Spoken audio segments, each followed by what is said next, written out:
Sanibonani? Sanibonani? Sanibonani? Ngizocela if awuzange uyifumane i-breakfast pack, ngicela uthi isandla sakho. No man, no. No, ngicela sibe neqiniso kusekuseni bakithi. No, kusekuseni, ngicela sibe neqiniso kusekuseni. How many people do you have here? Love.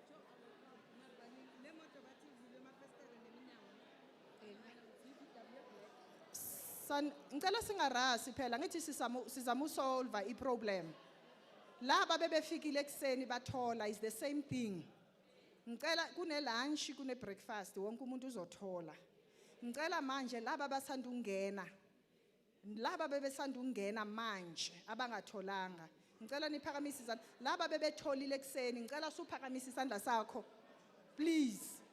Ngicela sicabangala neni. Please. And then ngicela le moto uLB 3565 GP. EVW a black. Your car ama windows are all avulekile. Go and close your windows. The LB 3565 GP. VW a black. Ngicela uhambe uyovala ama windows emoto. Please, if you didn't get a breakfast, raise your hand. Laba bebetholile is okay. It's fine. If unifuna ukuphinda futhi, let's serve abantu kuqala and then nizayithola eshiyekile.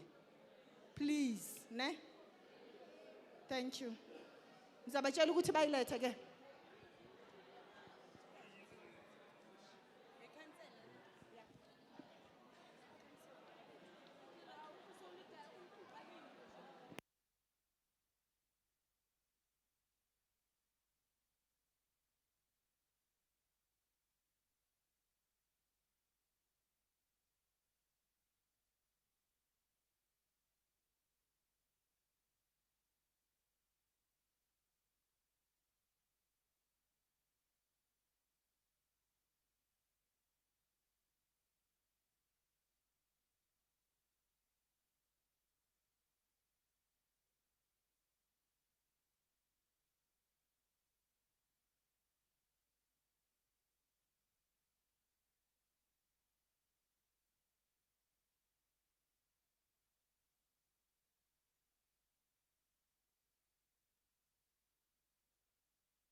Yeah, re tlo kopa.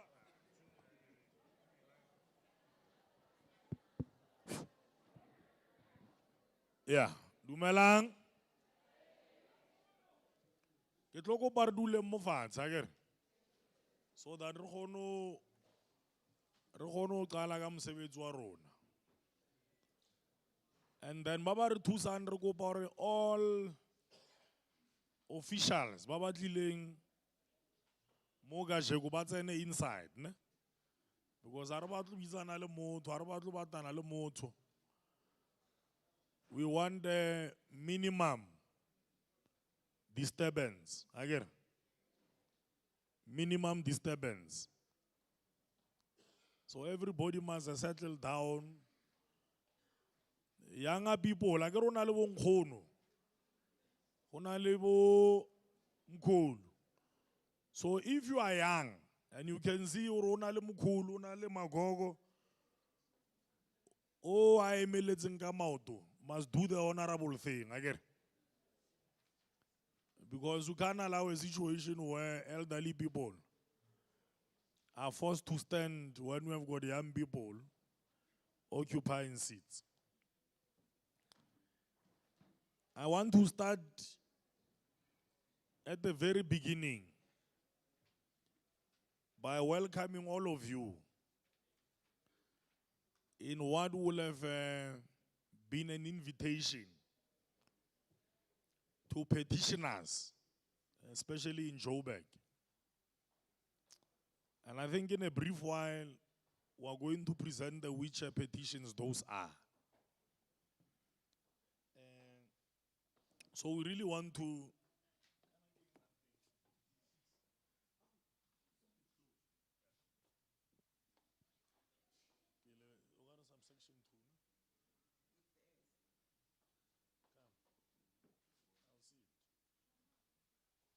yeah, that was right.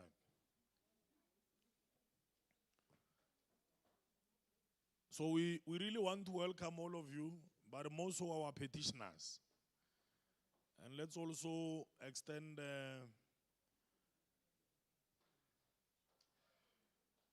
a word of welcome to officials who are here, who are joining us this morning.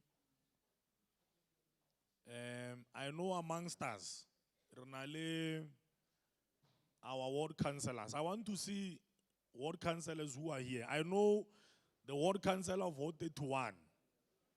Ndade Dlamini is here with us. Where's Ndade Dlamini? Yeah, if you may stand up. Alala Ndade Dlamini, alala. Yeah. So you can see this is a responsible councillor. But because our petitions transcend the ward, you will find that there are other ward councillors. Again, we also want to acknowledge them. But let's see if there's any other ward councillor. Yeah, ML. Yeah. Ward councillors. Ward councillors. You are not a ward councillor. Yeah. That the Godfrey Lena Gerla means again. It allows us to go to Nyefi.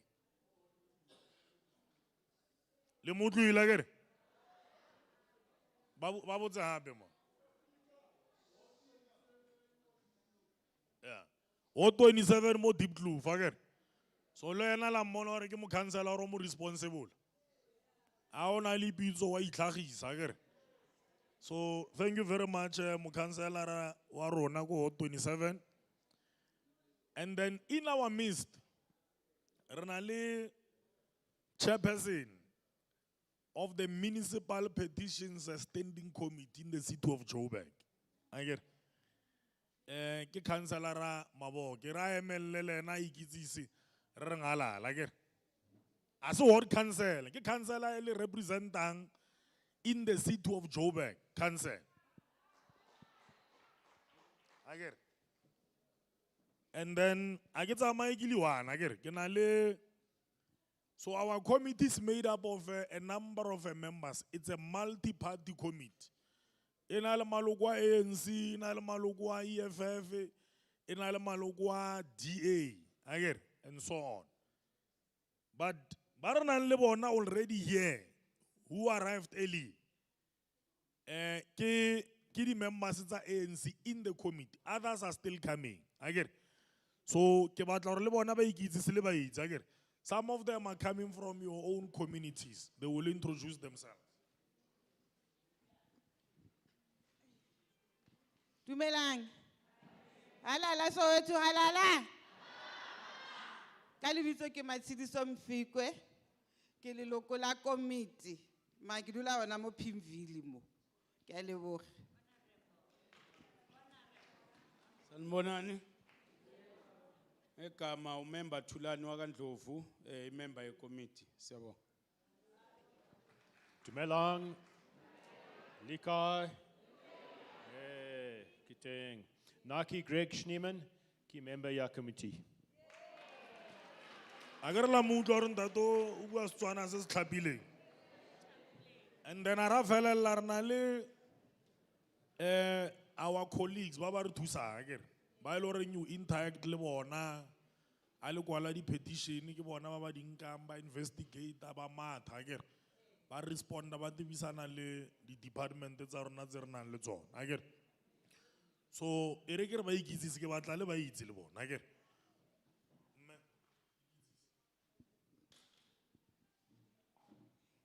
Sanibonani mphakathi. Igama lami uSizakele wakaSibanyoni ngisebenza necommittee. Dumelang bagolo. Le kae?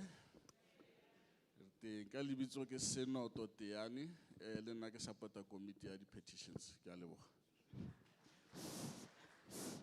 Baba okay. Sanibonani. Igama lami ndinguNombulelo Mfuku ndisebenza necommittee. Thank you.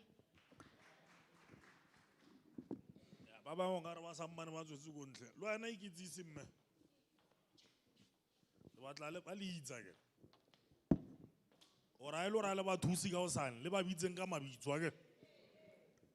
Dumelang bagolo, ke nna Jabu Shabalala, ke supporter committee. Agar le ba tshwere o mongwe teng mme o ke o le. Dumelang bagolo, ke nna Mosa Mac. I'm also supporting the committee. Le re wa tsang ditshwantsho wa mona. Le yana kwa committee ikitsisi tswa. Okay, Kabetsu Mokgotsi, ke supporter committee through audiovisual.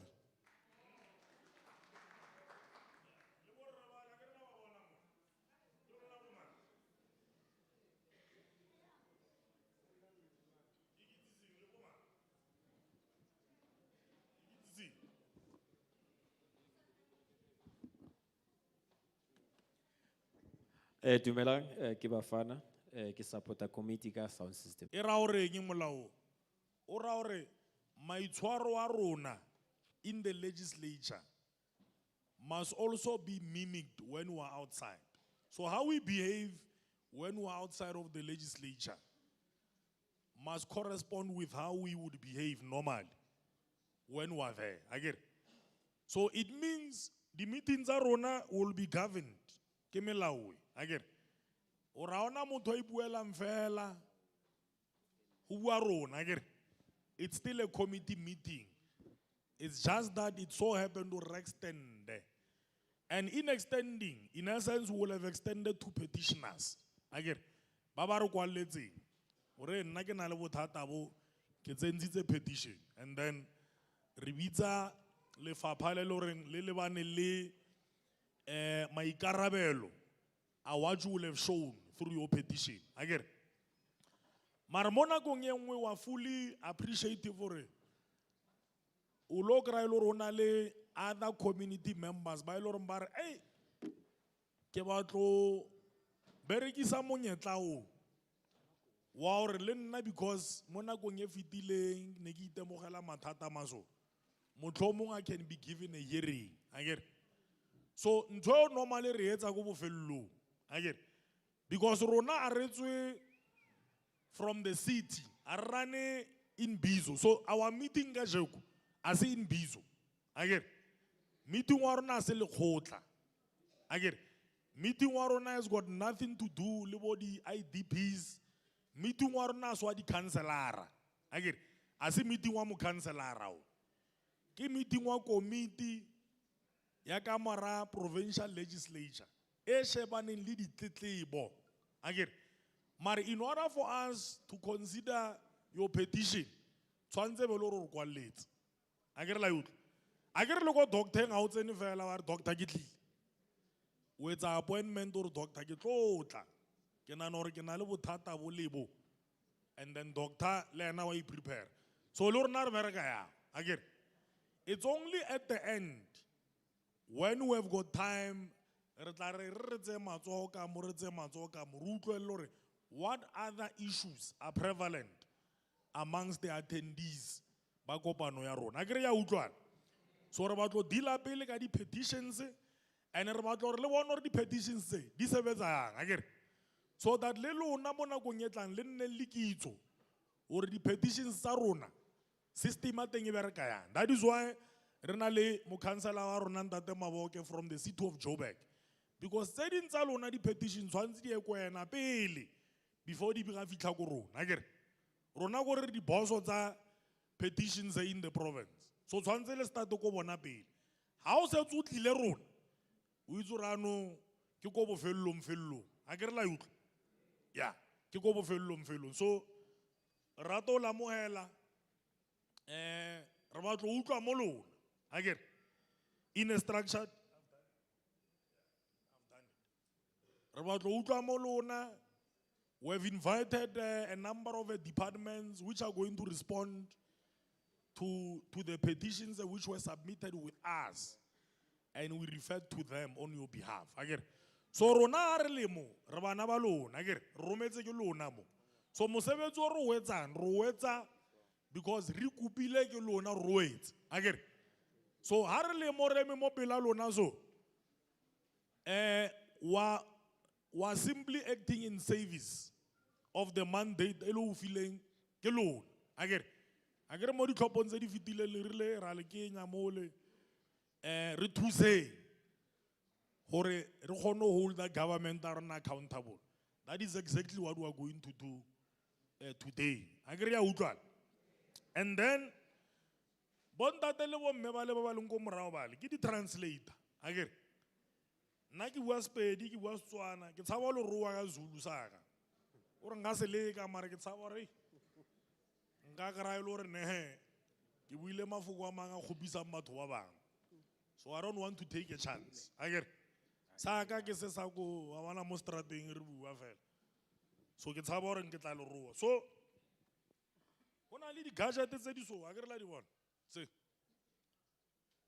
ba ile gore ba batla translation lo emisa fela matsogo akere so we'll navigate because we're also recording between a number of languages English in the main akere so that kaofela re kgone ho utlwana so there are these gadgets and then ha le tshotse di-gadgets tse there are different channels mo di-gadgeteng tse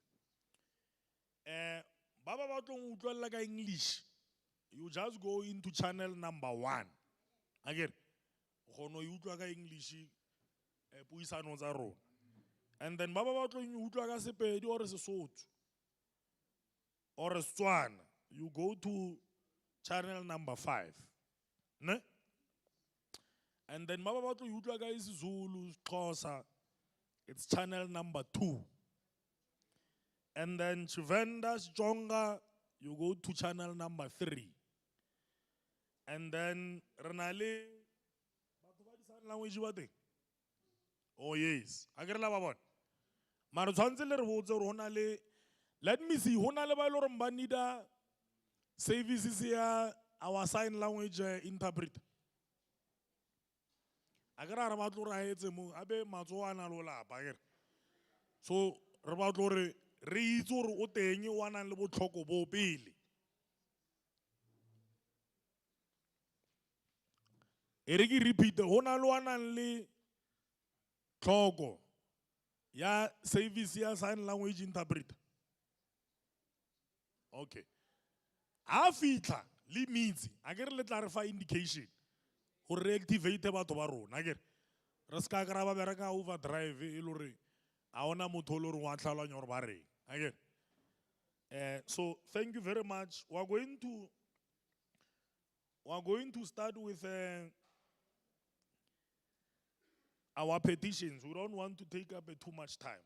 But the first one, really simulate and really for or petitions process. So present an agenda.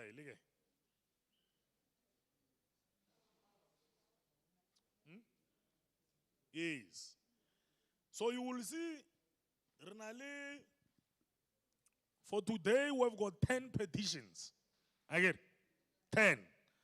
So it means batho ba Soweto la kwala mara le kwale sharp. 10 again. Again, we want more petitions. Well, we know we've visited Soweto a number of times in different areas. So we're going to start with the first of our petitions. I think about maybe this thing before it's a number petition in Again. Or get or king in Twebaran petition. Now go was a recrailo so good imunya. Again, Motomo Mutomo Atlawan or king petition. Constitutional rona, molao wa rona wa naga. Ne, ke batla rutlwane again. Molao wa rona wa naga. O lefile tokelo, o lefile matla. Ya hore when there's an issue, it falls within the competence, mo mokgoning o mo ditirelong tsa lenaneo la kgolomente, you can raise and submit a petition. Again, it means when o le modudu wa mo Orlando or o le modudu wa ko Mfolo, Meadowlands and Diepkloof, everywhere else in Soweto. When there's a street light, it's a bereki. Again, or when there's a pothole, we want to make a pothole in 3 weeks or 3 months. Or how nale matsapa, I luring alibane lili nane la hulument. You can simply get a piece of paper. Again, you can simply get a piece of paper. Or chairman, I nage kenale ore ke bonoro ka re mo na le bothata mo. And then rona re kreile petition eo. Ra kopana re le committee. Again. And then ra ya tlhatla. Ore petition e tsamaisana le ditshebelo tse tse lo reng kgolomente ya rona e fana ka tsona. Again. And then a re fetso o e tlhatlhanya ra ba kwalla re kwalla the relevant department. Or memang in the city of Joburg, I agree the petitions as Sabato was Soweto fell. It's city of Joburg broad. I get Radisheva, Romela Golefa paying. If it's the city of Joburg, Romela city of Joburg. Whichever relevant department. On all the petitions they didn't say already elevate. I get the Romela go the department in the provincial road. I get Kamara Gauteng. Tse ding motlhomo re o ka re batla premier rona re le committee re na le matla a o ka samona everybody in government, whether ke premier, whether ke mayor, whether ke MEC, whether ke MMC, whether ke mo councillor, whether ke HOD, whoever re na le matla. We are the only committee in the legislature a piece of legislation bitsang Petitions Act. Again. So molaotheo o re fa matla. Yar we can summon, we can even subpoena. Again. Ora ona le ro ona le moetapelwana na ro maybe yena is untouchable. Rona re na le matla o invoke. Re bitse motho. Again. As at before us, it becomes an offense in law. Again. That person is liable for a fine or imprisonment not exceeding 12 months. So how re kwaletse petition? E be re bitsa motho re tla re thuse ka petition a ba satla. Step sa ntla se re tsang go re ra mo subpoena. A sa tle re mo fa notice ore Ro biditse mo nakong e fetileng a wa tla. Re ntshitse subpoena, still a wa tla. Re isa ka mora magistrate court. So that is how serious it is. Ha ke re la e utlwa. So we want to encourage you as part of a participatory democracy. Ha ke re democracy ya rona e bereka habedi. Le romela baetapele to represent you. Mar le lona, in certain platforms such as these ones, you can actively engage us on how to manage that representative feature of our democracy. Ya utlwala ke re. So ke batla re simolola. We are going to take our first petition. I've requested that we slightly change the program. Ke batla re start ka batho ba go education. Bate, I know I spoke to the HOD in the morning, o rile o rometse the chief director and I think the DDG. I just want to check whether they are here. Lete, yeah. Tla o nne mo pele mo nkgonne. O re dulele fela fa. And then we're also going to call the petitioners. But what we'll do, we're going to read out the summary of the petition. And then our first presenter, we're going to ask the petition. Why are you going? Can I get my?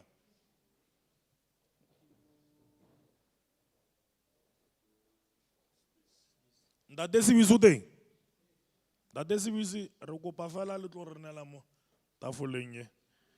So we are going to present the summary of the petition. That is we are going to ask him or confirm or enable nete na. Kesar quality so. Again, if you are in Zongo or in your that is we will advise us. Again, or reside and then the department will present their reports. We will engage with their reports. Again, and then come up with a way forward. Yeah. So, lelona if maybe libatla translation. Agar na kongo borreba o kreba le fa report ele technical ba bua mantswa magolo. Agar we are going to keep it simple. Agar we want the department to also keep it simple so that everybody in this world understands. Agar arba to tla ka mantswa ma sophisticated ya o kre na gongwe batho ba sa itse re ho reng. Agar so na desi biseletsa malili one. Are you? Ke mang ha bo mo tshepang o ranne mo pelwe? Ka ra ke ba tlo ro ka ra o feketsa. Go ro mo tshepile. Okay, maybe even if it's 3 it's okay. Even if it's 3, agar. Or le khono thusana le ntate Sibisi, agar. On these issues that you have raised.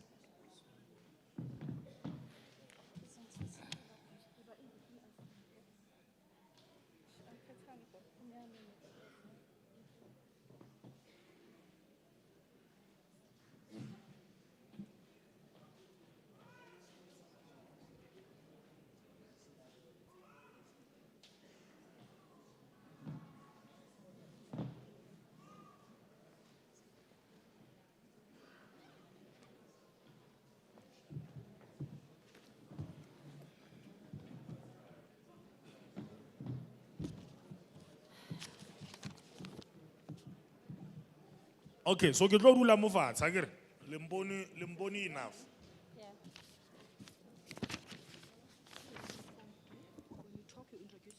I must just advise akere ha re le mo meeting wa rona na go ngore tsa di picture you will find that we post on social media. So we would not be doing that to offend or invade anybody's privacy. Akere it's just for coverage of the event. So we thought, because on our own it governs issues around you know, on it govern protection of certain information, images, and all of that. Are we very to market or to do any other funny things? It's just for coverage. So we're going to start.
Okay, sorry.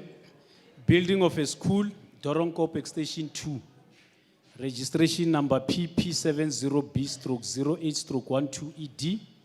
The petitioner is Mr. Msibi submitting this petition on behalf of the community who alleges that their children travel more than 7 kilometers on a daily basis to attend school. According to petitioners, their children cross dangerous roads in Dobsonville on their way to schools in Zola and Mdeni respectively. Chair, the petition was before the committee and it was adopted. Subsequent to that, referred on the 19th of March 2013 to the Department of Education for consideration and responses. It was further tabled in a public hearing that was held in Mafatsane, where petitioners were not in attendance. The petition was further tabled again on the 28th of March 2015. The department submitted a report dated 19th August 2013, indicating that a request has been made to the Department of Infrastructure Development to finalize designs plans for the building of a new school in Doronkop. The construction could not commence in early 2014 for completion by January 2015. The department also acknowledges that there is a need for a school. The petitioner disputed the report by indicating that the school is being built in Ward 53 and not Ward 50 as requested through the submitted petition. The petition was further tabled in a public hearing on the 28th of March 2015, wherein it was reported that construction will, however, commence in the 2014-2015 financial year. The department submitted a report within 7 days, 13 April 2015, on the progress of the petition as submitted for Ward 50 and provided clarity verification of the school. The department submitted a report on the 9th of April 2015 that they will put a temporary structure because another school has already been built in the area. The department further submitted a progress report dated 22 June 2015 indicated that there is no land available to build the school. A meeting and oversight visit was convened in August 2016 by the rapporteur, the department and the Petitions Standing Committee. Follow-ups were made between September 2016 and October 2016. A meeting took place on the 20th of October 2016 where plans were discussed to deal with the matter. Chair, currently we are awaiting a progress report. Despite numerous attempts calling for the Department of Human Settlement to submit a detailed report on the relocation plan, because the land earmarked to build a school has been occupied. The Department of Human Settlement is invited to submit and table its progress report on the relocation of the communities who invaded the parcels of land zoned for building of a school. Thank you, Chair. Thank you very much. I really would really know. All right, wonderful. So that is the summary. And this is an old issue. Again, this is an old issue that you raised as far back as 2015. And it would seem as if it has not been resolved. Again, so that's why you raised this thing with us through your petition. So I will confirm whether everything has been captured or whether there's anything that has been left out. Yeah. Kunjalo impela njengoba bekhuluma baba lapha. Okhulumayo kuthamsanqa wakwasibisi obuye Doronkop extension 4. Kwi-committee ke lokhuzela isikole sakhona. Njengoba usho baba 2015 kwenzeka lokho sabana yilokhuzana No, it's okay. I think maybe let's leave it at that. That's one thing to confirm. Yeah, konke ku right. Yeah, mari okushodayo 2016 baba Makwarela no baba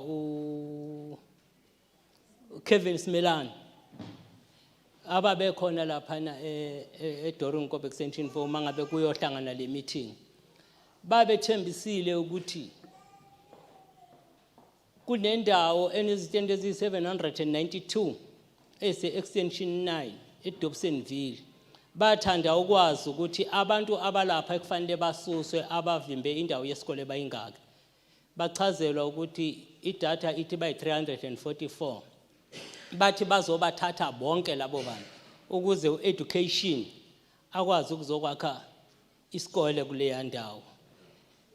Emveni kwalokho uku-announce kwabo lokho kwaba ne-committee elivelayo special elalikade lingekho elakwazi uku-organize abantu abanye bebeko Lens abanye beko Main Reef Road modla ko road port lapho uya ngako road port babatshela ukuthi ababuye because kuleya ndawo yase Dorunkop abantu bakhona indawo seyikhona nabo bazokwazi ukuyothola izindlu.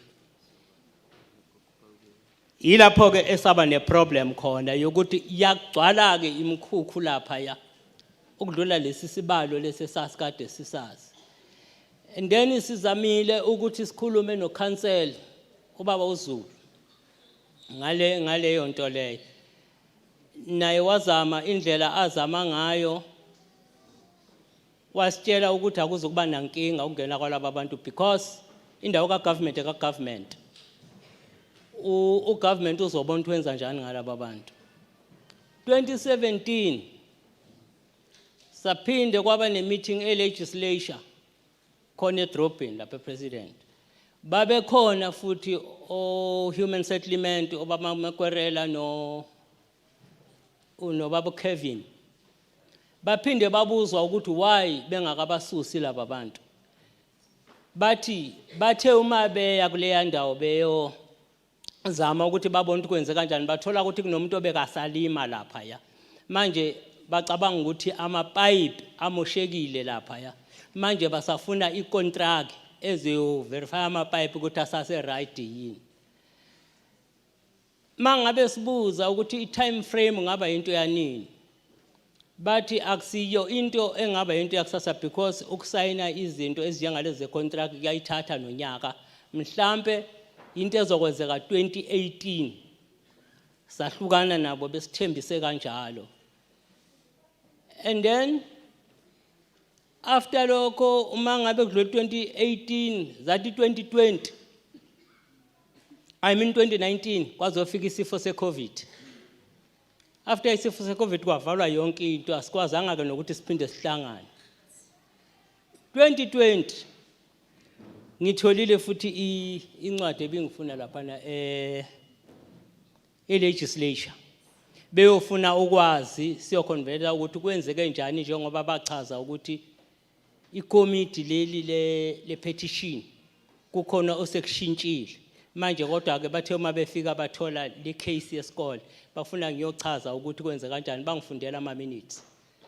And then ngaconfirma ngabatshela ukuthi into eyenzekile lapha ya human settlement akakaze akhe isikole asikho inkinga yethu inye education uma efika ufikathi imali khona i-budget ikhona mara angikwazi ukubeka isikole phezulu kwabantu kangangoba nangayo 2020 ngeyi12 wayekhona education wafika wazi wakhipha i-map yesikole ukuthi kufanele sibe kuphi wakhipha everything nendawo la kufanele kuyiwe khona wathi inkinga yakhe akwazi ukuthi kulokhuzwe isikole phezulu kwabantu owayekhona lapho wase human settlement kwaba khona usisi owathi yena uyi-deputy ye-HOD ye-human settlement bambuza obaba be-petition ukuthi manje angasinceda ngani njengoba i-deputy engesuye yena ulokhuzana i-HOD wathi hayi yena ubezolalela nje ayikho into angasinceda ngayo. Baphinde babuza ukuthi ku-education ukuthi education yena njengoba isikole singakakhiwa yini into angasisiza ngayo for abantwana njengoba behamba izindawo ezinzima kangaka. Education wathembisa ukuthi uzosinikeza amabhasi esas-expecteke thina ukuthi mhlawumbe amabhasi esizowathola 2021 and then akuzange kube bikho amabhasi. Emveni kwalokho this last month ngeyi30 beku nomuntu othe ubuya education ubhanda ezositshela ukuthi yena uzolungisa indaba yamabhasi lapha ya ngesekho yokuthi sekunabantwana abashonile beshayiswa izimoto kulamabrashi. Owokugcina umntwana oshonile besimngcwaba nge-3 za this month oshayiswe yimoto obekafunda Hector Peterson esikoleni besimngcwaba nge-3. Wafike wa-announce ukuthi thina isikole lapha nasizokubabikho sizoshifta ngesekho yokuthi thina community yalapha ya yithi esidedele ukuthi kube nesikole. Esingazange siku-understandeke ukuthi uma ethi sidedele ukuthi ngabi nasikole ekubeni zama ukuthi kube nesikole ubechaza ukuthi mhlawumbe laba abantu abakhe lapha bekufanele ukuthi kube na something noma sikhathi isikhali sikwazi ukuyolwa nabo kube khona abantu abafayo ukuze kubonakale ukuthi kufanele kube nesikole the way akhulume ngakhona. Kuleya ndawo le yabantu ekuthiwa abavimba isikole laba abakhuluma ukuthi kufanele siyolwa nabo abantu abanama approve ukuthi izindlu zabo ziphumile abanye babo namanje bakhona laba waphethe ama approve wabo ukuthi izindlu zabo ziphumile.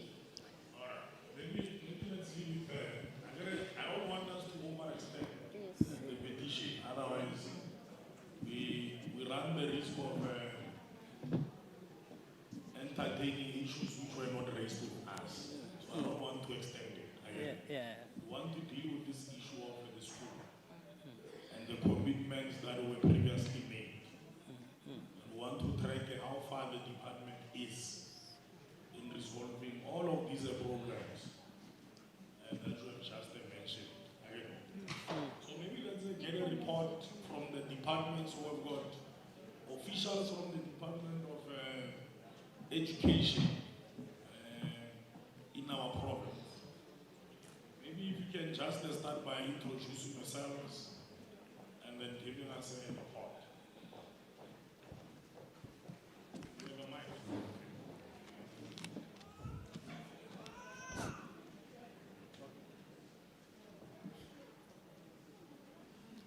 Thank you.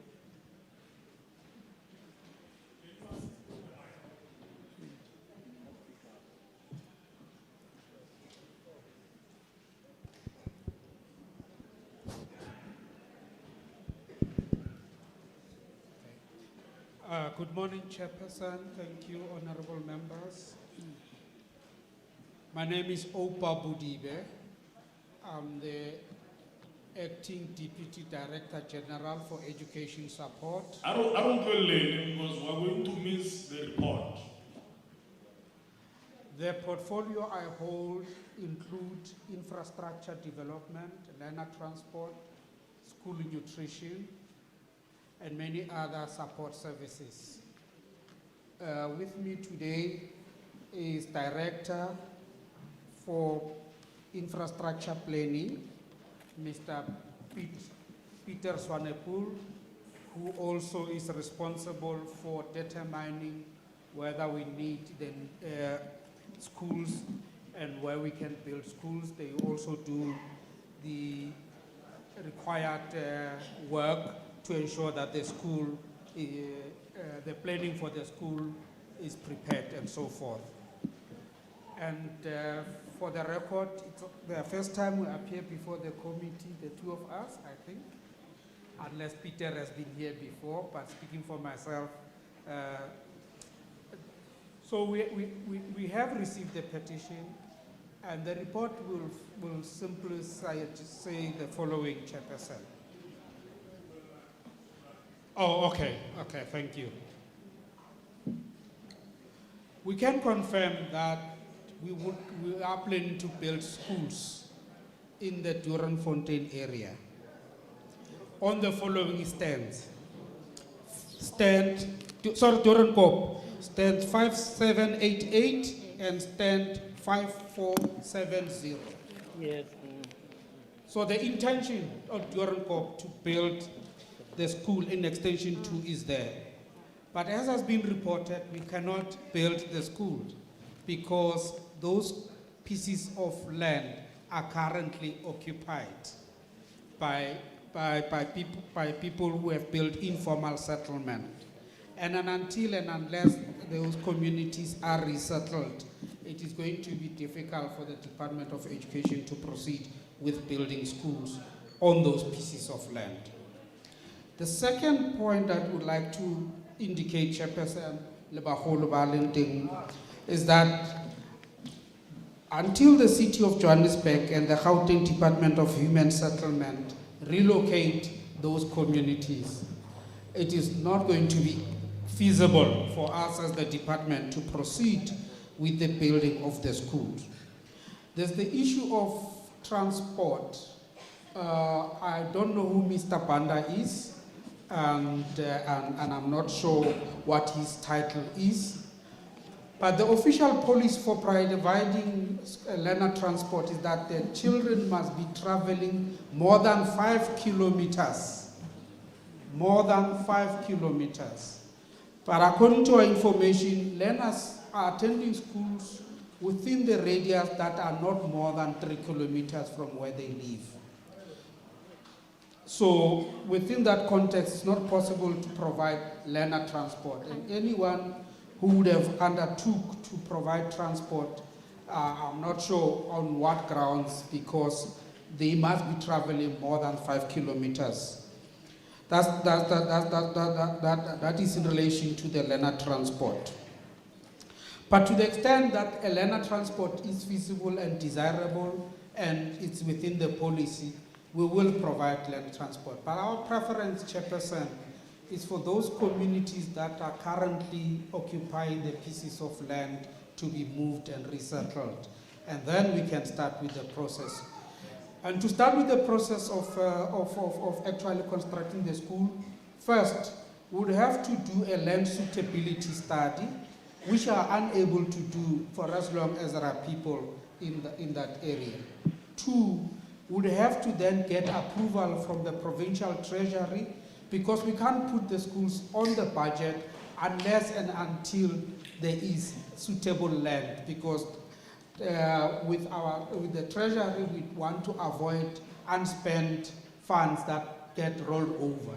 So one of the conditions for building a school is that land must be available. So in short, that is our response, Chairperson, and we hope that it has addressed the issues that have been brought forward to the committee. Thank you. Okay, thank you very much. That will have a seat. So Nate, please. Yeah. This is the, I want you to still project that report. Who's controlling? Because this is the report from the Department of Education, who say we were ready to build a school as you had requested. But over time, the area in which the school was supposed to be built was illegally invaded. And as it stands, they are saying they've got a dilemma now, because they don't control the process for relocation of people who have invaded pieces of land. And so they are relying on the city as well as the Department of Human Settlement in the province to assist them to facilitate the resettlement of this area. I get like one this area. So the department says we have got a problem. We wanted to move, but we couldn't move because of this invasion. I know Nagomore, it's okay, people can occupy land, but these are some of the problems it presents. I get like, when we allow people to occupy pieces of land which may have been designated or demarcated for certain public infrastructure, this is the problems that we have. Now this community which was going to receive a school can't have this school there, because other people decided who are going to invade. Again. But it doesn't mean we can't find solutions. We must find a way of coming to resolve this impasse. So one of the things that the CBC mentions is that there was an intention by the city to relocate to Extension 19, isn't it? To relocate these people to Extension 19. And maybe you may not necessarily have all of those answers, but I think one of the things I wanted to know is how proactively has the department engaged with the human settlement in trying to resolve this issue. And for me, because government, it's a singular construct. Again, even if it may have different spheres, it's a singular construct, it's government. You see? And government needs to interact with the different facets that it has. Again. So if it's the Department of Education, there's nothing that bars the Department of Education from engaging with the Department of Human Settlement in trying to come up with a common solution to the problem that they have. Again,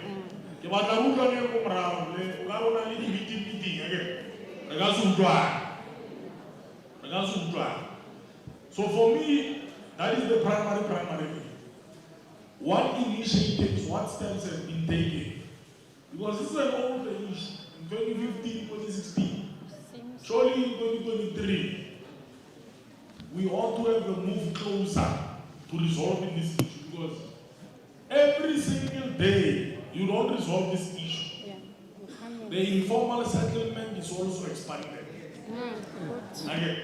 And not only that informal settlement, other surrounding pieces of land which may be vacant that the department would have considered, they also get invaded. You know? So it becomes a major problem. But maybe before I allow members to engage, I want to go back to this piece again, or anyone of those that are accompanying here, to engage with this report, and then we'll come in at last. I don't know whether you have got any views in respect of the report that is presented in that space.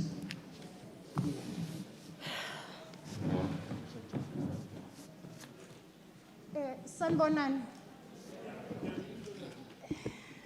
But I will, can use the my shop swaps. Sanbonan Bahlali. Ngithanda ukubingelela ku leadership okhulumayo uLindiwe wakaqindi from Ward 50 eDoronkop. Siyayibonga i-report from ku education. Oh, okay. Yeah. Siyayibonga i-report from ku education. Engithanda nje ukukusho ku education, always education is reportela only one thing, yokuthi yona ayina problem yokwakha izikolo, just ilimele i-human settlement ukuthi yiyo kufanele yenze umsebenzi wayo. Number 2, engithanda ukuphikisana nako indaba yabantwana besikolo abahamba i-distance labayihambayo. Ngulindiwe angikwazi ukuyuza ama-kilometer ukuthi ngizothi ukusuka la ukuya lapha egate is how many kilometers.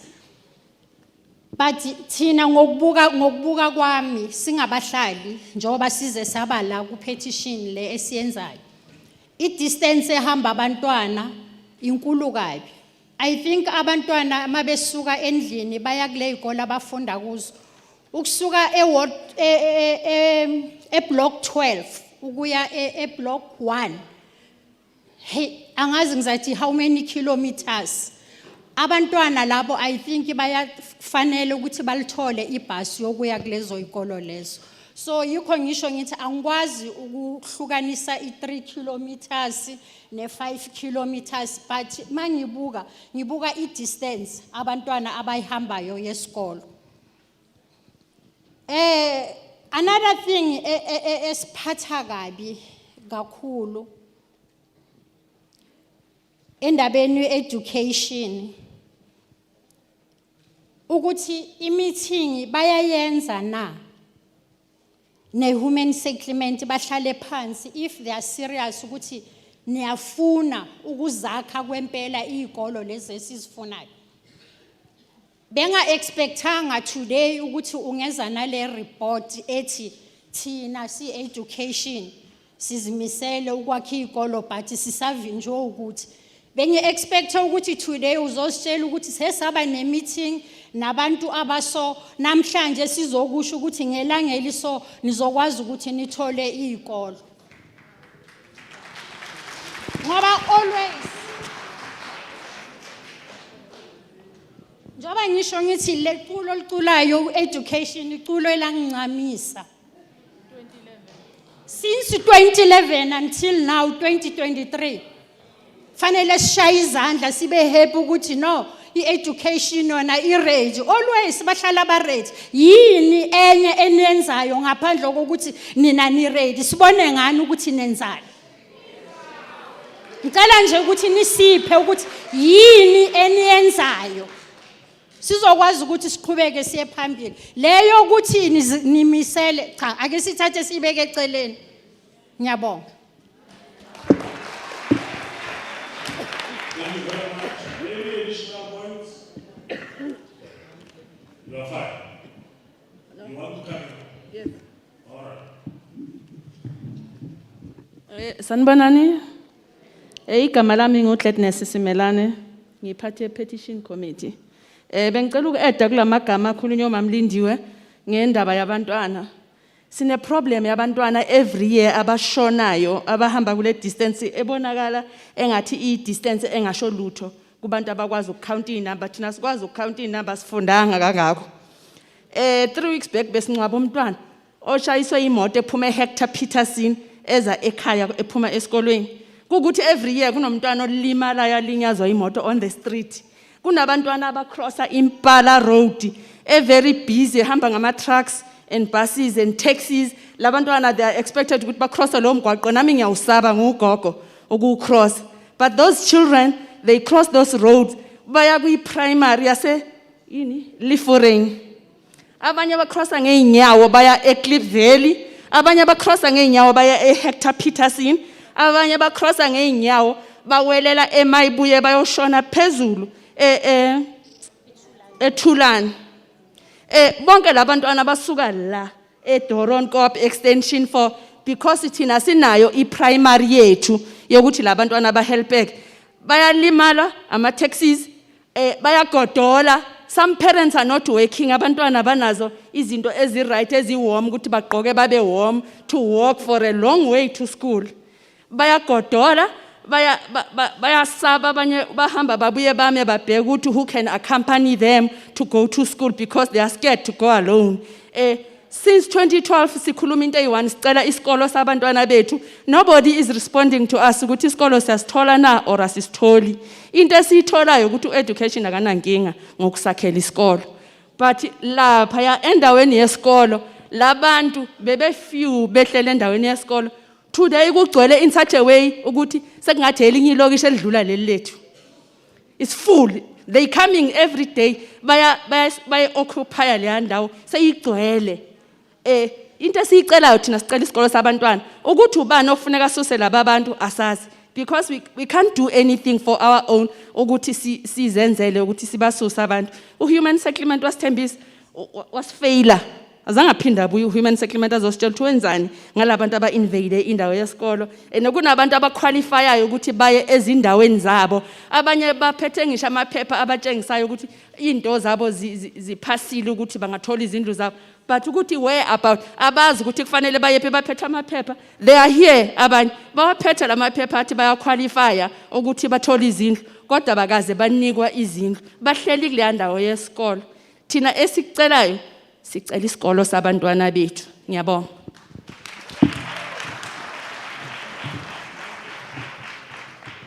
All right, thank you very much. Let's I'm not so sure. I also want to test whether there's anybody from the seat who's from the human settlement who might be aware of this issue. Who is representing human settlement? Maybe if you are aware about this issue, because as I see, it's a a question of IGR. We need to find convergences to really resolve this issue. Yeah, maybe let's give you an opportunity. Here's the mic. Yeah, and see, Bolo will come. You should know as well. Dumelang Batswadi. Good morning, Chairperson and committee. My name is Kim Wabi from Human Settlement, Director in the project Eco City of Joburg.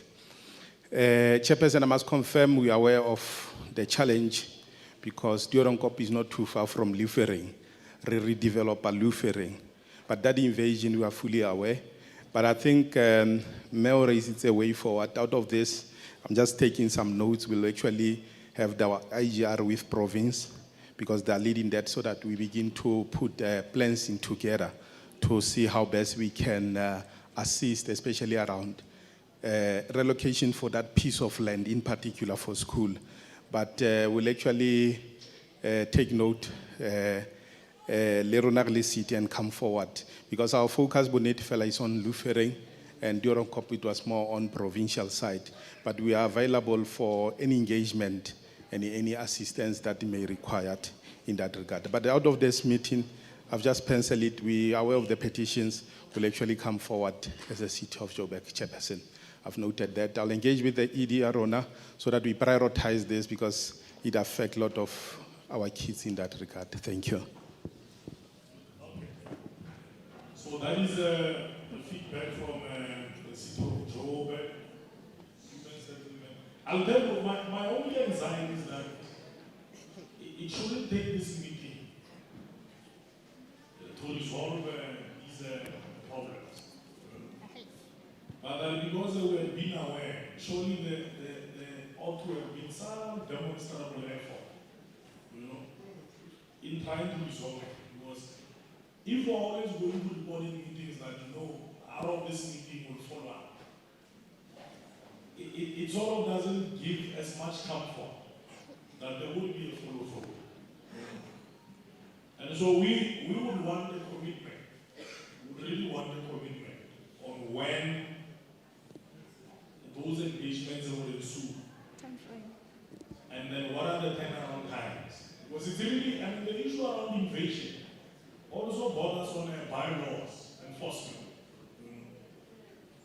And I suppose when a line function department plans to build any public amenity in whichever area it communicates, with an intention of putting up a dwelling in a specified location, so that the area is also protected. Because if you just put it to chance, it's always going to be vacant. You will find that the very same situation unfold. And you can see that as you drive through different area locations, there's a lot of invasion. And so maybe at some point we may have to get a report about how relevant departments are mitigating this issue. Otherwise, we're going to have as many problems as we possibly can. So the point that we're making is that we're a bit worried that it has taken so long. And I agree with Mama. We can't always say the department is ready to help, but there are no greater interventions to resolve the issue of the resettlement. So at some point we really need to come to that point. But I'll tell you that one of the things I'm worried about, as we speak on the issue of the 5-kilometer radius, is that we now know that with the school administration policies, there may be learners who are forced to travel beyond the 5-kilometer radius. Because the assumption that we easily made with that rationalization is that we tend to think that all the kids who are in Dorenpop are attending all the schools which are within the 5-kilometer radius.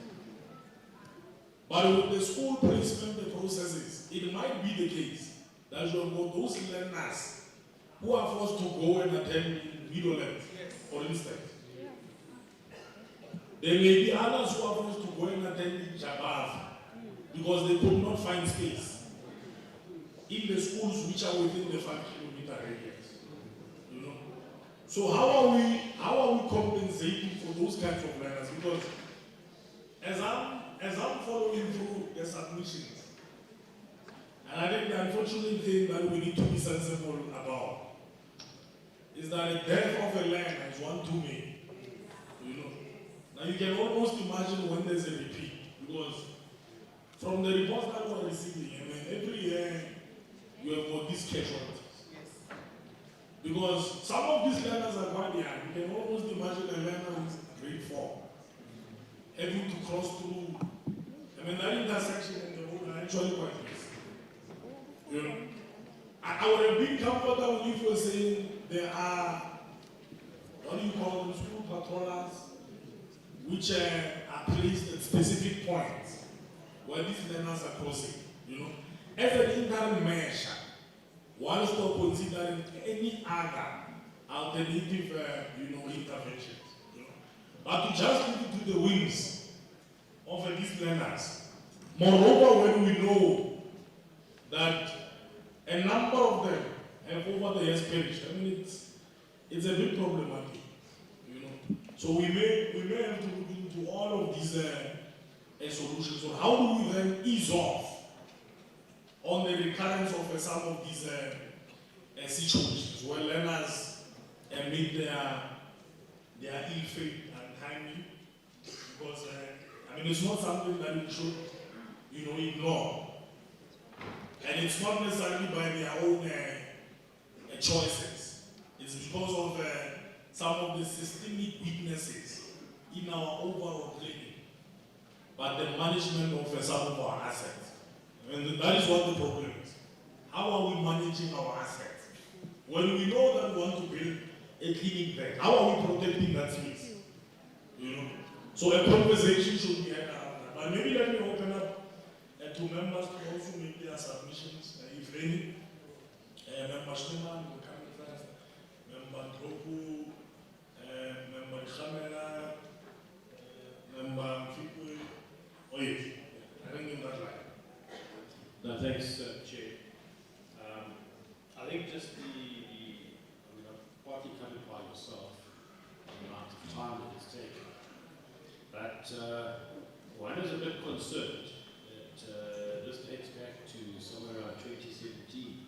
The response talks about the last meeting was in 2017. And the fact that suddenly today we're being told, no, this will be dealt with now. I really think that we really need to urge those who deal with petitions in various departments that must take these petitions seriously.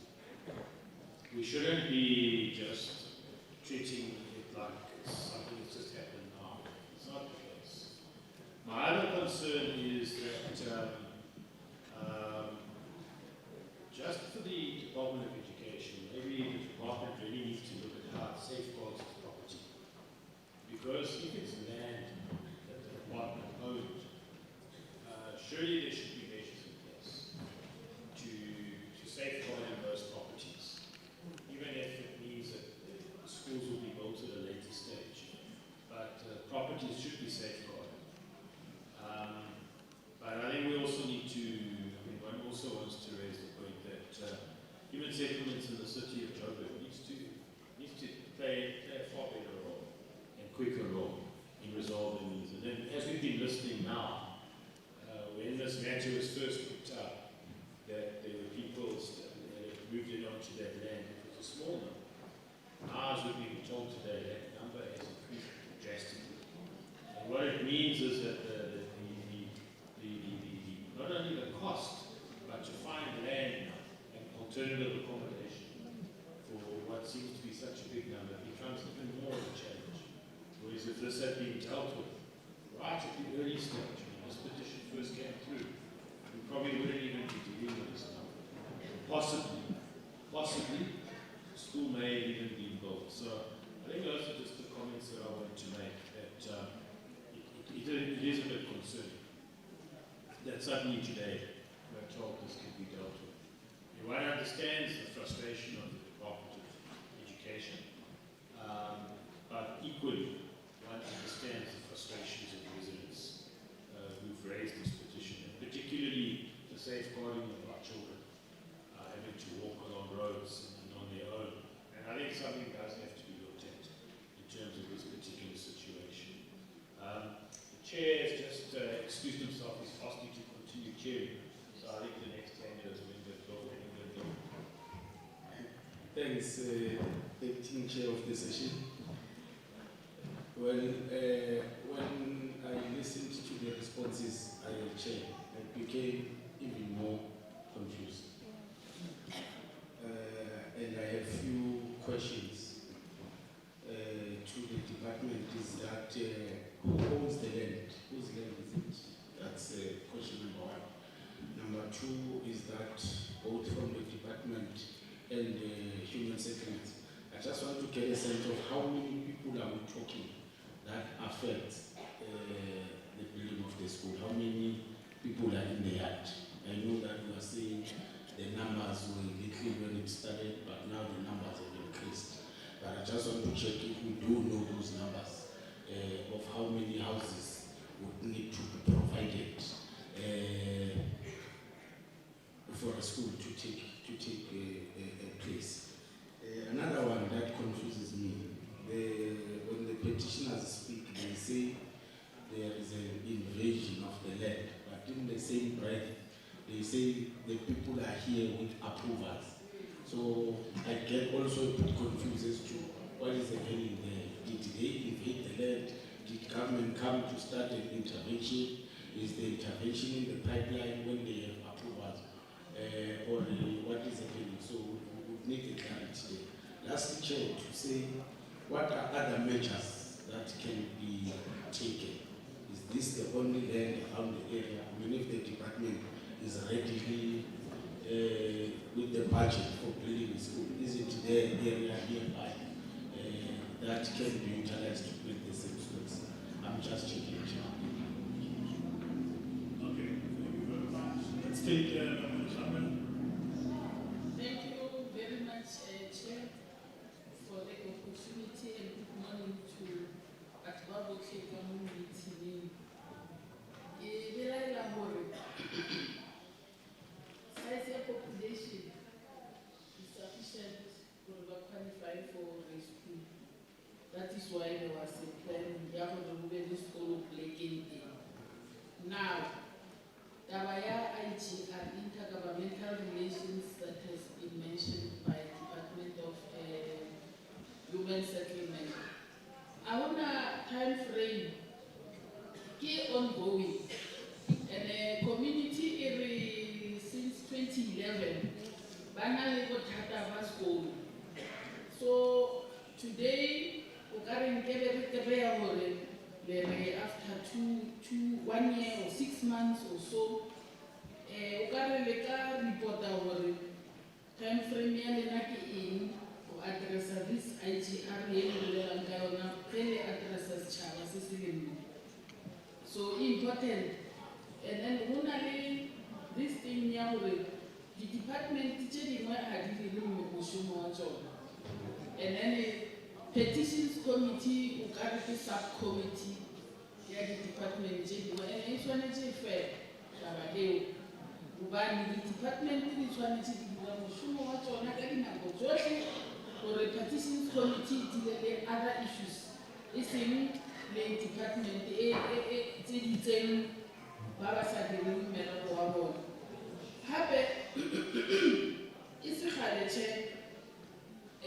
department they will be sued because there will be challenges that are affecting children on their way to school. So the departments might be blamed for that. I'm not saying they will do that, but let's have a way of ensuring that we protect the population by ensuring that we deliver services that they deserve. All right, thank you very much. Let's end with number 2. Thanks, Chair. Dumelang hape. cover some of the issues I wanted to raise, Chair. More worried about the laxity of addressing the issues both from the City of Joburg and the Department of Education. It doesn't look like we're really paying attention on the issues that the community is raising. We can't have a request acting DDG of a school from 2011, then we come with excuses that are not necessarily assisting us. On the land invasion issues, I see an institution that lacks effective and efficient bylaw enforcement. Because we can't say because the land has been unlawfully occupied, we need ITR. It's not an ITR issue. It's a bylaw urban management problem that the City of Johannesburg does not attend to. If we have our urban inspectors doing what they are supposed to be doing, we wouldn't be having land that is meant for community benefits occupied. The robots.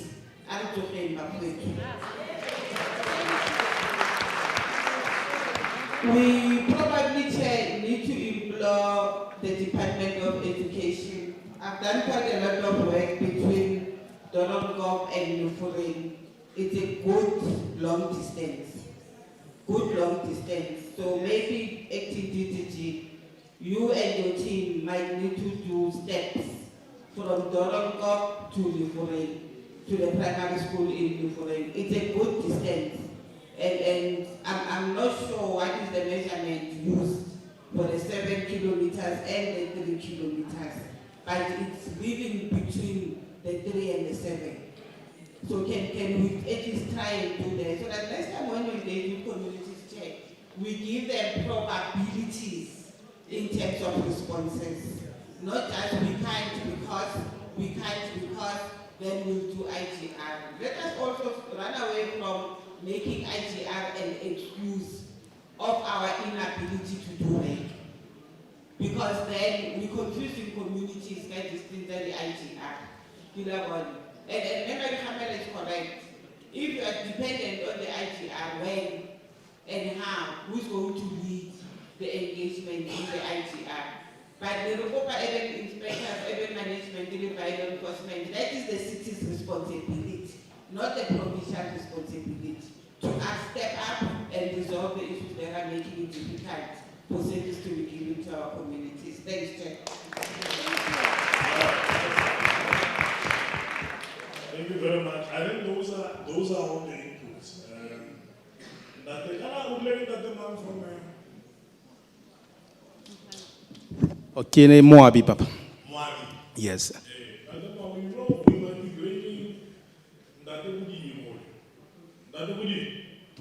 We might be blaming you on something that is beyond you. So, we are going to need a report. We want that report. We are going to give you 2 weeks. A report which communicates what is the plan going forward. No? So that we activate the department, because the Department of Education, unfortunately, can't go and evict people. It doesn't fall within their purview. Even if they wanted to, they can't do it. You know? So they are left powerless. But it doesn't mean that you don't follow up with the department. Because my other anxiety is that when you say we are ready to deliver the school there, it means that there's a commitment of a budget to that. And if that budget is not expended for that purpose, what happens to it? Is it underspent? And when you have got another financial cycle, they say, but this thing, you have been budgeting for it, it can't be delivered. You see, it undermines the process in its entirety. So please, let's have those conventions. We're actually written to you formally to give us a report on this issue. We're directing to the Department of Human Settlement. Because there are two facets of this issue. There's the Department of Education and there's also Human Settlement. You know? And we're not receiving much from a Human Settlement. But if there maybe assist us with other questions, particularly those that relate to issues of transportation. Because remember, people sense, and I think that's the point that I would have also made. Or what is the thought plan on those learners who may be forced to travel outside of the 5-kilometer radius? You know, can we make some consideration for that in the interim once we are trying to resolve this impasse?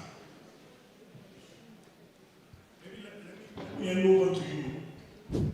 Yeah, let me hand over to you. Thank you, Chairperson. Thank you, honorable members, and to the members of the community. I will try to respond to all the questions that you've raised. So how did we determine the distance?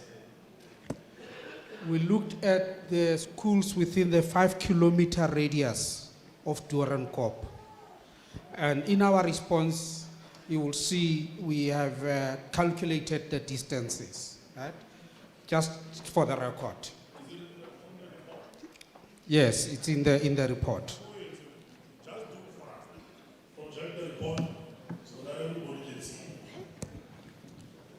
So, Leb Valley Primary School is 2.6 kilometers.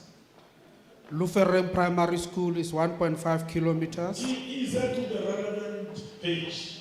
Yeah. Was we're showing on the next. So, this is the page that has the distances.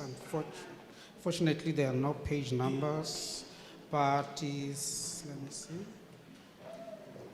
No, way before. You are going to see where it is. Yeah, there.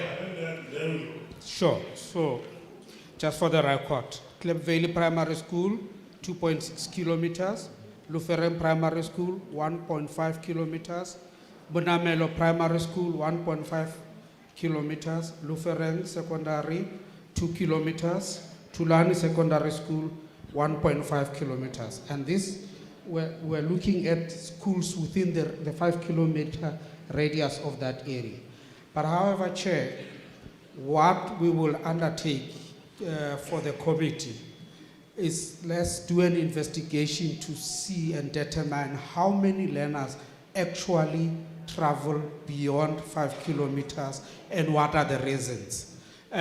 Because if the reasons are because of schools that are full or any of that situation, then we will have to come back and say, this is what we are doing with that.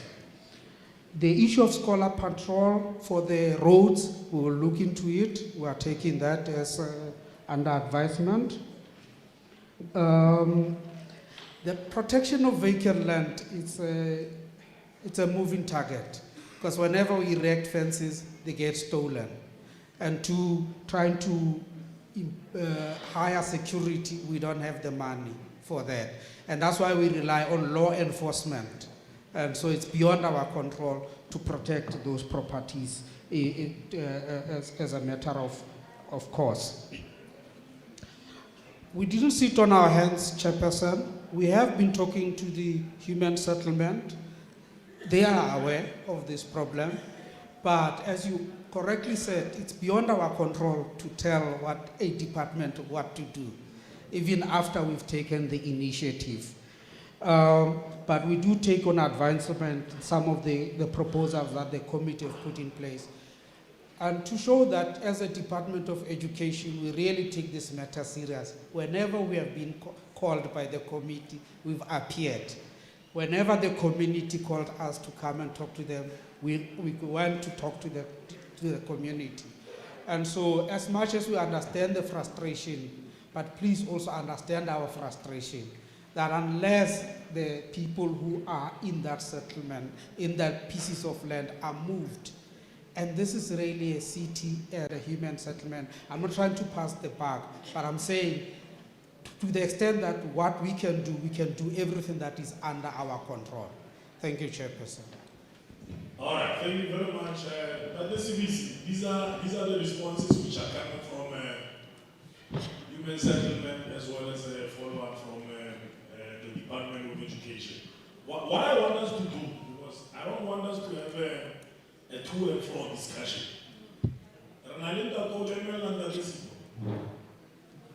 It's from the Office of the ABC of Human Settlement.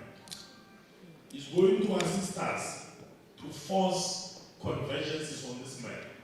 Again, and there's a reason why I'm doing that, because you are accounting to the ABC.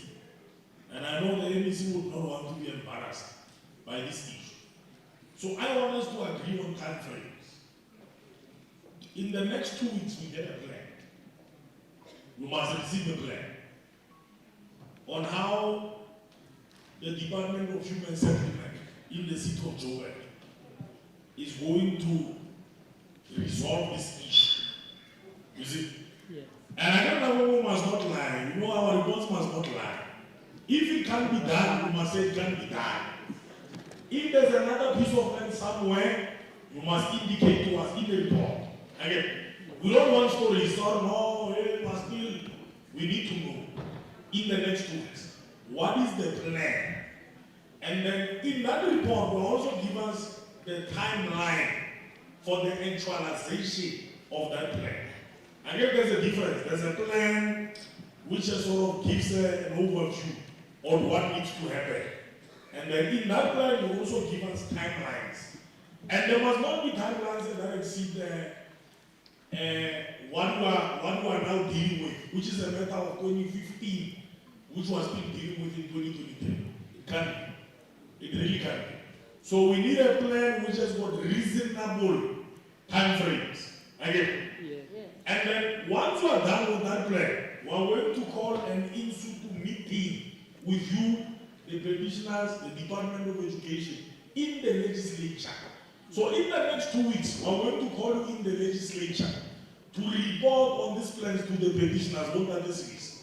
Again, we are going to do it in that fashion, so that there's a greater accountability. Because as we see, we may have to babysit you through this process and the one. But I'm also going to request that the Lord, who is the chairperson of the Petitions Committee in the city of Joburg, or R27, yesterday I had a discussion with the speaker,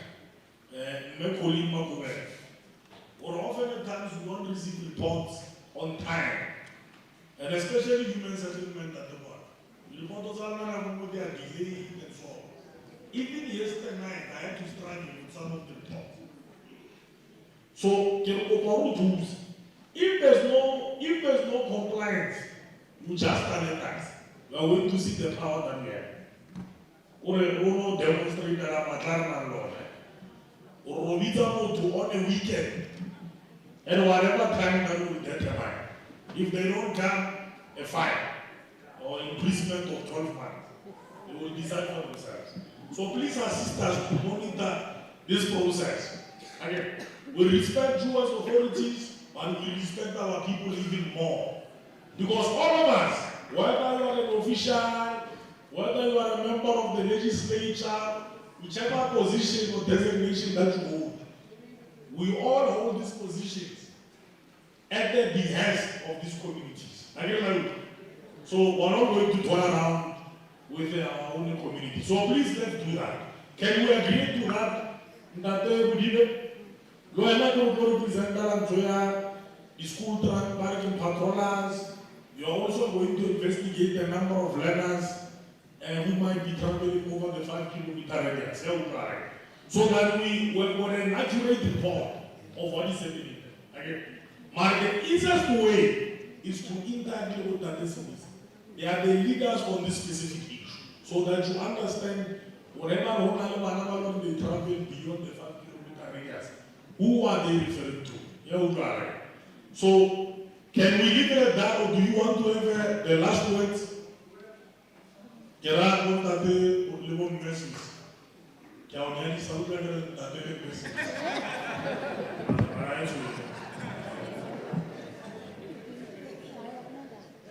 Chairperson, ngisukumela ukubonga kakhulu amagama wakho wakhulumayo. Siyabonga. Ngiyathemba ukuthi izinto azikhulumayo uchairperson zingakhona ukuthi zenzakale. Kakhulu kule site, this site abasithathi serious. Basibona ngathi I don't know, I don't want to use amagama ngathi asinakusinyana. But ngendlela aba-actor ngakhona, aba-actor like ngathi abasiphathi njengabantu. Siyacela bafowethu. Siyazidinga izikolo kule ndawo esihlala kuyo. Siyacela. Angeke sizokhuluma into eyi-1 2011 until now. Another thing chairperson oyiraisile indaba ye-land. Ngicela ukuba assista maybe abazi ukuthi kufanele benze njani. Kune-land ese-extension 9. Already leya land ifakilwe isuwa. I don't know ukuthi kubambephi. I-land kwakupromiswe abantu base Ward eDoornkop ukuthi bazothathwa basiwe lapha sizokwazi ukuthi sithole indawo zezikolo. But angazi ukuthi kubambephi kuleya land. Sengizama nje ukunipha ukuthi la nizoqala khona niqale from ku extension 9 nibone ukuthi abantu ningabathatha nibase kuphi. Chairperson kune question eyavela la ku leadership lapha zange ngizwe igama lakho ukuthi konje uthe ubani.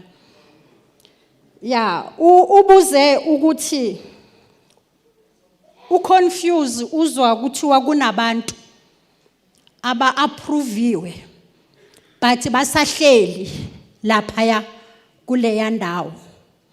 Kuza kanjani? And then uzwa futhi ukuthiwa leya ndawo abantu abahleli khona abangenanga ngokomthetho. La ndawo leya ize igcwale chairperson. Kunomuntu owayethengisela abantu itent. Kunabantu abayi-340 labantu abaphethe iphethe ama-approval abanawo today is 340 abantu babehleli lapha esibaziyo sonke ukuthi abantu ababelonga lapha okufanele bathathe basiwe e-extension 9. So mina ke ngulindiwe ngabona ukuthi kunethuba ngavula ukuthi mangithengisela abantu indawo. Kunomuntu oyithengisela abantu indawo lapha kuze kugcwale. Namhlanje njoba singanayo indawo yezikolo zabantwana sisafara kangaka ngendaba yezikolo. Ku education ngiyacela bafowethu, ngiyacela mawungabona iphathi yama transport elapha kuleya ndawo. Ngiyakubona education uyakhuluma ngama kilometers 1.2 what. But if injalo abantwana bethu ngaba bahambe ngama transport, ngabe baya walk abahambe baye ezikolweni. So even abazali they can't even enjoy imali yabo ye grant. Even abantwana they can't even enjoy imali yabo ye grant le abayitholayo ngoba kufanele ibhadale transport, ugogo maintain abantwana endlini. End of the day ugogo akusana lutho endlini. Siyacela cela nisithatheni serious. Yabona education wena ngibuye ngokuxolela abantu abangigwadisa kakhulu nabo. Always banezitori even now. Angimzwanga nokuthi bekethini. Yazi umuntu makeze endaweni eze njengoba ezositshela ukuthi kufanele ngizogcwalisa nje. No, singabantu. They forgot ukuthi abantu bahleli kulama position abahleli kuwo because of us. So please guys, please sitreateni njengabantu njenganoma manitreata abantwana benu ezindlini zenu. Senzeleni into right and then le 2 weeks kwempela siyibhekile. If anikhona nisitshele sizozenzela. Not to say ukuthi chairperson we can't. Siyakwazi ukukwenza. Besihlonipha sithi sihlonipha umthetho, masilandele umthetho ngendlela ekufanele siulandele ngakhona. No, it's over now. It's over. And then next year kuyavotwa. And then nisazobuya futhi nisitshele another story futhi. We can't wait until next year. We want our school this year. I think kothi kufika uSeptember sobe sesazi ukuthi kwenzakalani kuleya ward esihlala kuyo. Ngiyabonga chairperson.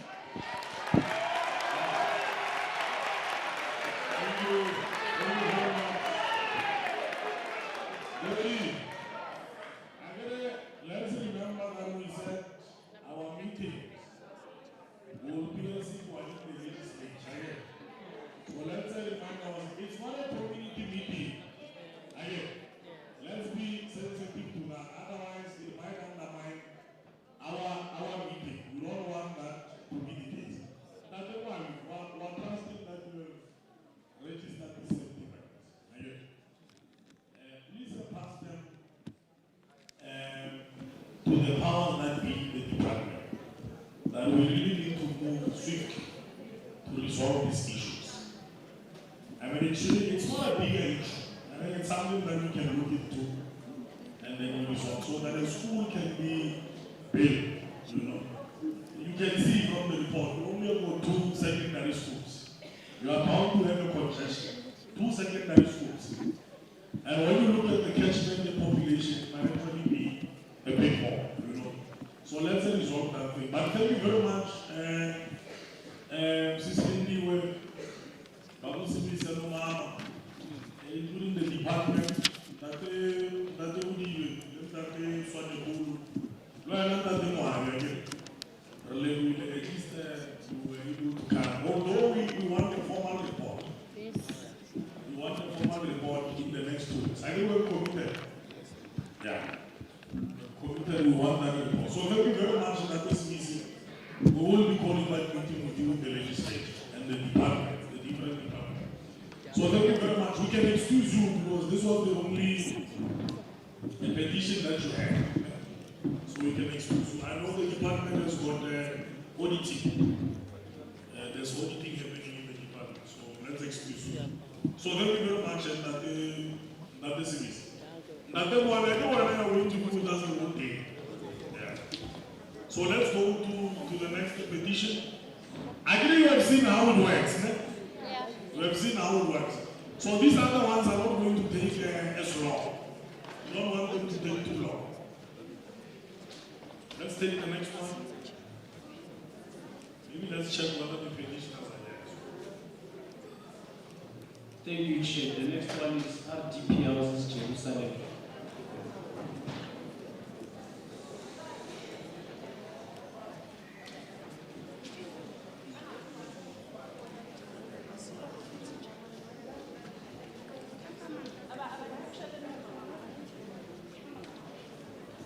The responding authority is the Department of Human Settlement and City of Johannesburg. Summary of the petition, RDP House, Jerusalem, registration number PP113T, stroke 02/128H. The petitioner is Ms. Grace Likawa on behalf of the Committee of Jerusalem in the report, who alleged that they are currently staying in an informal settlement in Jerusalem. They also allege that they have engaged with the local council and Mr. James about the development of the area with no success. The petitioner also alleges that members of the committee have registered for RDP houses in 1999. Chair, the petition was before the committee for consideration and it was further adopted, referred to the Department of... I'm just worried that we are not projecting the summary. I want that when we do the summaries, they are projected. So that the petitioners can read for themselves as well. Right, no, thanks, Chair. RDP House, Jerusalem, registration number PP113D, stroke 02/12LH. The petitioner is Ms. Grace Likawa submitting this petition on behalf of the Committee of Holy for Jerusalem, who alleges that they are currently staying in an informal settlement in Jerusalem. They also allege that they have engaged with the local councillor, Mr. Gibbs, about the development of the area with no success. The petitioner also alleges that members of the committee have registered for RDP houses in 1999. Chair, the petition was before the committee for consideration. It was adopted. Referred to the Department of Culture and Human Settlement Investigation and Reporting. The petition was tabled at the external public hearing held in Dobsonville on 8 and 9 February 2013. It was further tabled at the hearing on the 10th of March 2015 in Slogoville on 8 March 2015, wherein the department indicated that Jerusalem is part of the new housing development at Van Lease. Petitioners should submit a list of the stands occupants together with the City of Johannesburg. Chair, on the 8th of April 2015, a meeting was convened between the department and City of Johannesburg together with petitioners, wherein it was agreed that an audit will also be conducted so that they can begin to consolidate the beneficiary list. Numerous follow-ups were done to the department, Chair, regarding this matter. To date, Chair, nothing has come forward. Thank you, Chair. Okay, thank you very much. That can I get who are petitioners? Melga. Who did Melga? No, okay. So if you can confirm for us whether the summary is accurate. We have not left out anything. Dumela Mahol, leaders. Dumela and leaders. Petition ibua niti papa kasesi buan keneti as we are sitting here. My name is Priscilla Messi from Jerusalem. My name is Miriam Setlare.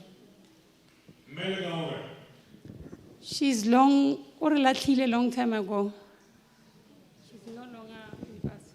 My name is Cynthia Sibisi from Jerusalem. Okay, thank you very much. May the soul of a man. No, she's not dead. She.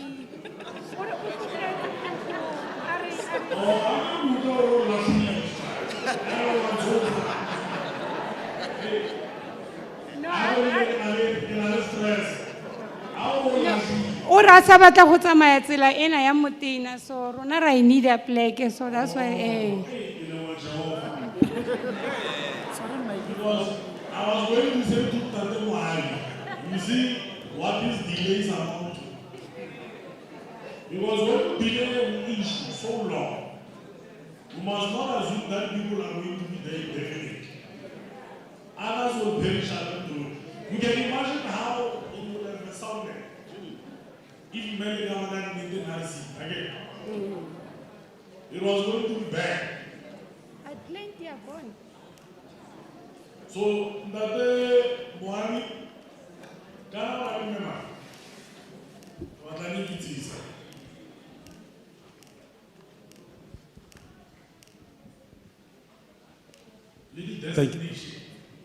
Thank you, Chairperson. Ke tla ke dumedisa hape le bitswa ke Moabi, Director PHP, responsible for the project. Ke na le Thembi Kuruvani, Assistant Director Project. Ke na tlo representela the feedback for today in that regard here. Thank you.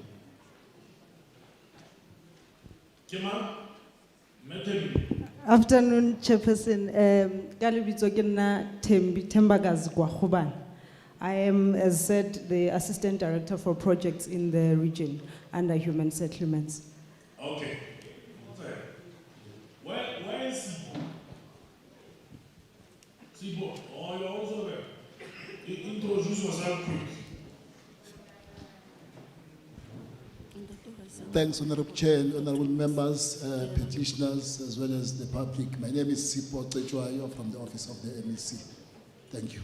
Yeah, let me tell you my issue. And it must be for the last time that it happens. Very, very last time that it happens. And I don't want to sound arrogant. When we call you as the committee in the legislature, you want senior manager, senior. You see, either the HOD or the next in line, and that's where we end. You want the most senior. You know what we want the most senior? People who are going to make decisions. Metalby is our fellow colleague, but she may not have the necessary decisional capacity. You know, we appreciate her for wanting to assist. But you need to impress. Actually, when I am going forward, because I'm growing in education. We are going to need a list, an approved list of the senior managers who are going to show for any of our meetings. So it must be for the last time. I think the MEC must impress on it, including in your council meetings, please also impress on the NMC. I know she's spelling you, but impress on the NMC that the committee takes exception. We really take exception. Because much of the things that go wrong, it's simply because managers who make decisions run away when they are supposed to account. Then they send those 10B who might not even be in the know about certain things. So that when we express our anger on the failures,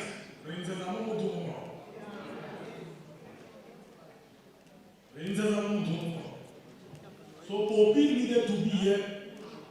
Well, I know he said he's in a meeting. What time is he coming? Chairperson, I know that they are on the tour with ad hoc committee, which is ending at 2:30. Yeah, well, we don't care because our invites are far in advance. We give people 2 weeks notice. This is 2 weeks. And the unfortunate thing is that when we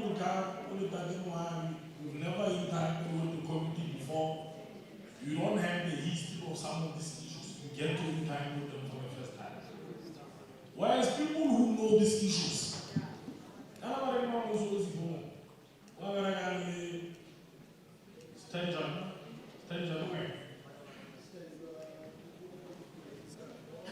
the lady who works with them.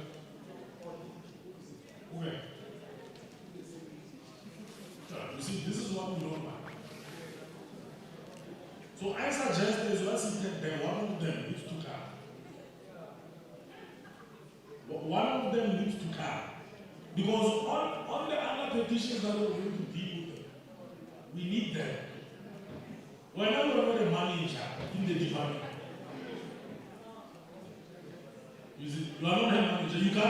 You may attempt to respond, but ultimately the decision doesn't reside with you.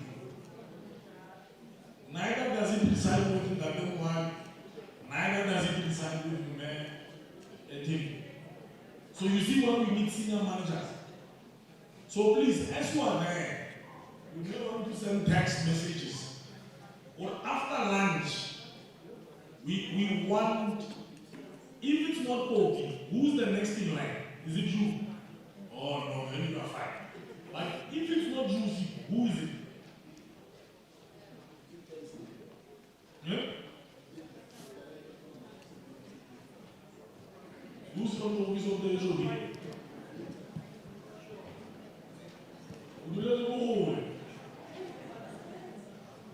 I was sitting there like a petition, and I was why I'm confused.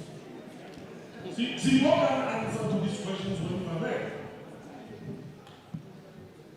He's not a manager. Sipo runs the office of the MEC. That's all that he does. So please do us that favor, I really take exception. Because it is as if we are undermining our people.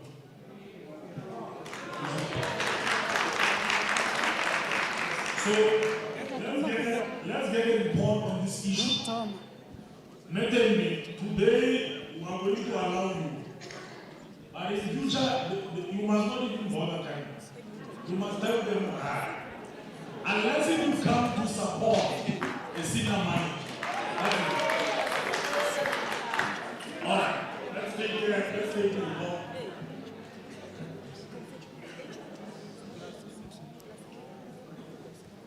Thank you, Chairperson, and we have duly noted that instruction. Just by brief way of introduction, the Jerusalem informal settlement, as it is known, is situated on Renlis's Extension 5, a property which we acquired from Renlis's properties. I will go straight to the efforts that we've made in developing the Rugby Club informal settlement, which we have done through the NASP program. A team of consultants was appointed by National. They've prepared an upgrade plan, which is covering informals, about 300 informals, 180 at the time, settlements, which included Rugby Club. So we started with a process to create sustainable human settlements in the settlement within the area through the ISOP policy framework, which is one of the national programs contained in the National Housing Code. The Settlement Rugby Club, as we formally refer to, but it is commonly known by the dwellers as Jerusalem, it was categorized by National as Category B2. For a Category B2, we do the following activities. We prioritize the provision of interim infrastructure. Obviously, this is done through a dialogue with the affected communities. We also prioritize resettlement into sites, and we reconfigure the settlement to make sure that everybody is on sites, and so that we de-densify the settlement. And again, this is done through participation of the community. To date, we've made progress, Chair. In the first financial year that we started, 21-22, we started with the phase 2 activities following the categorization of this settlement. And these were the activities that we undertook in the settlement. We initiated the project back in 2020. We established a PSC. We signed a social compact with the communities because the policy dictates that we do this together as a partnership. We had open days where we workshopped the plans, we workshopped the program at large. We then started with the actual enumeration and surveys of this community to understand the numbers that we had at the time, because they would have changed between 2017 and 2020 by the time we implemented. We had numerous meetings where we were workshopping the layout of what the township will eventually look like. This was accepted by the community. We had meetings where we were discussing the resettlement, we were discussing the reblocking process with everybody involved. The resettlement plan was adopted after much discussion with the communities, and we then roped in Home Affairs because we realized within the settlement that we had undocumented households. We then started, once everybody was happy with the layout of the township, we started with the resettlement into the formal stands. This process started in June 2021. To date, we are still resettling people into the sites, because we started on the dense side and opened it up to the other side that was quite vacant. In summary, these are the households that we found. We found 1,037 households during 2020. We sent this through to Home Affairs, and we received positive feedback for 785, which we then started settling, while others came back with issues from Home Affairs, and we were sent back and they had to verify their status.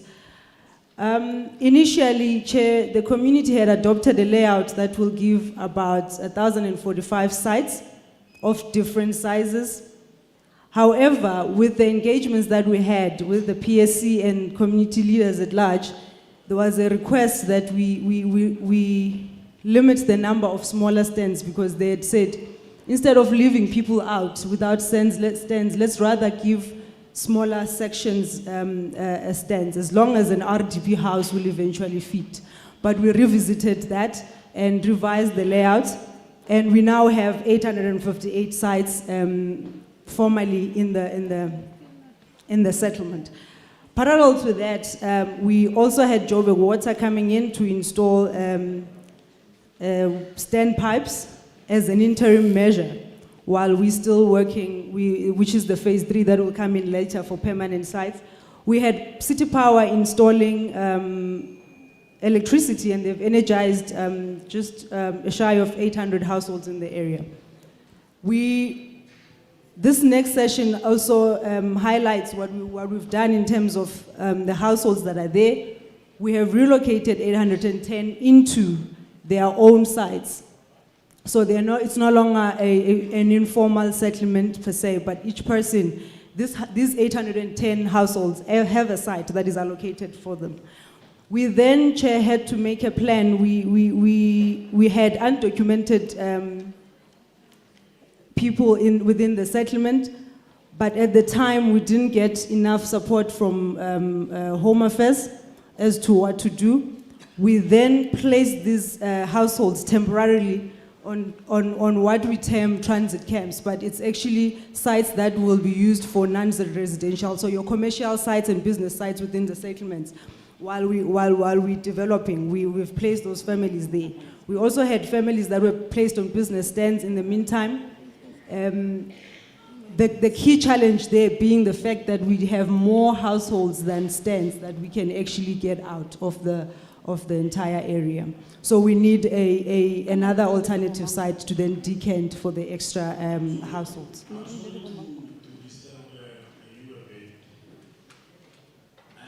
appreciate that it's a detailed report.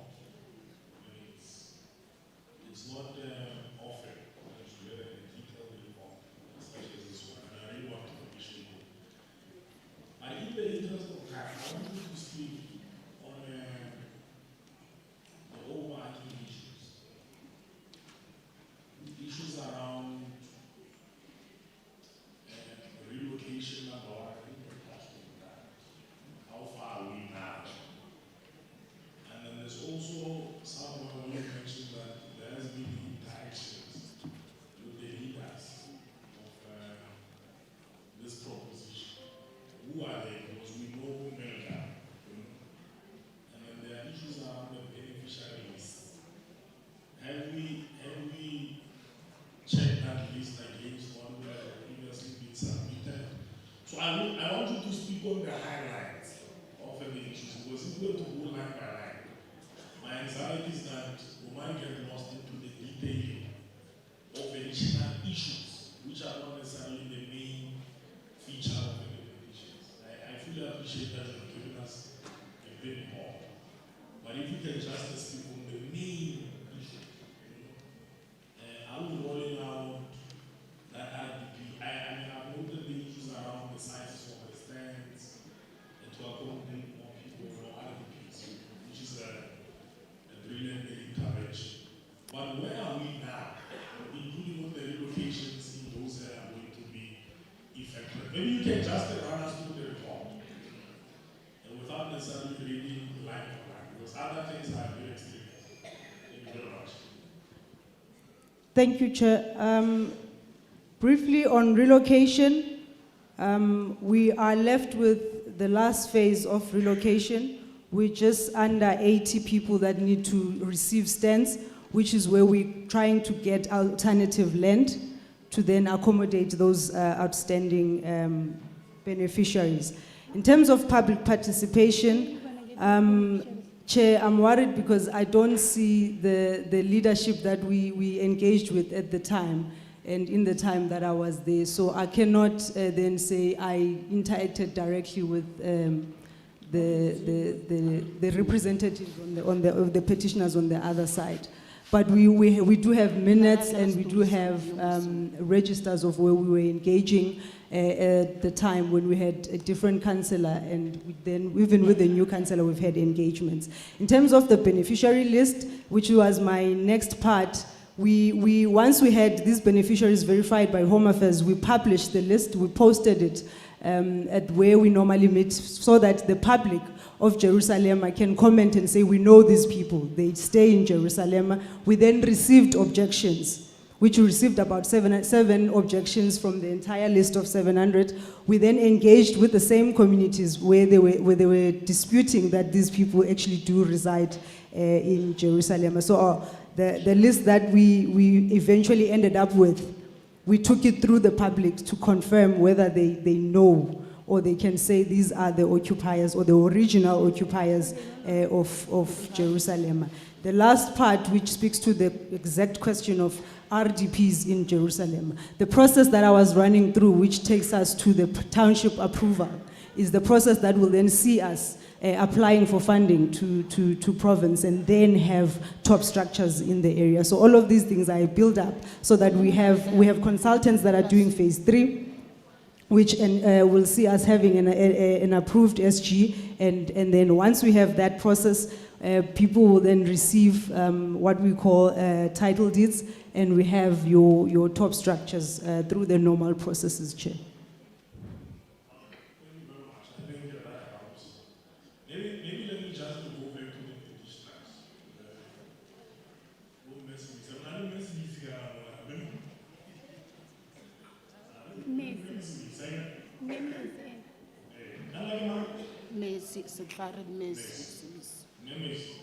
I just wanted to check because there's something I don't understand. I understand Jerusalem, and then you were relocated. Why relocated where? Hey, Papa, Jerusalem and Esa Itzachal. Kurki go for Buestana says, I lord Cafania, some I won't speak English, can I get off Haulahamotzile. Jerusalem and Esa Itzachal. Jerusalem Esa Itzachal, in a neighbor 12 hori, Nkasibu Horiki, but 12 or never lay out of Basai telling serious. Ba 210. But with in a one big house, so so there was this thing in OCI. So us as back roomers, was surrounding Florida under Ward 70, as now each and Chile bar is no longer Ward 70. Ratsama Ralo batla go utlwa sentle gore a gona le dipleke tse go di antshiwa mo le di stand na. Re le bangata, we were about 3,000 people. Then the councillor came together with Sello. I saw Twani or something. He was a housing department head. Barbelela hore, let's go ipeyang mo. Tsamayang le boele ko di roomong tsa lona. Let's ene office to office. Let's or le kre pleke mo na re kgone gore re lokise pleke as in the pleke ya batho. Jerusalem. Yeah. Okay.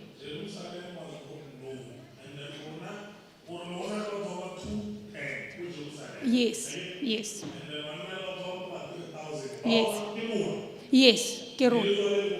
The back room as surrounding Florida. Yes. So, okay, Rona Berutla Mola, okay, Recasi Telefats. Rating, follow as the councillor says rating, Retamareka, again a roomil and the councillor. I never negotiated procedures or what's a Motanaka Hurukrepeke Udul. We did that. We followed since from 2011 until today. And then the last hearing, we had a couple of hearings, the legislation, the department, human settlements, all over. Every time, after 2 weeks, the phone numbers are one. I can give a comeback of fella whenever day. How do you phone they ignore me? Mr. Mwabi took our 500 databases. Today, he ignores me on the phone. 500 databases from 3,000. Really started like a box, auditor. Till today, Ronaldo saying, and guess what? That place in Oyan, as my sister speaks, it lets ya develop your etang, but Rona, we are outlefted. Rona baredi tse gore plekele recognize we are outlefted. Plekele le Dave Juicy, the councillor, never knew about it. First, we learned once Dave Juicy are willo ahadi feme mole wetang. The second councillor haitla Caleb Finn. Yene bi abatlo utla totally le the head of tsene no yana wa housing. Nothing. Abari batho ba, abari we are not next. Abari founela, abari bolele next. Bone no yana ba bua ka batho ba ile hore ba teng, ba dula le bone, and guess what? Leader. Ba tsere batho ba rent leases. Ba tsere batho ba rugby club. We were supposed to be the fourth group from all these settlements. Mara ba re tsa, the flats tsa flee off ha di bulwa ke Tokyo Sekgwale. We were there. We were the first priorities sa hore we must get that. We are not even there. Ha gona motho re itseng, but kaofela ba re itse story sa rona these people.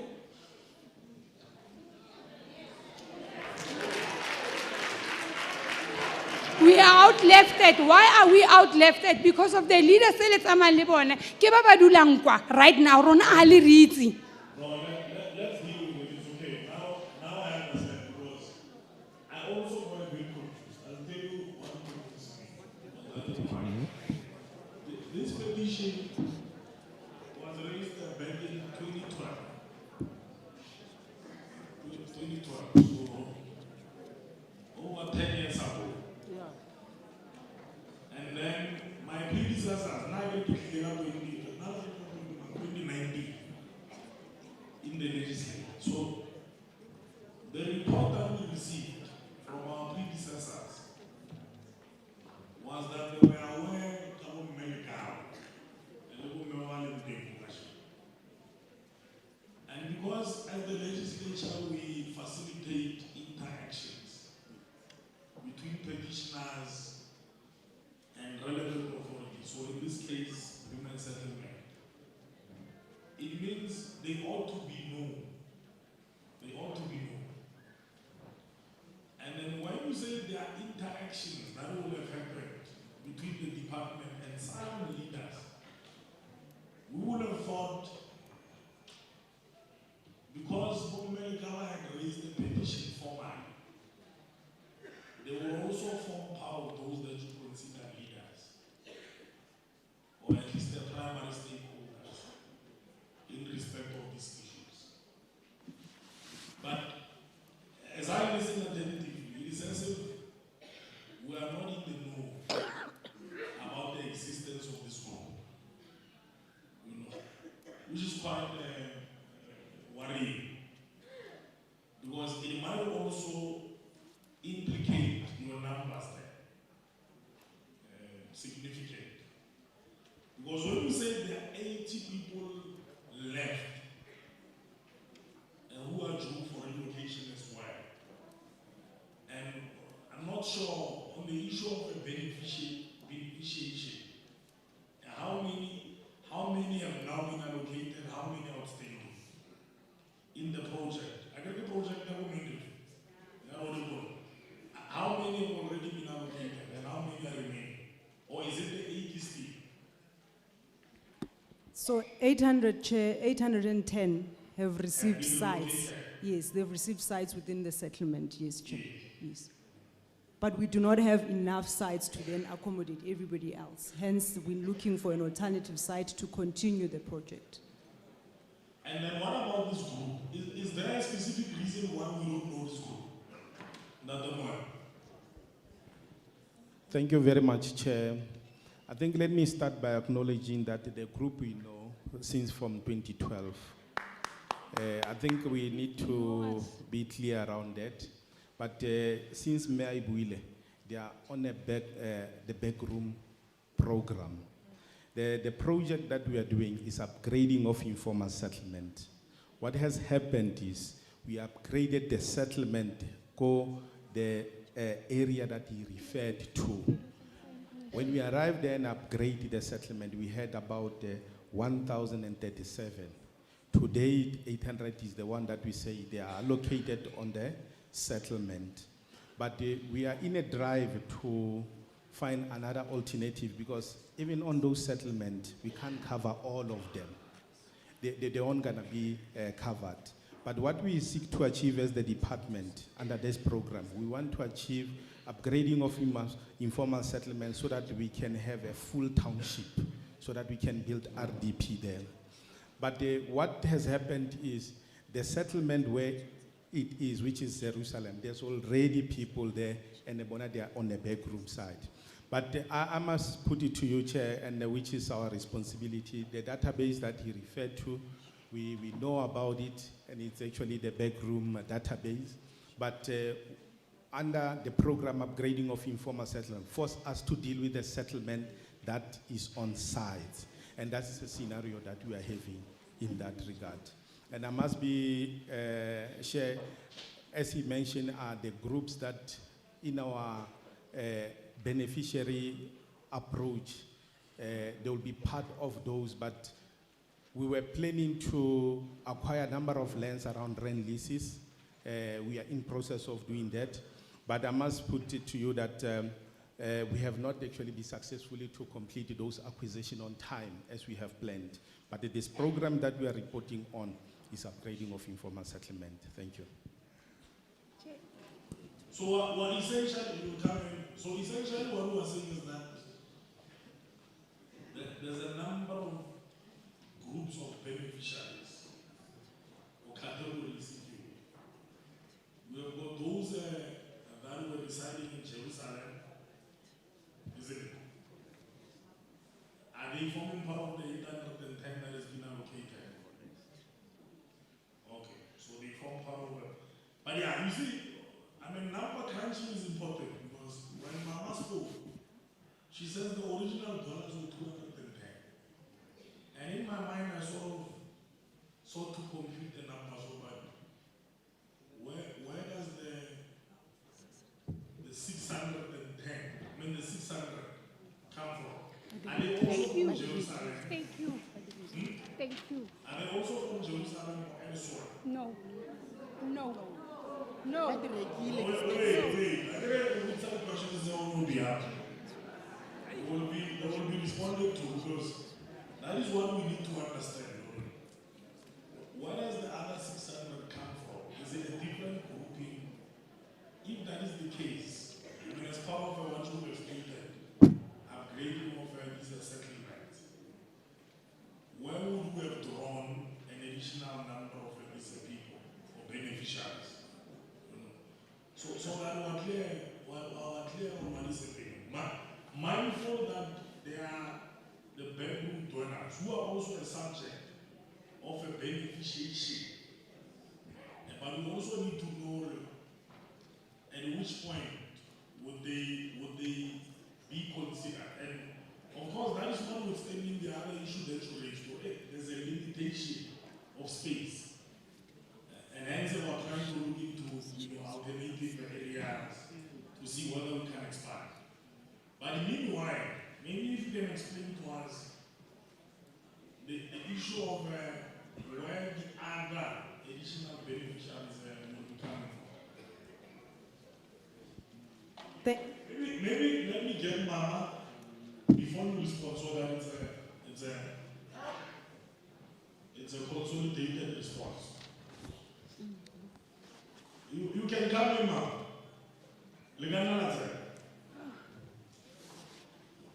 Mama is a bit emotional. Maybe let's get somebody. You don't have to stand up. I'm sorry, leader, but you know why I'm emotional. Bone batho ba ba 600 rona ha ra tsaya molao mo matsogong gore re tsene gore tletle government e re bone ba re kubile ba re tsamayang ra etsa molao mara still we are not on the list. Batho ba ile re ba ipeile mo ba kreile mo bone ba ja monono o ile rona ro createile monono o, which is unfair.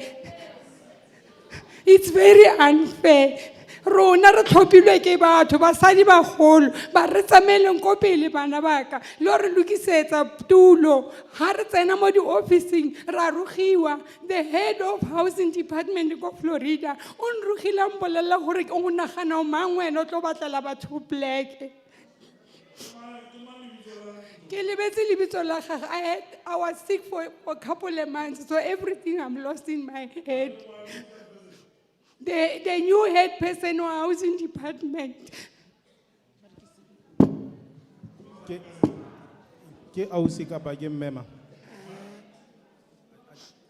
I just want to find out is Kim Meka Page Ausi. Kintate. Kintate, Papa. Ha o hopole lebitso? A ke re sa gopola lebitso la gagwe ke le lebetse because re tlogetse buka e di re e tshwere. So ntate o ba re ke ena a tshwereng ka mo officing tsele. A ke itse ke mang o mogolo ka mo le ba itse ba re ke ena mogolo ka mo. A moholo ke Winsley Masinga. Ke Winsley Masinga ke ena moholo ka mo. Masinga ya. So ga se Masinga ba bua ka Masinga. Ga se Masinga papa. Ha ba bua ka Masinga. It's okay. We are going to accept the report. Just don't let it here. We don't want people who behave that way in public settings. On today, on Tuesday, I'm free on Friday. I'm going to go to that office. Maybe when they are available, we can also come so that we point towards that person.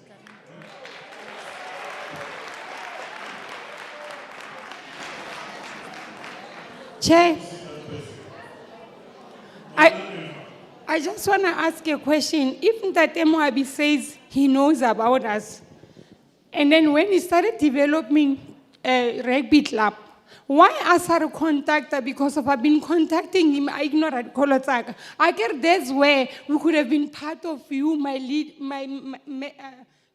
what's your name again? Tembi. Yes, Tembi. You could have known about us because of he knows about us. You could have called us and say, we are developing since well you guys are not around. Here is a program, but he never did anything about it. That's why we are out left. So that means he didn't want us to be part of that place.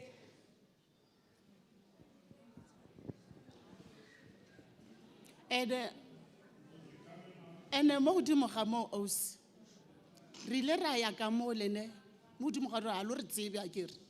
Rona di leader tse re mo ha lo re tsebe a kere. Lo tseba ba lo ba tseba nga kere. So ke a makala rona palo e re tsene mo le re tseba ya mo Jerusalem. E ne le mekhuku e menyane. E ne le 200 and something, I don't know more.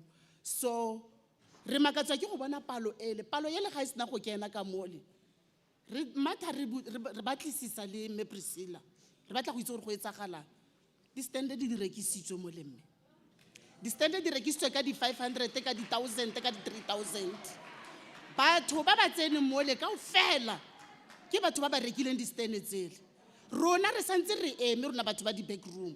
Re emetse re folga molao. Re emetse gore re tle re utlwe gore re tla bitswana gore Jerusalem a ke ele. Because re tle ra tla te mo Jerusalem gape re na le batho di leader tse di kgolo wa bona ba re bolela gore plekela se pleke ya gore ka dula batho because ena le di gas e dangerous e undermine mine o taboga ka motlase ga yona bo zamazama ba bangata ka mogare ga yona so ba re retse bone ba tla re bolela gore pleke re tle go itwa re makala re setse re bona go tletse go setse go batlile di lawyera tse di kenyang batho ka mole di lawyera di a rekiwa di patala di tšhelete di kengwa ka mole rona re dutse ka mole re patala di rente tsa di 1500 please guys re tseng serious ra lokopa re tseng serious re kopa ntho lo re bolelle nnete gore lo re emisitse ka rona batho ha se gore ga lo re tsebe batho ba di back room lo a re itse sentle lo re itse sentle go tswa ko 2011 re qala re kenya meeting mole re kopana le bontate Aubrey ba re tsebisa batho today ga lo re tsebe ke a utlwa ga o bua mo my sister ha o re tshware totally ha o ya mo go rona at all o bua ka batho ba bako ba re sa ba tsebeng o bona ntate o dutseng o bapilele o roleng di brele o re tseba gantle azanka a re itatole azanka re itatole letsatsi le liwane azanka ntate o modimo a re itatole o dula ntsana le rona ka nako e kgolo le enyane ha di meeting di tsena wa re tsebisa gore gona le meeting o tsenang kae please guys re sentse ra setleng ra lokopa ra sokola re patala di rent re bereka di kitchen mesebetsi ya rona e kgautswe re bereka di piece job ha rena mesebetsi please guys ba robala le rona mo tlasa maoto a rona ba segolo today re tswa mo chairperson I'm sorry to interrupt you re tswa mo le re tsentse mo listing ya Jerusalem So my sense is that the report is quite an extensive report, but it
which for over 10 years, and 10 years is a long time.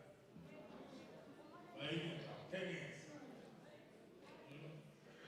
I understand if it was in 2020, but it's 10 years of interactions. And that is why we also say at some point we took their documents because we wanted to create a database. Because why could you not have a mixed approach? You know, and not delineate way, you know. But if you would have said, let's consolidate everything, so that there is no discrimination in allocations, but as it comes across, it is as if there are other people who were prioritized over others. And be mindful, Honourable Ezra in this group. You know, what I tried is what I mentioned earlier when I started. Already imagine if tomorrow is no more.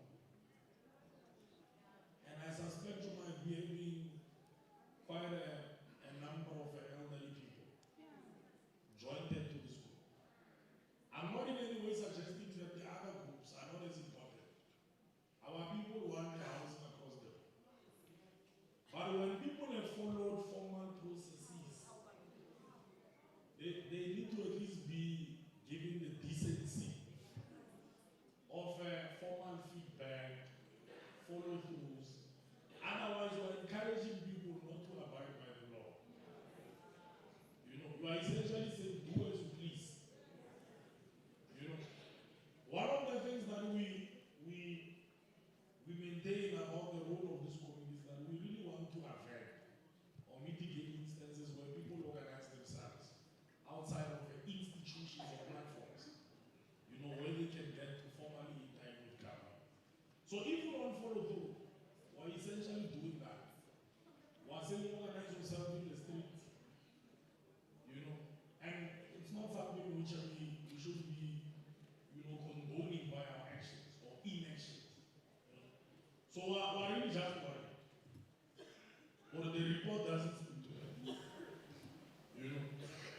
So it is as if they are non-existent in the equation, which is part of what is up for us.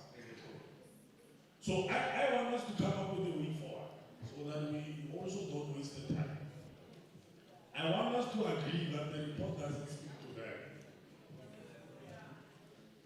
but that we should find a way. And you know, one of the things that we should be doing that which are quite simple exercises. Not only giving people regular updates helps. Even if you are struggling with something and going back to these communities, what about the community? We still have the intentions to assist or to intervene. Again, you give them regular updates. You will have seen, I mean, much of these issues will have been half resolved. But when we keep a distance, you leave people to their ways. You know, I'm not so sure why we've not been able to interact.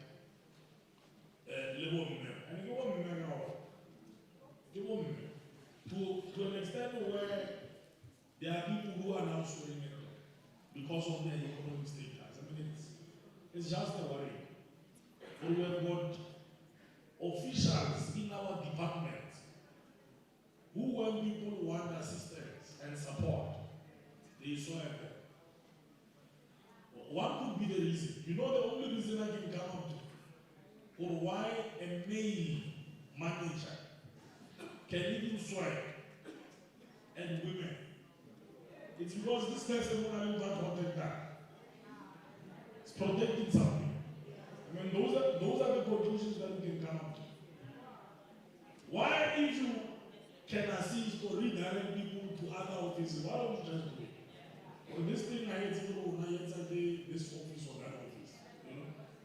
Of course, I'm not saying that, but we still need to investigate. So I'm going to go there.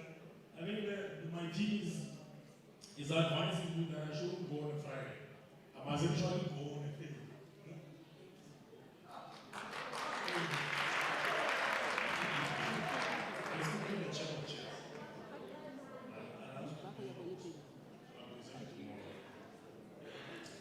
So we'll go on Tuesday at 10.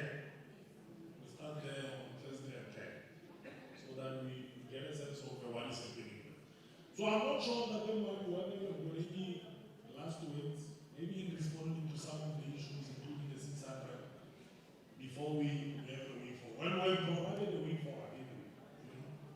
But maybe you may want to respond to the anomaly of the runs. Is there a response? Yes, Chair, thank you. Just briefly, there are about 4 groups within the settlement. There's what they call the original dwellers, the people that were there first. Then came a group from a dumping site known as Marie-Louise. Seri was representing, hence the talk of lawyers. Seri represented that group and we had to find alternative for them. We then placed them temporarily in Jerusalem. The third group also was, there was a disaster, it's Midlands group that was placed in tents again in Rugby Club. We had to accommodate them there. I think the number was around 80.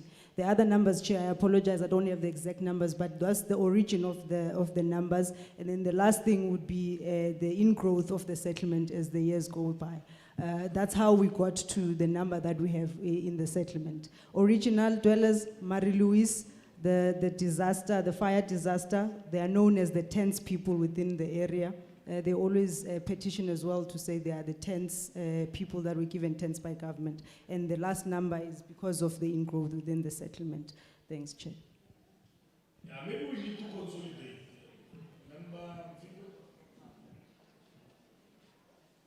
Thanks, Chair. I think we are confusing us and the petitioners. You can count them on the list of informal dwellers. They are backyard dwellers who seek accommodation to relieve the pressure that they have. That is why Mama Wizzy, because backyard is rooms, garage, room, and probably mukuku in somebody's yard. That is their crime. We identified as Greater Jerusalem for our own housing needs. And Jerusalem was used as a vehicle for them to get houses. So you guys are not even talking about them. You are talking about sorting out the informal settlers in the informal settlement. This is a problem that they petitioned for. From the report, there are no plans from the city of Joburg to sort out the backyard dwellers. So part of going of way forward is presentation of that plan. Now, what are we going to do with backyard dwellers? Of course, starting with them, then probably looking throughout the city broadly. But if you're going to assume informal settlement, they have a particular need that is a pressure point for them. So you guys are not talking about it. It's actually we are confusing us. Thanks, Chair.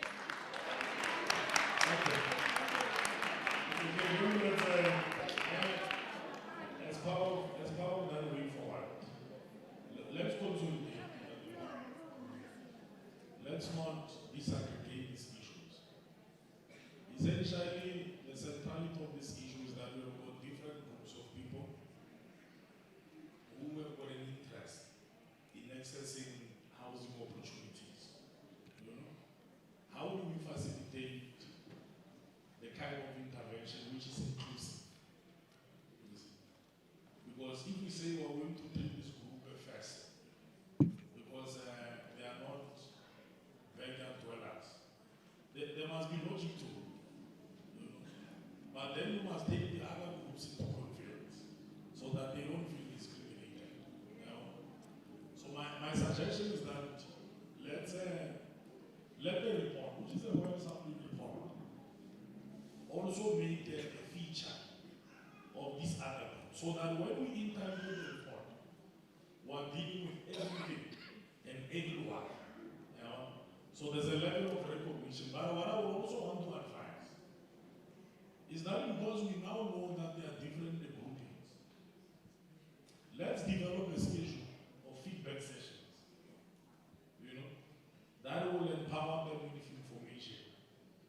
So that they are not frustrated, that there's no corresponding between them and yourselves. Because, I mean, essentially it's yourselves. You must give them, that information.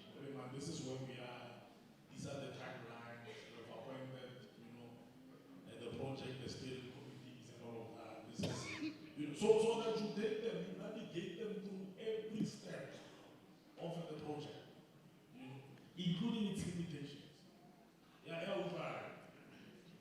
so when do you think you can give us a report? I want us members to come up with a timeline. Can we get it along the same timeline for the previous petition? 14 days? Can we get it in 14 days time? But it will also require that you interact. I want the interaction to happen within 7 days. So this one can come. So within 7 days, I want you to interact with this group, so that your report is informed as well by those interactions. See, but you're going to monitor for us. Again, you're just going to monitor for us. And then on Thursday, I'm going to be in this office. I'm going to be there 10. I'm also expecting that you are there. Yeah. No, I must say, I'm going to be there 10. I expect that you are there. I want us to look into this issue, or this manager, who allegedly dismissed people. That one we don't take any. There's no point in us getting no bullshit. No matter how powerful we think we are. So our people, that one we don't do to tolerate. I want us to recognize them, and what that means for us. I want to tell you a two-way engagement. I just want to say one thing, Fela. Okay. Chair, I get to se ke tlo se kopang gore ba tla se kgona. Ne ke kopa mo ATA a reng e setse spaces. At least ba tseba golo ba ile gore database tsa bona ke from 1996 from my side. Is it possible or at least o tsenye o re bontshe gore o serious or le tlo etsa something about us o tsenye ba golo ba o ge. Yeah. It's a fair suggestion. If the report can speak to whether there's consideration to that. Again, please consider that suggestion. I think it's a fair suggestion. Because we have left out this group.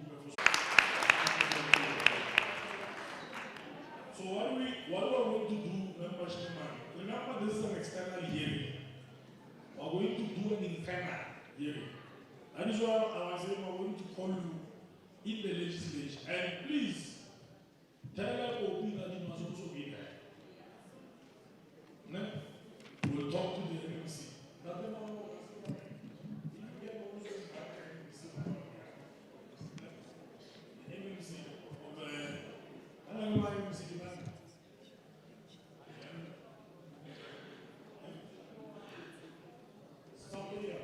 MMC Leach. Yeah, he's a MMC Leach. Yeah. The MMC of Human Settlement, I think will also appreciate if they can also join us so that we resolve all of these issues. No? So thank you very much, you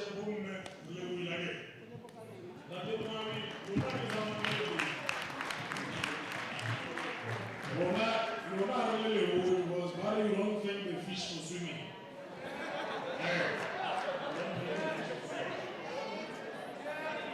So thank you very much. I want to, when we started,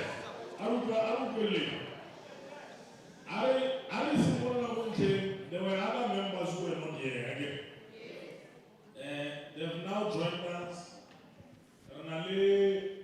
Honourable Ezra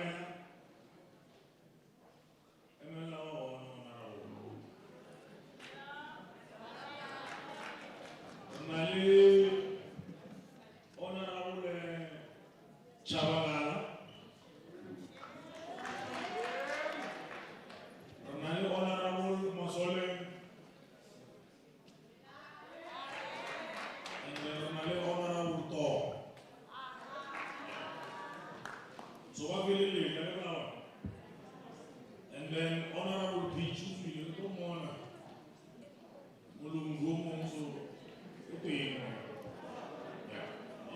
So thank you very much. We want to go to the third petition, and I just want to break it for lunch. That's why. We will be advised. No, Matoa, I don't say Matoa, we will not feel you. Okay. Remember, we are in the meeting of the legislature in Parliament. Okay. So let's take the third. We'll take hands over for you. Okay. Let's take the third petition. I'm a brother house screamer, I won't try. Because we're in the meeting of Parliament. Okay. Therefore, we are going to give you an opportunity at the end. Over for you. Okay. For now, we're dealing with petitions. If there's any issue, just report them. Again, you report them, you can raise with us in the end. Otherwise, we're going to check this meeting into something that it's not. Again, company in that sense.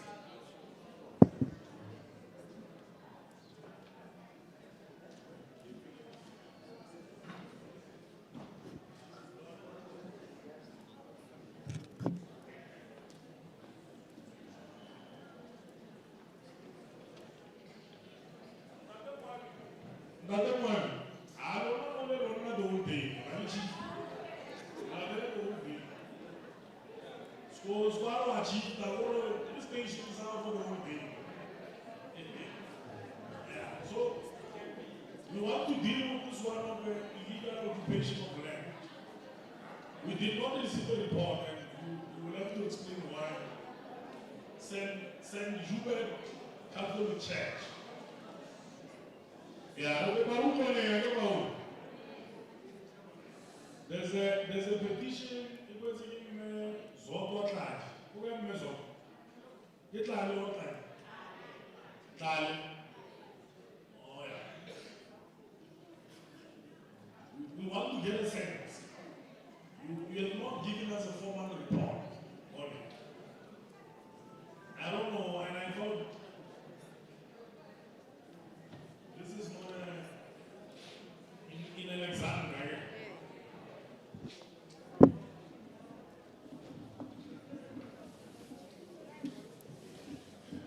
Honestly, who's responsible? Okay.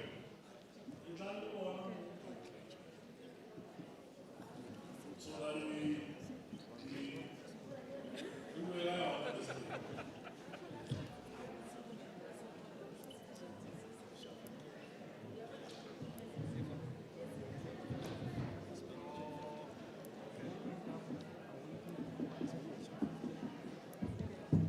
Okay, thank you very much.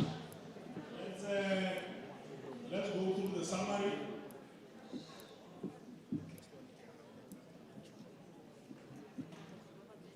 Let's go through the summary. The next one is illegal occupation of lands and Catholic Church in Uganda. Registration number 25D0323LO. The petitioner is Ms. Zodwa Tale, an adult female who resided 76 Road, Johannesburg, submitting this petition on behalf of the church, who alleges that there is an informal settlement that has been established on the church site without the consent of the congregants or leadership of the church. She further alleges that illegal inhabitants have connected water and electricity from the church supply, which has caused the consumption of the church to be very high, thus resulting in the church incurring high bills for water, electricity rates and taxes. She also alleges that illegal collection of electricity by illegal inhabitants of the informal settlement is a safety hazard to the congregants as they still worship on site. Further, there has been an increase of crime in the area because of the newly established informal settlement, which has extended to the church building as the church doors, windows and frames were stolen, leaving the church damaged. She therefore requests for an urgent intervention of the legislature as the church wants to expand and open a primary school but is unable to do so under the current conditions. Chair, the petition was before the committee and it was adopted. subsequent to that was referred to City of Johannesburg for consideration and responses on the 2nd of September 2021. A follow-up on the submission of the report was done on the 6th of October 2021. We are currently awaiting a status report. Thank you, Chairperson. Okay, thank you very much. Mama Dale, this petition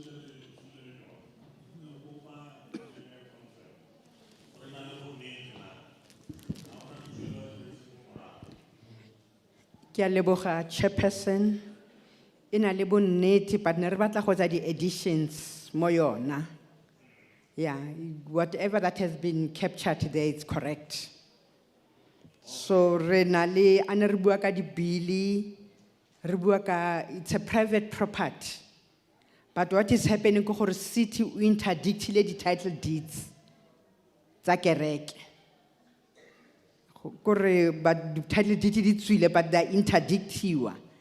And o bila kereke but ba sna le di title deed ba sa di tshwara. So ke additional batlang go etsa because it is actually problematic. Ya gore ra biliwa but ha rena le documentation e re tswereng. E re bontshang gore ke nnete property belongs to us. Thank you.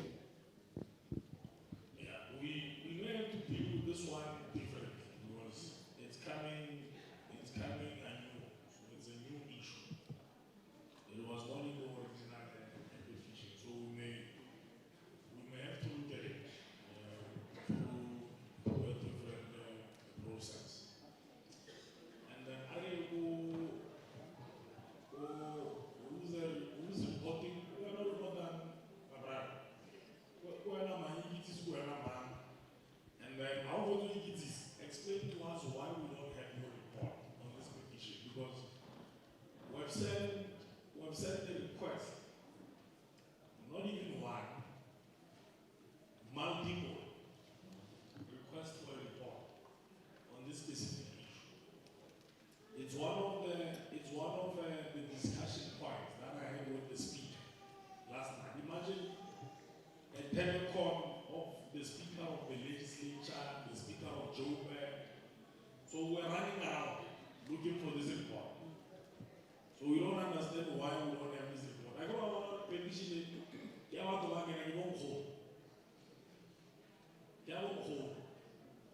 So we are worried why we don't have a report.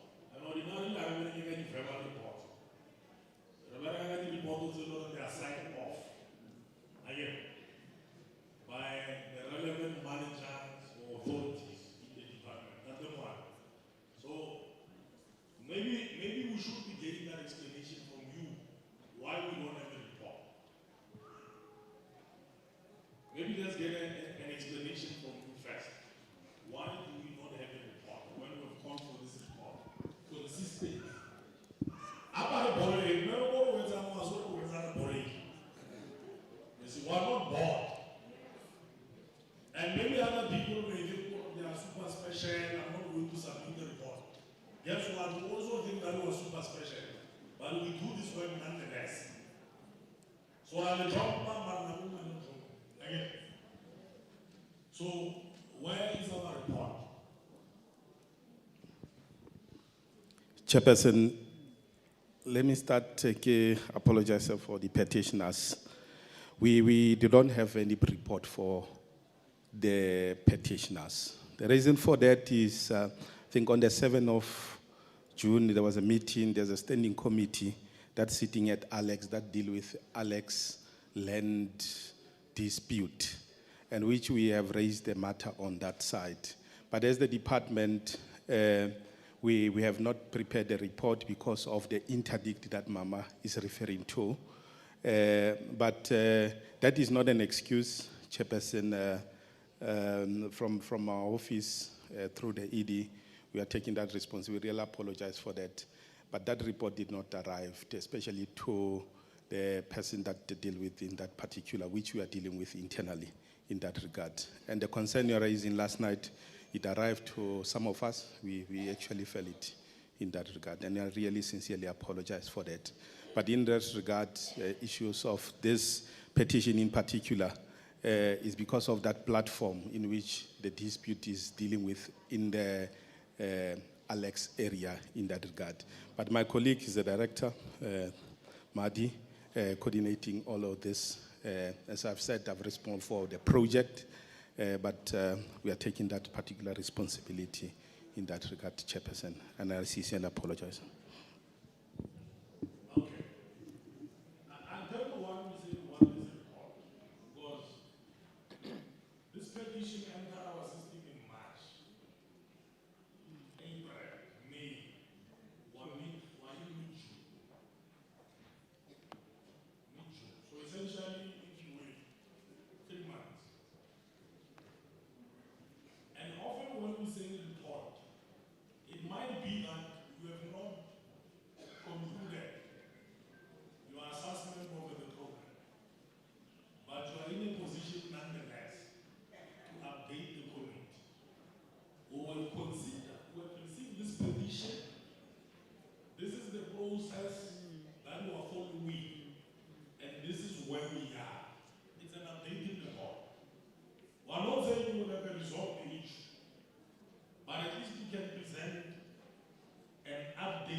So that we don't come into a meeting and there's no report at all. Nothingness. Nothingness. I mean, it says a lot about our work ethic. When you're responsible for a program and members of the community raise an issue, and you know beforehand because you've sent out invites, or hey, we're expecting you to give us an indication of how you are resolving this issue. And I'll bet that you still can take for us, you know what, I'm just going to that meeting. And I really find it unpalatable, to be quite frank. You know, it's better when you've prepared a one-pager report. And then the committee will say, hey, this is not a one-page report. But to come into a meeting with no single sheet that details how you are dealing about the issue. See, but what does it say? It's actually undermining to the committee. So we really take exception. Undermining the petitioners as well. We really take exception. You know, I mean, it's the highest form of indiscipline. When Parliament calls you, and then you just decide, go freestyle. I'm even worried, why must we entertain this thing when there's no formal report? You know? Because how do we confirm with what would be presented to us verbally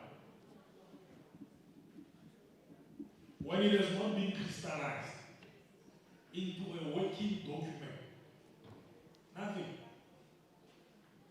Even as we called last night in that day one, no effort was made. Right? Let's package something. At least for the sake of disengagement. Nothing. I know, Sipo, from your office, with the reports that you wanted, you even had to return some of them back because you thought they were not up to standard yourself. And yet, in the city, we just decided, and you know that I must be quite honest with you, especially in human settlement, our reports are always the same. We have over time experience a culture of non-reporting on petitions referred to yourselves. And it's a big one. It's really a big one. Maybe we must take action.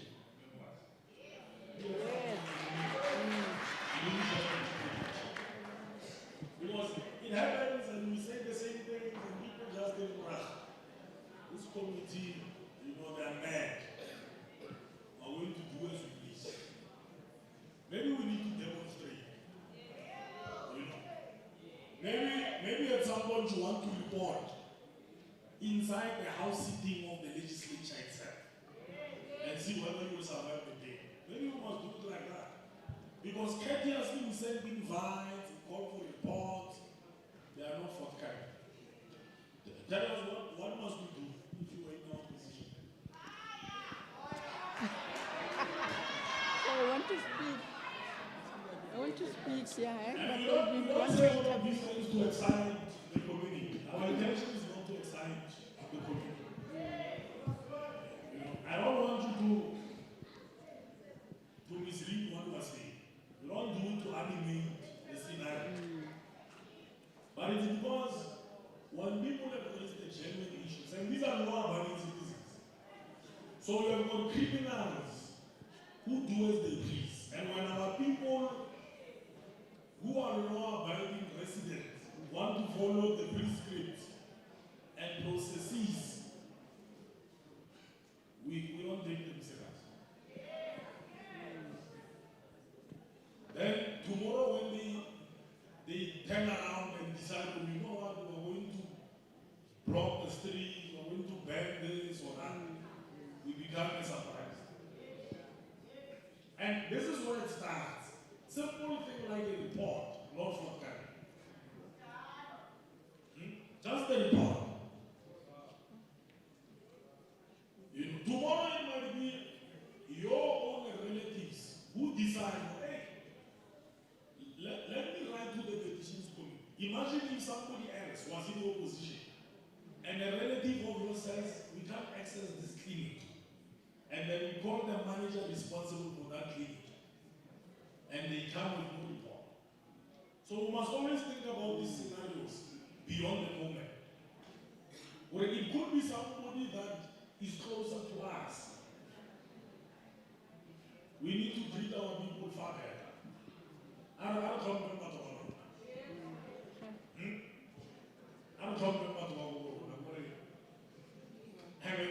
that is what we should be doing. It's at the heart of a responsive government, a caring, responsive government responds. So maybe you will extend on what the Mooki said on why the report is not here. Mama, you wanted to come in first? Yes, before he comes in. Chair, thank you. I think to say we are disappointed is an understatement. By the way, when we are here, we are representing a congregation, not individuals. Here, we are here as individuals, representing the people. And the people were angry. So in other words, if people don't want to attend to the petition, do you want people to go and fight now and people die? Because people will go and fight. We had to stop them, to say don't go into that yard and do whatever. So when we are here, chairperson, we are here representing people and we are disappointed, and I said disappointment, it's an understatement. We're taking this back to the congregation. I think you'll get another maybe letter or something that expresses our anger. Thank you.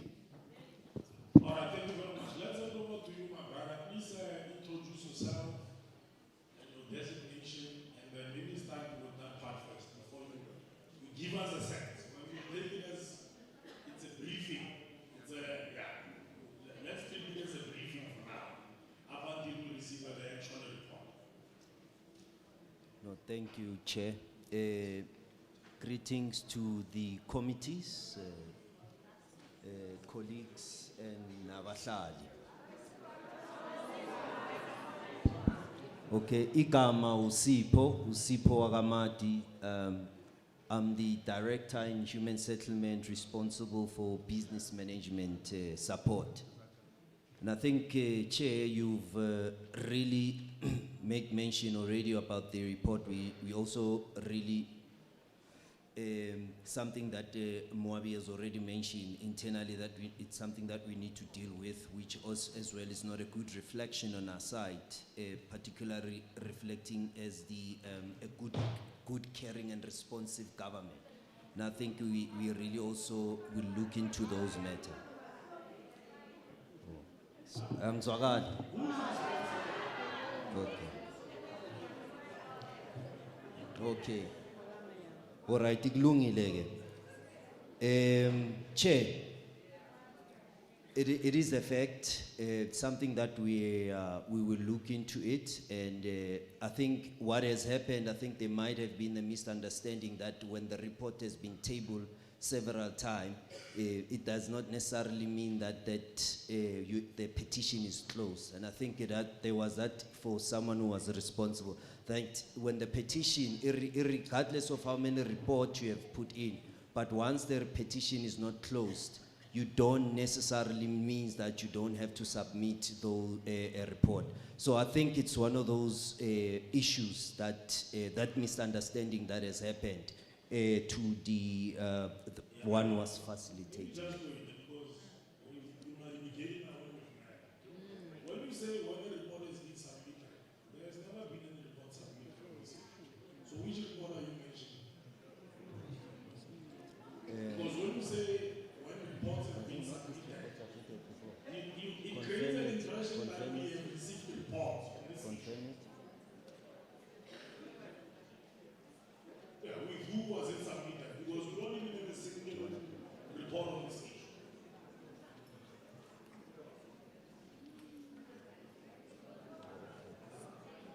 Okay, that's a briefing I've received. You are 100% correct.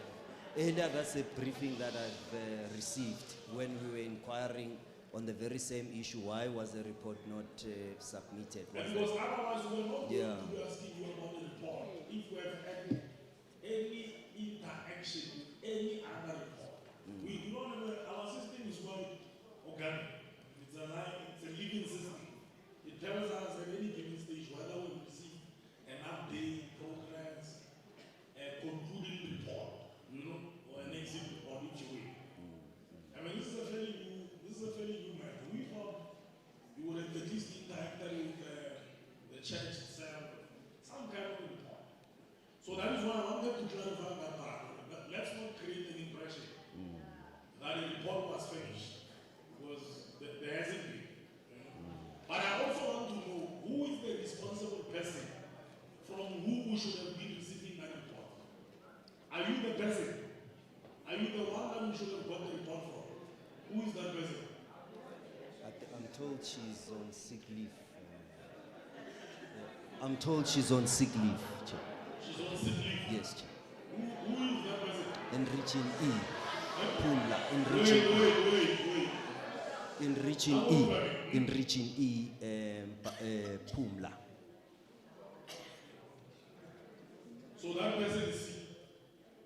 Sick, yes, sick leave. Has she been sick for the last 2 weeks? I'm not too sure about the last 2 weeks, but that's what okay. So whether it's not you, it's that person. Are you overseeing that person? No. He's not a direct line support.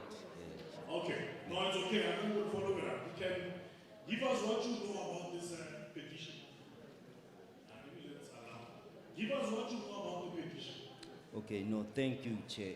I think the particular petition that we are tabling today, it does an indication that I think it's not only the issue that as the human settlement that we need to deal with it, but I think it's a matter of a joint intervention that we need to do with other relevant department and unit. One, which is the issues of the bylaw, illegal connection of electricity and water, and also the issues of land invasion, but most important, the issues of lawlessness, that I think we need to involve our law enforcers, our urban managers as well, so that we are able to address this particular issue.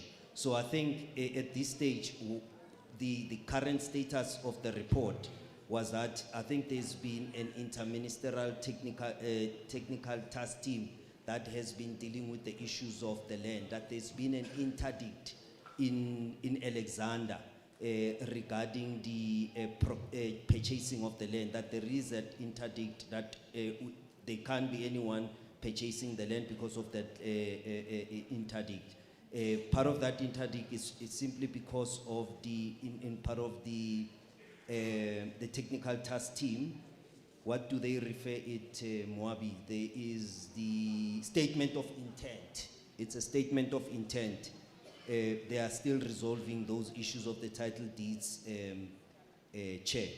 That's, Moabi will also add on this particular matter.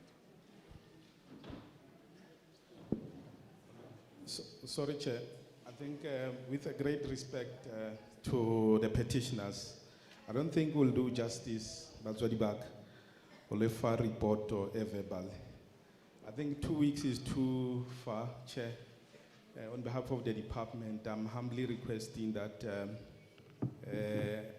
I'll take that responsibility to meet with petitioner as of tomorrow to ensure that we prepare what you call an update progress report to address the challenges. I don't think it would be fair refaneka a verbal report as the department. Indeed, we have not submitted the report, Chair, and I'm not going to be around that. Responsible official is not there, but as the department, I think I really apologize mostly to the committee and to the petitioners. That's what I wanted to share. Thank you very much, Chair. All right, thank you very much. So,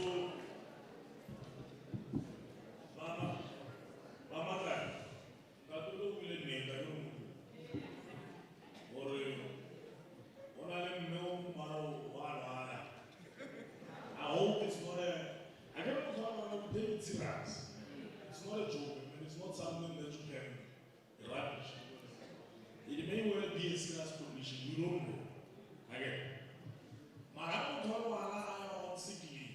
our expectation is that that person briefs other people who will be acting in a stead. Or there is this issue, there's going to be a petitions external hearing. I had started to prepare a report, or I hadn't started.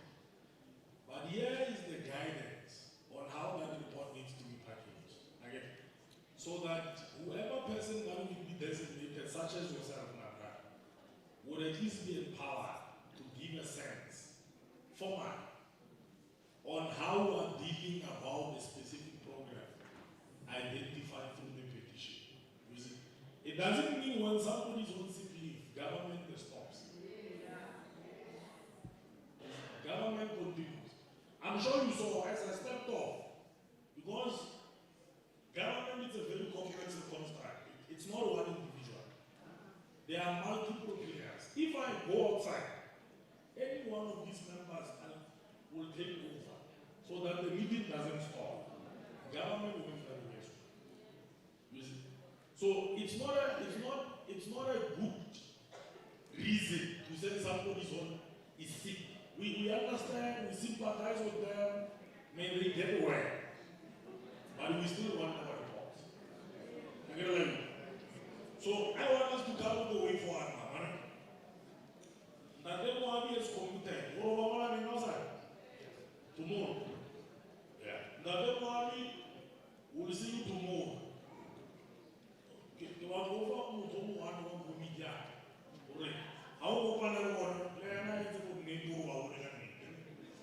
So I'm going to designate one. What's the no? So I designate you. So no. That is not the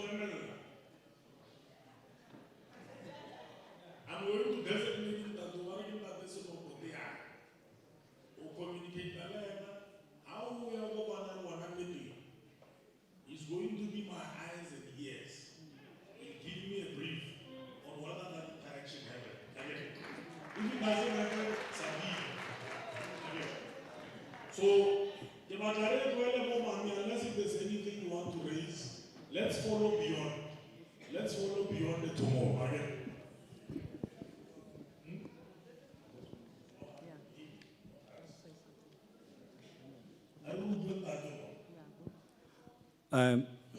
Dumelang kaofela. Thank you, Chairperson. Kalibito, I'm Kezakele Lengwati, Senior.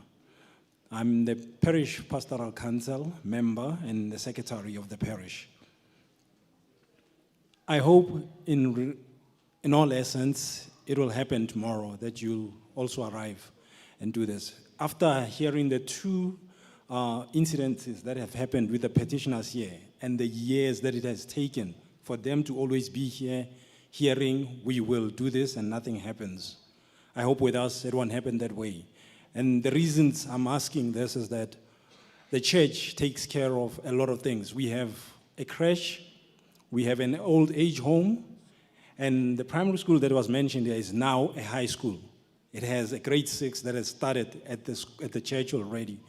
And it's a school that will be accommodating learners from Alexandra. Brother, let me assure you, that meeting will happen. Don't be doubtful. Under my watch, it's going to happen. What I wanted to assure you, maybe let's not overextend it. There's a commitment, that meeting will happen. We'll follow up on this issue. So that is why Yes. that meeting will happen. Or that one I can guarantee you, it's going to happen. So don't be anxious about it now. It's going to happen. So maybe let's leave it there. Okay, thanks. And then that meeting, that is why please, you will give us the details, you will share with us now, so that we can also enroll it in our system to say that you will have it's a pending, and then only once you have had it, you clear it off. No? So let's leave it at that. And I'm worried about time. It's now 2. What is Mongule? Man Mongule. I want to know whether we should take the last petition before we break for lunch.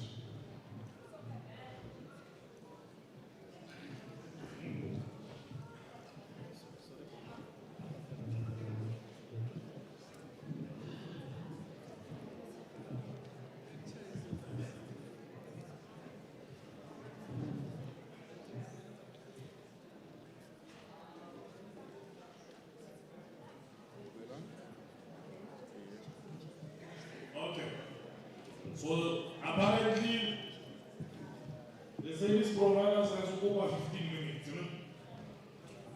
And this all the service provider, lunch is served at 1 by 2 and I don't tell you communities. I don't want to go from the locality. Imagine a two service provider, local, as well as week. You know what I problem. So, another 15 minutes. So it means we'll break at 2:15. Again. I don't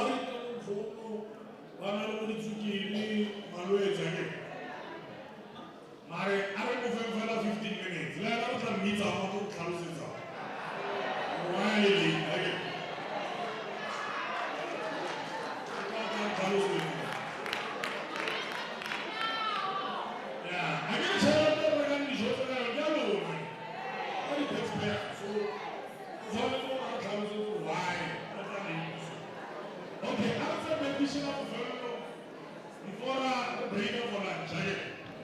Let's take the last one.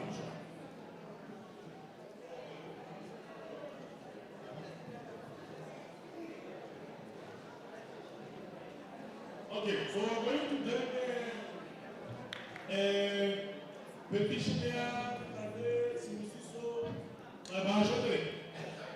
is okay.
so that it's a bit clear, otherwise people are unable to see it. So if you can just enlarge it on the screen so that everybody can see and then follow through on what is being said. Can we then also now take the summary? Do we have it? Thank you, Chair. Delays in construction of RTP houses, Ivory Park. Registration number PP40B091980. The petitioner is Mr. Sibusiso Kawashe submitting this petition on behalf of the Mbona Section Development beneficiaries who alleges that they are a community of Lindelani and Mbona Section in Ivory Park of 79 who were identified as beneficiaries of housing development project. He also alleges that the selected beneficiaries were verified by the Department of Human Settlement in collaboration with the Ward Councillor Maluleke and the branch leadership. However, he alleges that the branch leadership, specifically the chairperson, who is Mr. Rudolph Mabasa, is delaying the process by fighting with the councillor regarding the allocation. He further alleges that the project has since been halted and they are frustrated as it seems that the branch chairperson wants to control the allocation and change the beneficiary. Chair, the petition was referred to City of Johannesburg for investigation and reporting on the 30th of September 2019. Follow-up on the submissions of the report was done on the 23rd of October 2019. The PSC undertook an oversight visit on the 10th of February 2022, wherein the following recommendations were made. The department to identify the stakeholder and call a meeting with them to deliberate on the issue. Talk to them through the process and that there are other developments in the pipeline and qualifying beneficiaries will be attended to. Therefore, appeal to them to stop looking at this development. You must scroll down because you're still on the first page, also on the second. A meeting with the ANC branch leadership to iron out issues and explain the allocation procedure, etc. The petitioner suggested that a take-up be considered to maximize the development instead of the impasses caused by those that want to force themselves onto the 24 beneficiary list. Human Settlement Department to consider the possibility of the take-ups. Follow-ups were made on the 6th of June 2022, 6th September 2022, and again on the 24th of January 2023. Chair, I must also indicate that the inspection, the oversight that was undertook, it was jointly between the PSC petitioners and also the Department of Human Settlement was in attendance. Also the City of Johannesburg was also in attendance. Thank you, Chairperson. All right, thank you very much for the summary. We know this petition very well, but maybe just confirm for us whether it's a true reflection.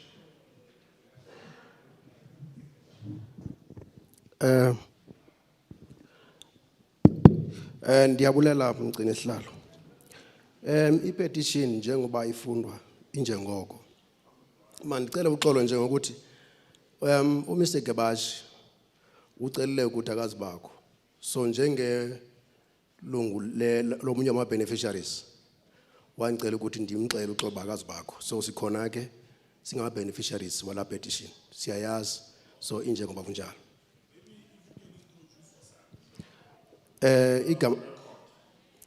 Igama lami nginguJackson Bhence. Phaya Ivory Park eLindelani section eMbona. I-petition ingalendlela ifundwe ngayo.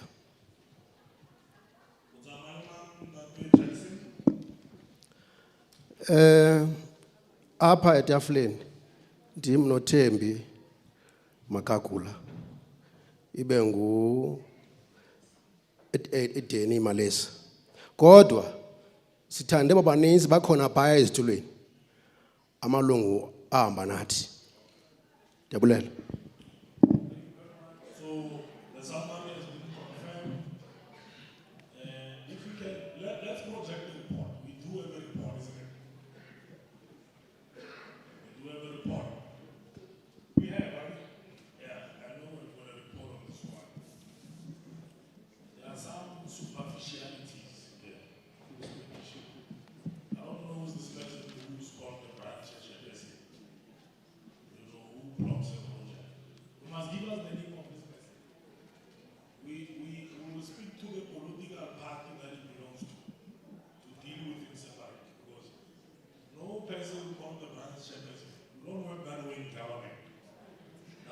chairperson frustrates the process, which implicates members.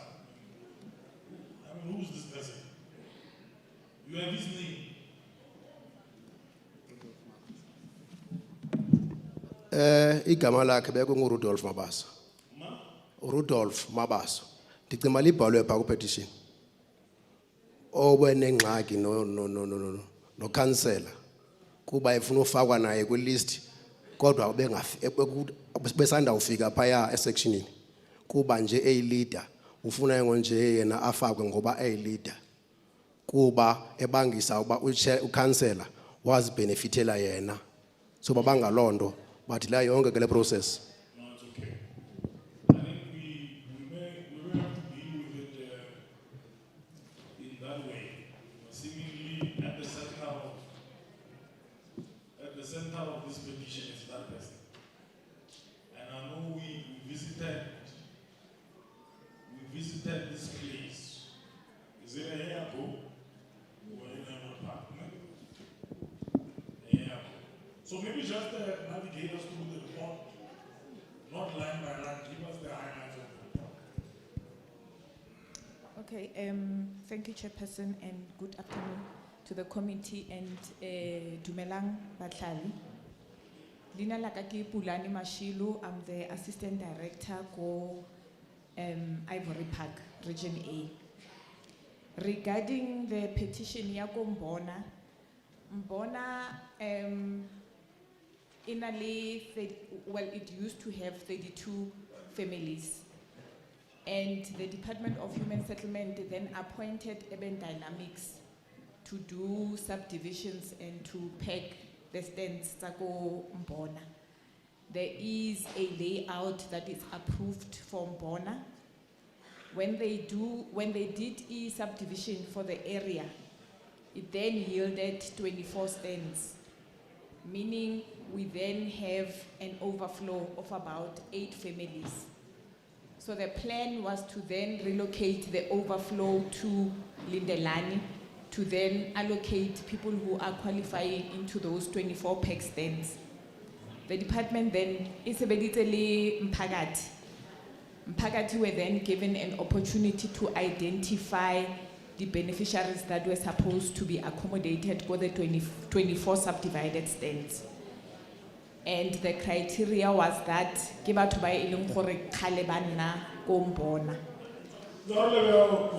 lot of movement and whispering. It disturbs recording. I would tell you so that we understand what the issues are. Because now we get distracted from where we're sitting.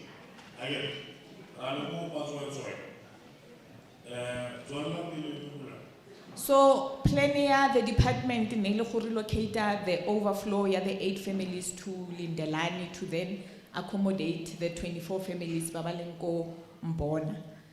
The list was then submitted to the department to screen the beneficiaries just to verify whether they are on our database and the qualifying criteria was followed. But in the process, communities themselves started to fight over the list to say there are people by Longkore that are not supposed to be on the list. Ka 2017, the department then went on site Gombona to then start with the process to relocate the 8 families to Lindelani and the 12 families from Lindelani to Mbona, some from Mbona to Lindelani. Then Huabali dindwa between Mpagati, Balwanta, the officials on site. The officials pulled out. They attempted again to go on site ka 2021. The same thing happened while we were on site. The officials then pulled out.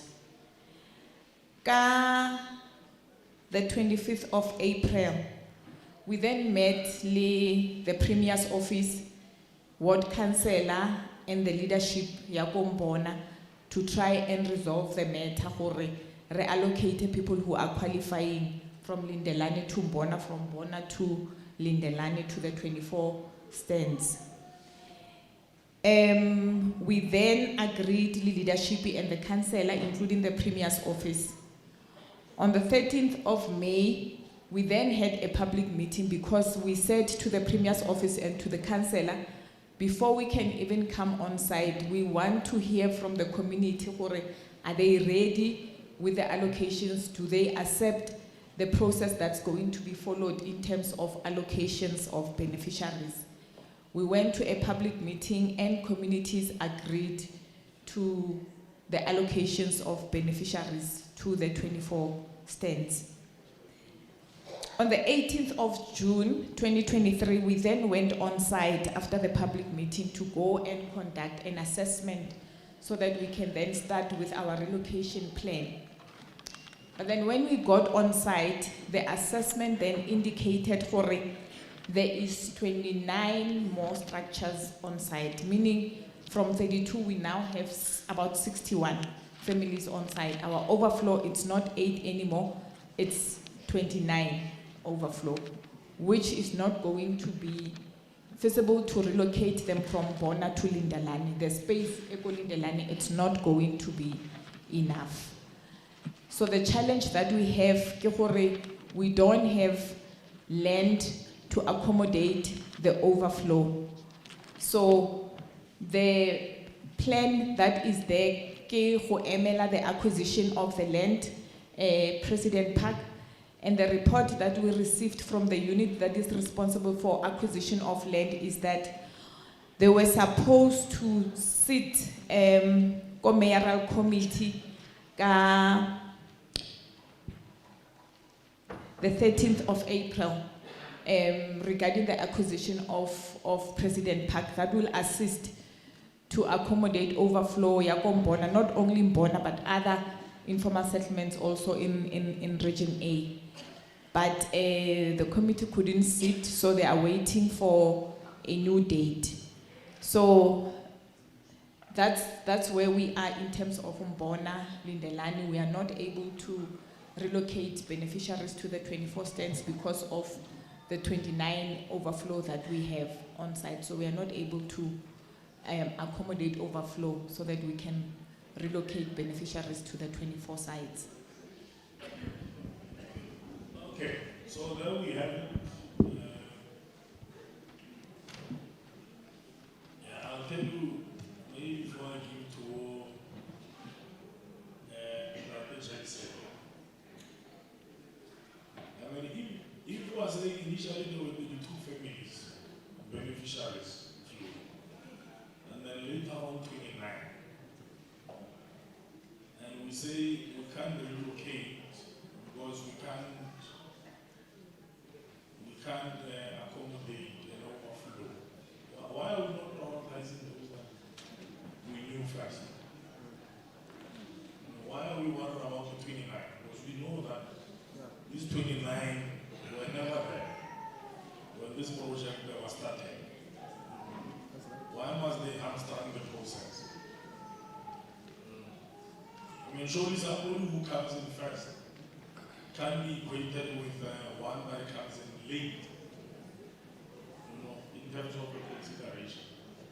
I mean, your overall planning would have been around the initial number of beneficiaries, isn't it? I mean, if the 29 come in later, post the planning, you only needed to have engaged them that they would be considered for future, a project, but not necessarily a valid one. Otherwise, it implicates the people that face unnecessary.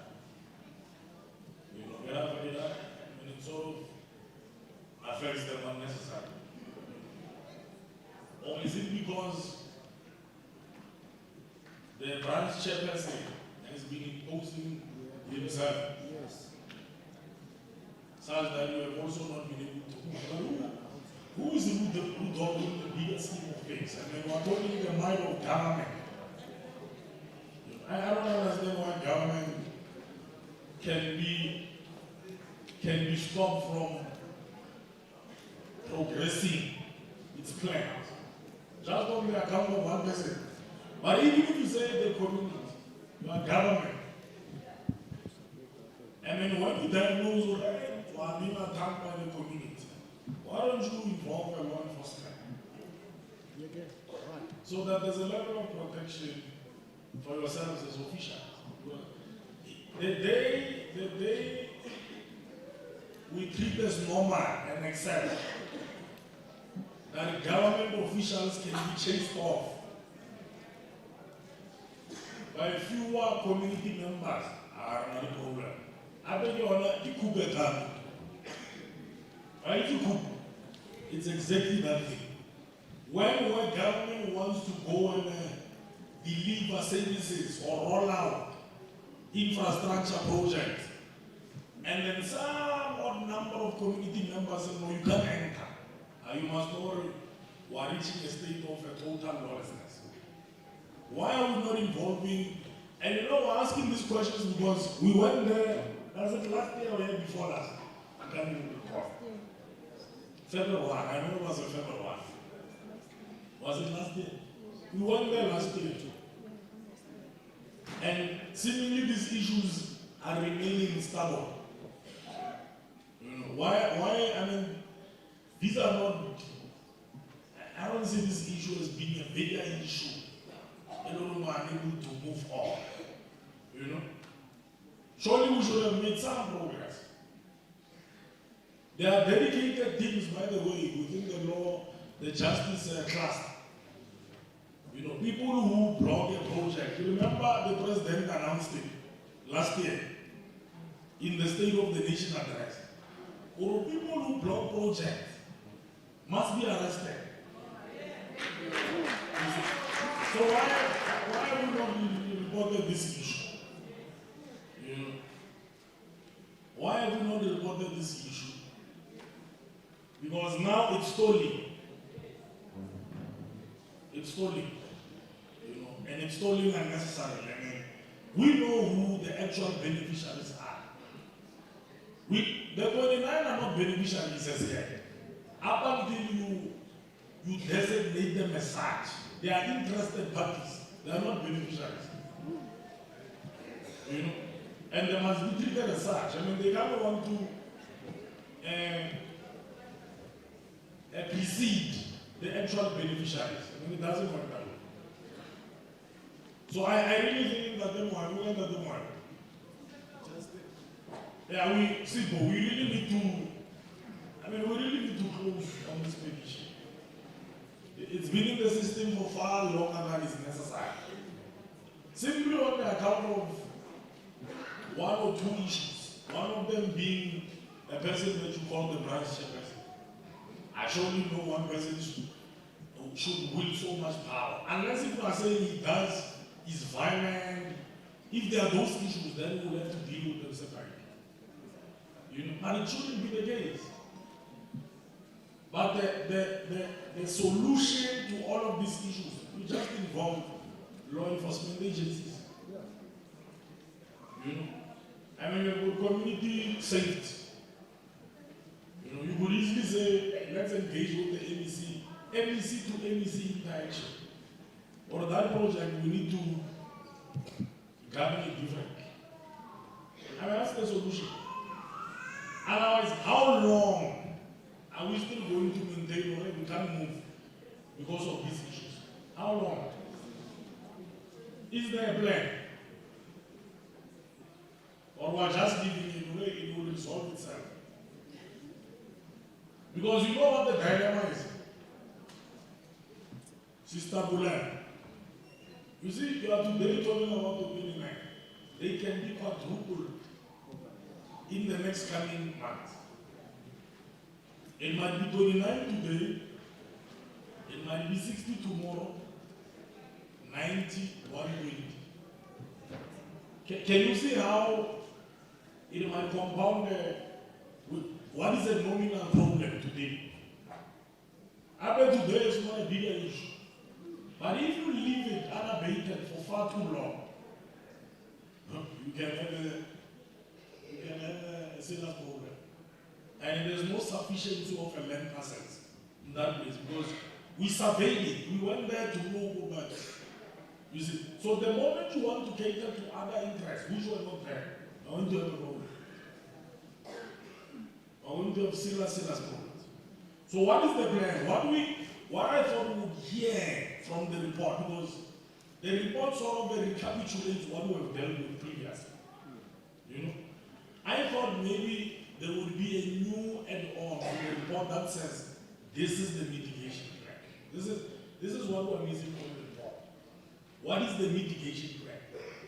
What is the way forward on this issue? You know, so I really thought all other issues were aware of them. But how are we driving this deadlock? Well, it's not even a deadlock. This impasse created by a few people. You know, how are we resolving it? That is what we wanted to hear. No problem is far bigger than government. The ability of government to resolve problems is far bigger than any one individual who can organize the groupings of people. No one. You see, in Mamelodi, you had a problem of a person called Voscat. He used to kill people until the community started to complain. Government dealt with it. You had a problem of Voscat in Mamelodi, who terrorized the entire community. Government decisively dealt with that issue. You want to tell me government can resolve this issue? Of a person who wants to say his own people. More on you. And here, this thing needs to be resolved. We really need to resolve this issue. You know? It just can't be a year later, we're still talking about the same diagnosis. This thing will become cancerous. The very same person can multiply. You know, he can have other people who are like him. So no sooner we can demonstrate the might of government in the better. Resolve this thing once and for all. You know?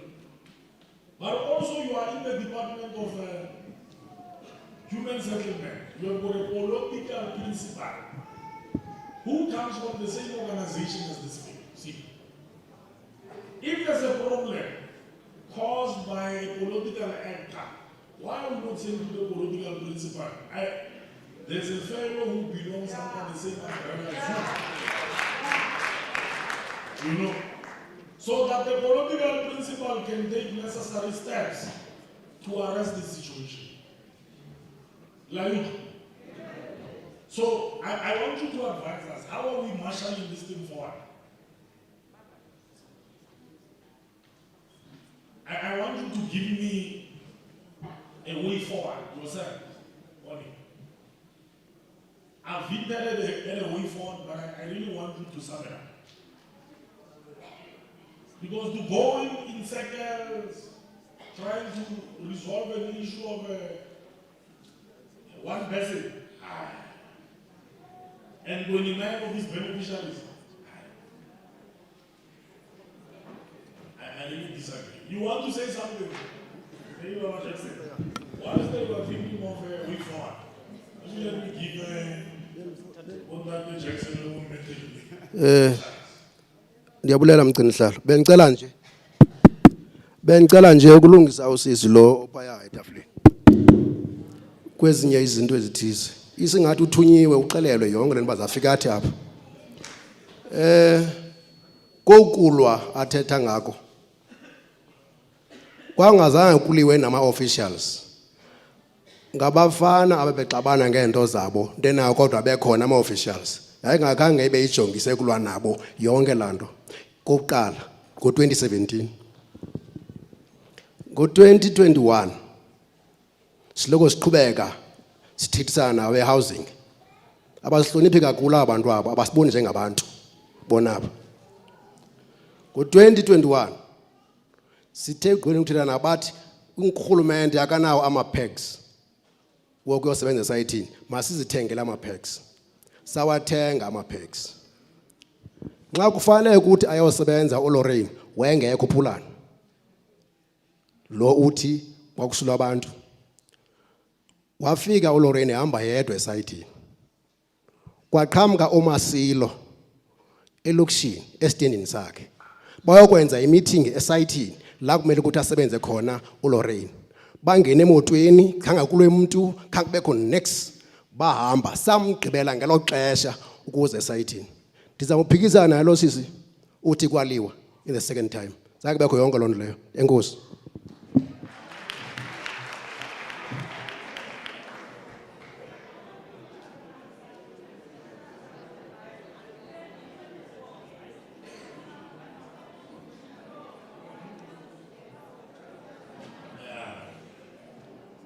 So I want you to maybe assist us so that we come to the goal way forward on this issue. It's been hanging in the system for far longer than it should have been the case. So what are we saying? How are we achieving this one?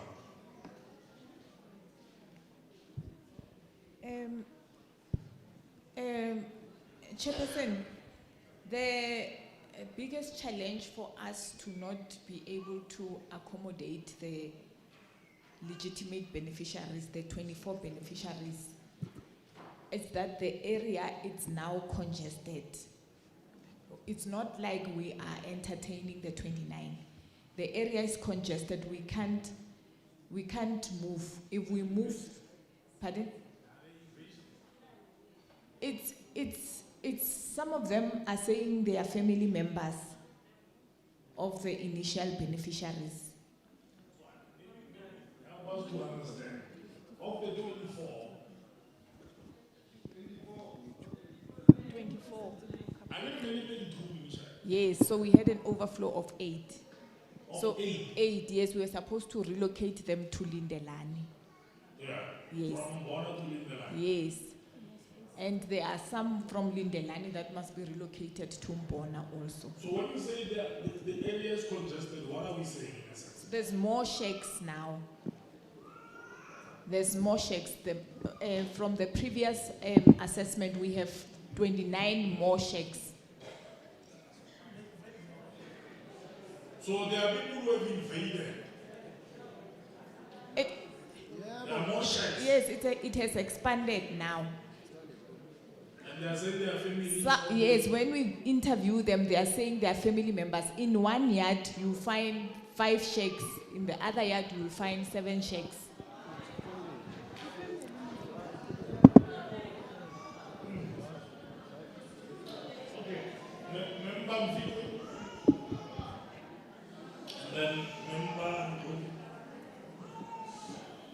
I think, thanks, Chair. I think we need to respond to the question that the Chair asked.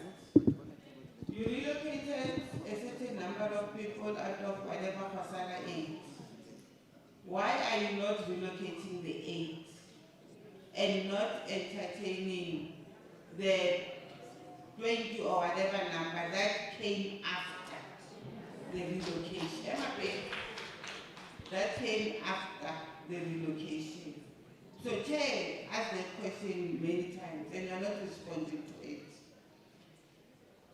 The understanding that I have is that there were 32 shacks. It could be just a number. Out of 32, we moved 2. Then the 2 is now replaced by the family of the 2 that was moved. So that you clear us. Then the other question that I would want to cover, we should have an initial list that we took a decision. By the 15th of July, we are going to move this amount of people. Then we moved almost 80% of them. The remainder, there should have been a plan.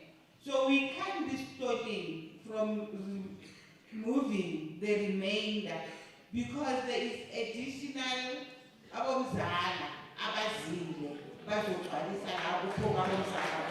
So that is the problem.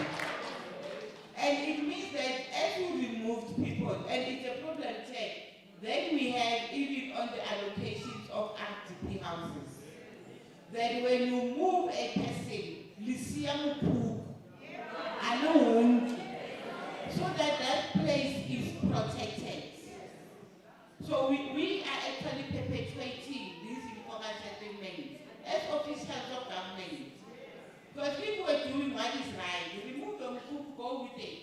And I know for a fact that in the city of Johannesburg, that decision was taken, and there's a police that says, check, when you move into the RDP houses, you take your check with, either you don't even go with it to the new house. The city used to take them, and they were going to be used for disaster-related issues. At that point, we did not have problem with disaster, because we knew Mazenge attended.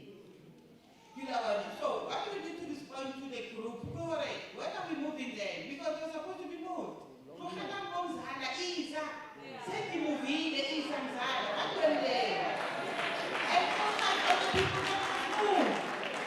Because the 8 people that are supposed to be moved, you guys are using Mzala Isa send a bill. As an excuse. I didn't know how to go friends. I could take a risk and say a budget was allocated for their movement. What happened to that? You know what? And so also this thing of Mabaso. Look, I'm taking it to the pinch of salt. Because I know for a fact that Mabaso is not a chairperson right now. It's not. So this thing happened in 2019.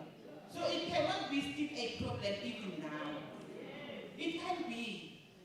And you are saying that the community changed officials, so there's no corroboration of the stories as well. Officials were changed away 3 times. Then you come back and you say, okay, this is for you, no, city, no. There should be a proper solution to the problem. Yes, ma'am. There should be a proper solution, you know. So, I feel that officials of the city and public government are using community concerns as a measure of not doing well. They are supposed to be doing. You know what? So for me, let's do what we're supposed to do. Then deal with the ramifications of those actions after. We allow the informal settlement to grow because they're not acting. Thanks.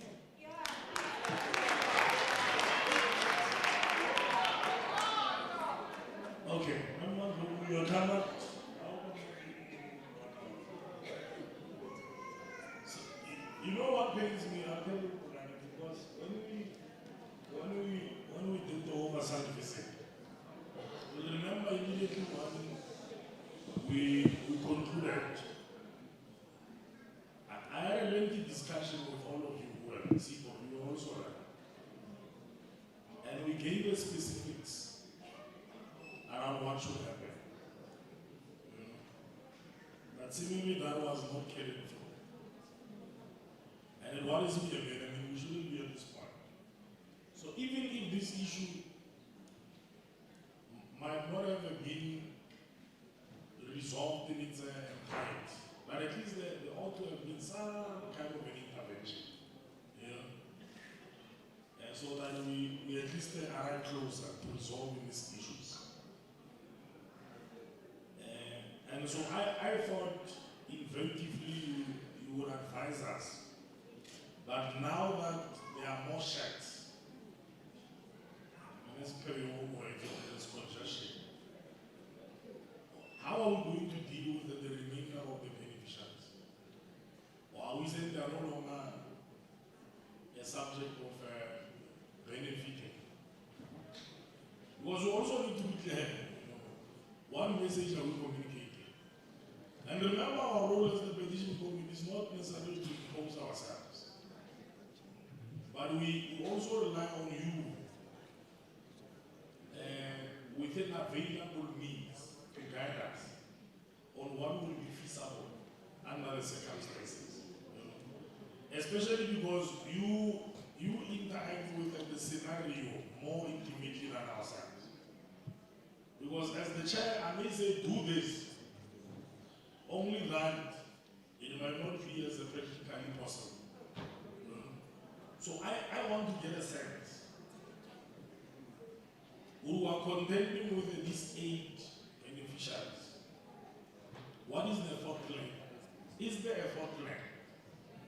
Would we have given the necessary consideration to how possibly we can resolve this issue? I'm assuming that that should have been our preoccupation. How do we resolve it? If it's at all a resolve problem. You know? And if we, you know, at times, I mean, these things happen. If we thought, well, it might not be workable then, have we earmarked this remainder of beneficiaries for any other project? You know? And if that is the case, what is the details around it? You know? So that we don't have a rigmarole that handicaps us from resolving this problem ultimately. You know, you may as well find that we have done an enormous amount of work, you know, to place the other beneficiaries. But the aid that remains becomes a blind to the overall work that you have done. So you have done well in placing others. But with those that remain, they obscure the progress, you know, that you would have otherwise achieved. I'm not so sure whether you fall, you know. You've managed, out of the 32, you are saying, how many are remaining? 8. Is it the 32 or 24? Chairperson, we haven't relocated any beneficiary from site. These people are supposed to benefit where they are. They are, yes. Where they are sitting, we are supposed to peg and allocate them where we are. But the challenge that we have now is we can't even peg the sites because the area is congested. For us to peg, it means we need to remove the 29 to an alternative site so that we can then be able to allocate the 24 into their individual stands. But if I remember, in the conversations that we had, we were also spoken about decongestion. You remember the ABC actually announced it? Yes. There's a terminology that you use. And I need that de-densification. De-densification. So there was that commitment. And the process was announced. But why has it not happened? It was in, when was it, 2021? Yeah, during COVID, when there was a project in Rubber Ridge to construct the TRUs. But that project, I don't know if the acting director can be able to speak more on that. The project was then terminated and did not continue. So the land is now going to be used as for housing development that will assist to de-densify other.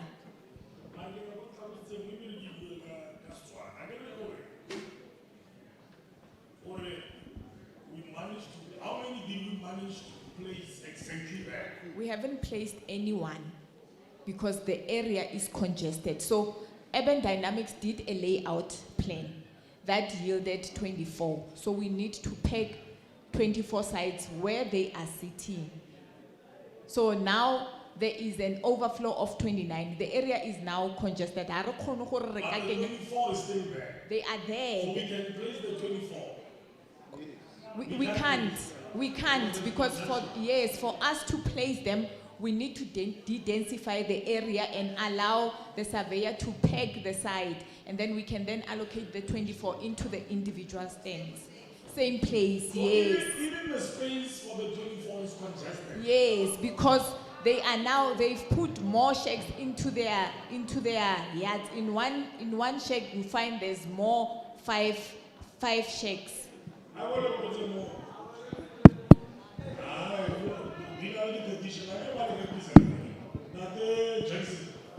We want to know, because you know, here's the reality, and I want to be brutally frank. Often at times,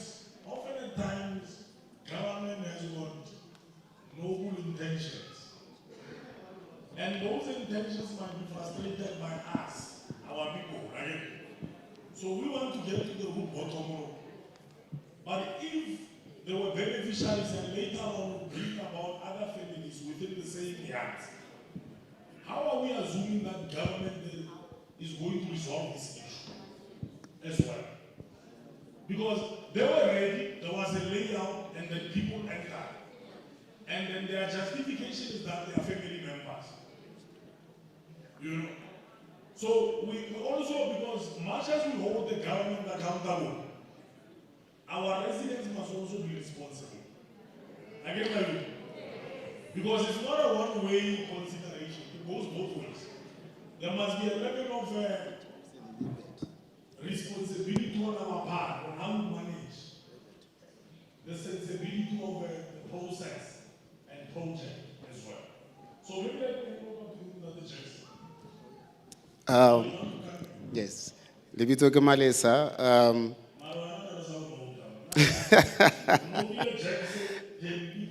Yeah, ke Dini Malesa.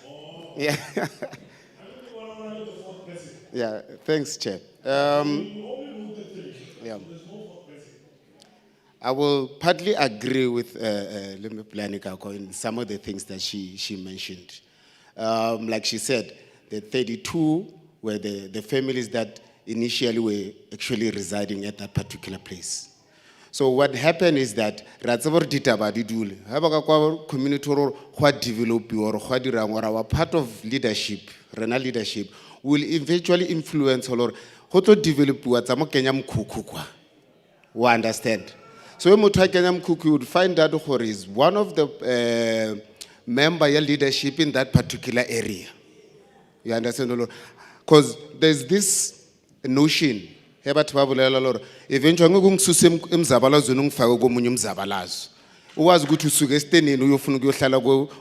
just because you want to benefit before the rest of the people that initially sat on that particular area. So there's two sides, Las Kulmangas. There's the side which is, it has to allocate the 24 people or the 24 families. And there's another side where it accommodates those who have not been successful from that side at 24, where they will be put, which is get the site at Lindelani. So meaning people who will move from Lindelani to the 24 will have sufficient space where they can be put. So since since these things like the influence, so people, yes. Like family, I will partly agree with her to say that some of the people, I've got my son, I'm part of leadership. I know where that place will be developed. I say, no one will tell you anything. That's point one. Point two, myself living in that particular informal settlement, I will extend my check to say, this is whatsoever. Mind you, and then if this is your check, why do you allocate take Mrolwa so that the space is so those are the two submissions that I was saying. Motu extendile mkukwa hai are thinking people will, not someone else will benefit. Leadership also sent their siblings into that particular area with their influence to say, black, dark blue, and stuff like that. This is the submission I gave you. Thank you, Chair. So it's also self-inflicted. Essentially, I want to say it's self-inflicted. And so we are pondering here, how do we move forward? With the report that Bulan presents, is that the area is congested. They are unable to move anyone or even committed to any step. And even worse, they must still contend with the overflow, with no availability of space. So as I see it, would I be correct in saying there may need to be an identification of another place, which then becomes a subject of a future consideration? Because in the area, as things are currently stand, you are unable to do anything. Thanks, Chair. Chair, when you look at the area itself, there is an open field, which is a playground that can also be utilized as much as it is used by the kids in the area. But for the benefit of progressing in terms of this project, that space can be utilized for that. The decongestion can be used. We know we'll be depriving the kids, but for a bigger picture, that ground can be utilized to decongest that area. I know the ground that you're talking about. We saw it. How many can you accommodate? And by the way, I mean, you know, Zico, I'm even allowing you to speak to it because we spoke about it last year already. Was there any consideration of it? And what was the consideration? As things stand now. Because you raised it, you showed it to us, and you said, well, there will have to be some necessary consent with the city. Where are we now? Chair, at that time, it was doable because the congestion was not that much. But the community itself did not want that space to be given away for that. So that's where we got stuck and we could not move. But how many can they accommodate? Let's assume for a second that the community is now available. How many stands can they produce?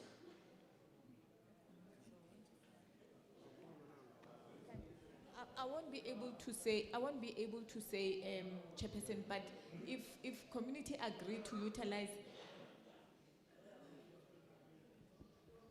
Yeah, but we should know because you pointed it to us last year already. I thought we would do the necessary, assessment, to tell them if we're even considering it. And this is provided that the community agrees, because these are your kids, right? So if you are saying they must do that, you must also bear the brand of how it's going to implicate your own kids. So it means essentially your kids are not going to have playing field. They're not going to play on the streets. And I can tell you another point of view where there's accumulation of garbage at the corner close to the passage. You see, it can be exacerbated when we've got more houses being built in that space. So these are some of the considerations that we'll have to make. But I want to come up with a way forward because don't I want to come up with a way forward? I thought you would come up with a way forward. I want you to be honest, that when something is no longer doable, and we firmly believe we know what we can try whatever, it's just not doable. We need to tell people. We must hide no difficulties. We must tell our people. But it doesn't mean by so doing, you don't consider them for other future prospects. You know, of course you will have to work out a process. Well, what is the process? Number one, if it's not doable there, in the line or board, surely in your future development plans, there could be alternative sites. They may not necessarily be in high volume, they may be elsewhere. We need to say, otherwise this thing is going to just hang in the system unabated for far too long. You know? So I want us to really start having these conversations. Maybe we may need to revise our report to come up with a way forward. So the report diagnoses what the problem is. But it misses an opportunity to say, this is the status of how we think this issue can be resolved. Maybe not in the immediate, possibly in the intermediate, or maybe in the long future. We need to be honest. It's not every problem that we're going to have a solution for immediately. Others will be subject to a long process. Is that the case? So that we know what we're dealing with.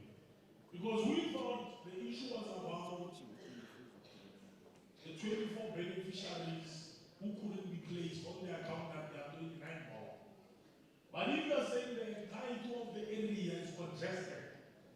there's no space. Because also the community has invited their own relatives to occupy some of the stands or Arabs.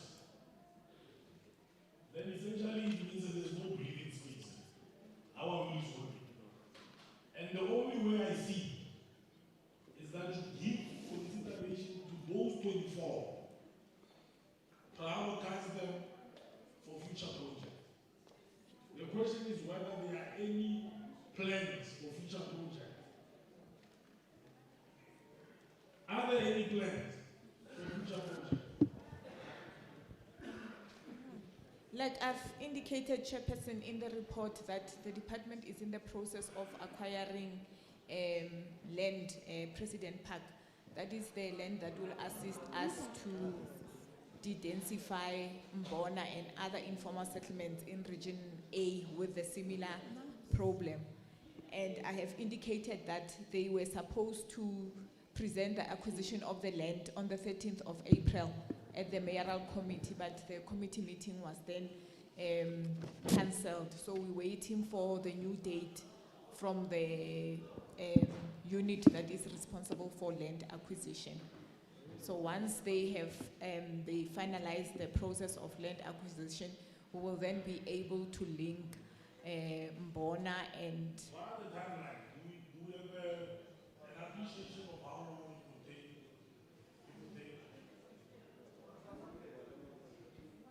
Mwabi, can you please assist?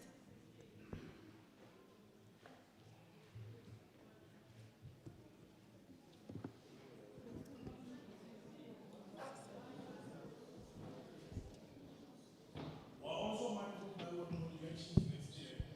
Government will change. So let's also be sensible around responsibilities. Government is lying. Government is lying. We don't know who's going to be there.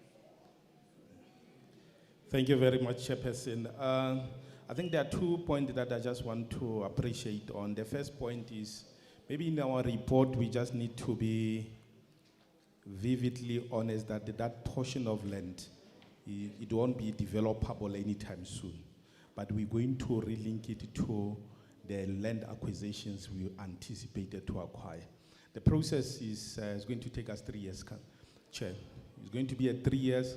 The township establishment, it takes 18 months, and I'm not going to sit here and anticipate and put it. That would be 3 years. What we can do, we can actually in our report as progress, and shows that the land acquisition process is to be on this date, the anticipated township establishment, it will be on this date. But of course, when you have a big land like that, we need to have a council resolution to ensure that people get relocated to those particular land, which I think as the department we need to begin to prioritize. But we just need to maybe take a stance, as Councillor Mfikwe mentioned this. The concept, we weren't gonna eradicate the informal settlement if Abomzala bas. And it happened throughout our program. When we have upgrading of informals, there's a small baki with zincs that and it happened throughout our program, and it messed up our main plans in that regard.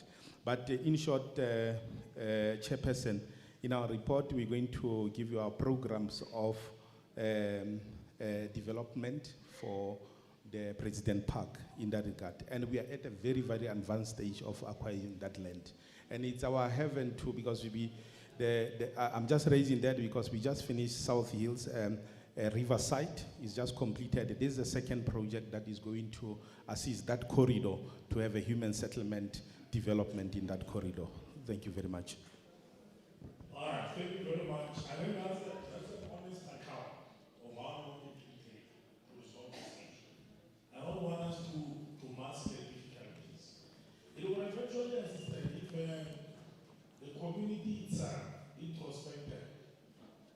And if it was at any rate possible, those people that were brought about into our yards to clear off, so that it also complements those efforts to decongest. But I know, it's not something which is practical.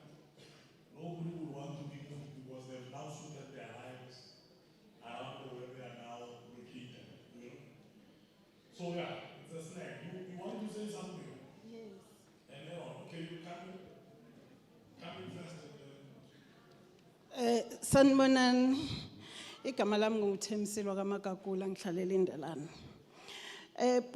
Chairperson, kule ndaba le yokuthi kugcwele kupakeleni. Siye senza i-walkabout lapha ya. Bekukhansela ku chairperson okhona manje uWalter. Then ne-branch yakhe sifuna ukubona ukuthi kungasebenzeka na ngoba le mikhukhu le engenile ingene just because izostopa i-development not bafanele vele ukuthi bangene lapha abanama numbers abanalutho bayifikela right now ukuzostopa lento ngoba sebabonile ukuthi kuthiwa kuyaliwa ayikho ngoba beyivele ingekho bot and then masihamba lapha yasibheka sabona ukuthi kungasebenzeka and uchairperson no councillor bavuma ukuthi kungasebenzeka kunama spaces abawakhombile ukuthi labantu bangasuka lapha kule itende ezu24 babekwe khona for time being basalungisela indawo yabo then i24 stand iqhubeke that's what isigcina sivumelene ngakhona siyenze that walkabout isipulani sihlangane nani nge25 after sihlangane nani sibeke idate nge13 savumelana ukuthi siyokwenza i-walkabout siyenzile vele mawufika wena nge13 uzosithembisa ukuthi ndizosipha idate nge17 ukuthi ndizosebenza nini i-walkabout bese siyenzile ukhansela uyazi ukuthi akhona ama spaces la zofakwa khona abantu uchairperson uyazi ukuthi kukhona la kumele bafake khona abantu just balinde nina ukuthi nisiphe idate ukuthi kusetshenzwa nini hayi lokho kunye enikubekayo.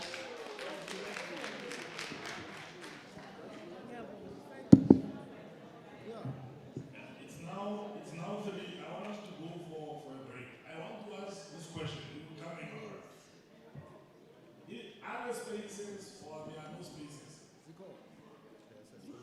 to place the 24.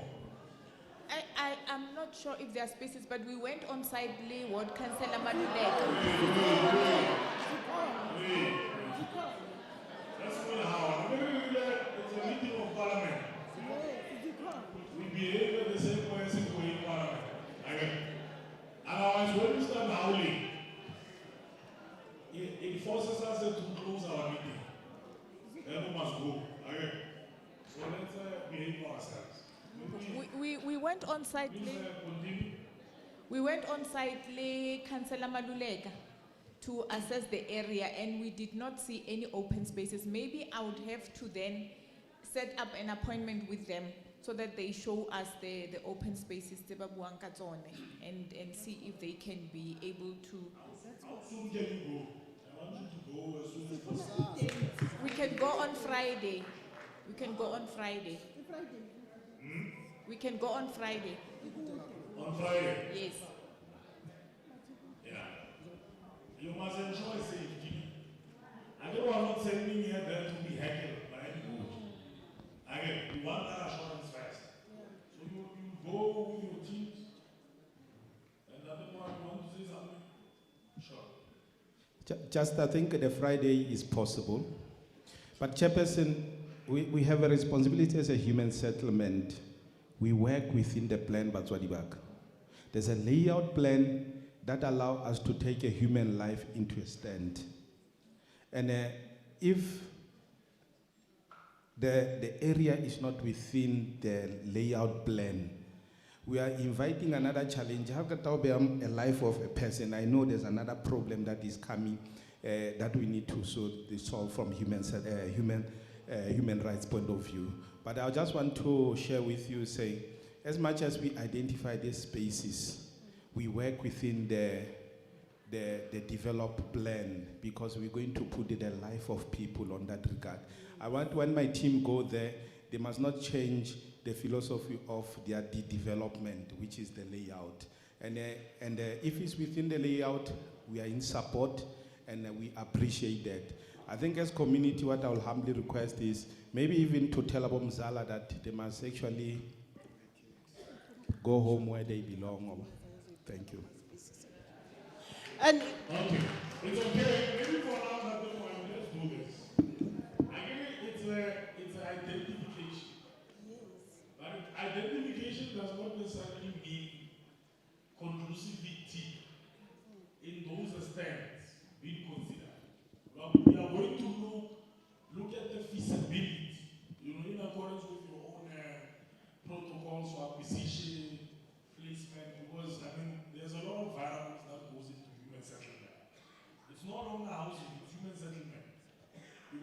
also foundation, your bulk, bulk services. There must be water, channeling, sewerage, all of those things needs to be considered.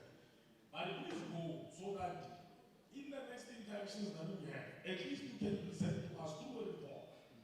One would have been your observations, whether it is feasible, can it be acquired, who owns it, all of those issues, you know. So that at least you also satisfy the members of the community that there would have been due consideration on what they would have suggested. Unlike just us dismissing it. We don't want us to dismiss it. But rather, quickly. Yes, good afternoon. My name is Yahya Mohammed. I'm actually in the MMC's office, stakeholder relations.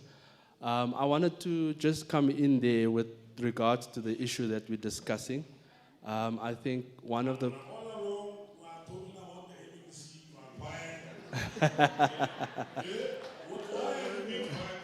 No, we want to see the sincerity in what you have to say about the MMC. But we're here.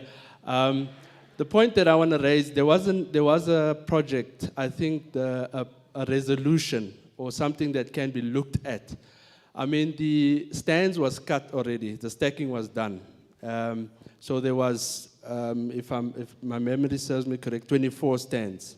So how we resolved the matter the last time at one of the projects when I was still an activist, we told the guys, whoever brought in new members, they will have to sit in that same stand with those people. So if you brought in your family, you're going to share that stand with that family. So what happened immediately, those people vacated because the family didn't want to share the stand with those families. So we also need to curb the generation of informal settlements, because if we are going to look for new land for the ones that came in, we're playing into the same cards of creating new informal settlements. So in all essence, the ones that comes in most possibly are younger at age. It immediately sets back the ones that has been waiting for place since 1996 and so forth. So they immediately jump the line by just coming into the area knowing that a stand, or should I say a project, is created. So ultimately what I'm saying is that the stacking needs to stay. That's how we're going to resolve the matter. And whoever brought in new family members or whoever is going to share their space with that family member. Thank you. Okay. Maybe let's do this. I think there's with what you're presenting, it then suggests that we might have to go back to the drawing board. And I think in part we will have spoken to the process that needs to be followed. So Mekulani will go into the area just to make an assessment around the suggested stands. And then ultimately when you have done that, you come to the drawing board around what is feasible, including the timelines, including also just the guiding on the land acquisition of residential park. If it can be deemed that the other stand is not as practically possible, and then we consolidate all of that into a report, that will share with the community, the petitioners as well as the community. Maybe assist us from the MMC's office to sort of guide and coordinate those efforts, so that there's a centrality of the planning, but also actualization of everything that will be considered. Would you be able to do that for us? Yes. Okay. So you will assist in that regard. And then the provincial department will also play its oversight role and necessary support, isn't it? So she can do that for us. But what I would also want is that there must be a greater degree of interaction with the community. So let's not give them up. Let's hold them by the hand as we go through this process, so that there's a level of accountability and transparency as well, so that they can also be a somewhat of comfort that indeed, their submissions, their views are also being considered. Can we leave it at that? As a way forward? No? Yeah. So maybe let's leave it at that. But we obviously would want our report on this issue. Sipo, so you are obviously going to conceptualize. So Bullen says she'll go in on Friday. We'll give her another 2 weeks from a Friday. I want the report. From that Friday, we'll give you 2 weeks to sort of give us a roadmap around how this process will go about it. And your report is not going to be a conclusive report. It's going to be an updated report at every stage. This is where we are. We're going to do the site visit. We've assessed the feasibility. Because there are also environmental considerations as well that needs to be made. Again, so you'll give us an indication of when those will receive the feasibility of the site itself. So the overall roadmap, give us, so that at least they were also comfortable with the process that will be going forward. So maybe let's leave it at that, but please interact with so that Tabaja is no longer here. Is it still there? Okay. So we'll share with you, in fact you have, because we've sent you this petition, you will have the details of it that Tabaja. You also interact with, because of now we've got a responsibility towards the petitioners. We don't want to venture other spaces of other people. So those that go to us is what we are accountable for. And that will be that the I know he might have raised a petition on behalf of the community, but we want you to bring him closer to the process. So that when we check with him, at least they will get his response on how the process is unfolding. So thank you very much. I will leave it at that. I want us to break for lunch. So lunch will be served. You are not going to go outside. It will be served where you are, isn't it? And then yourselves, members, officials, I don't know, you are going to be outside. So let's break for lunch. We are going to, how long are we going to do it for?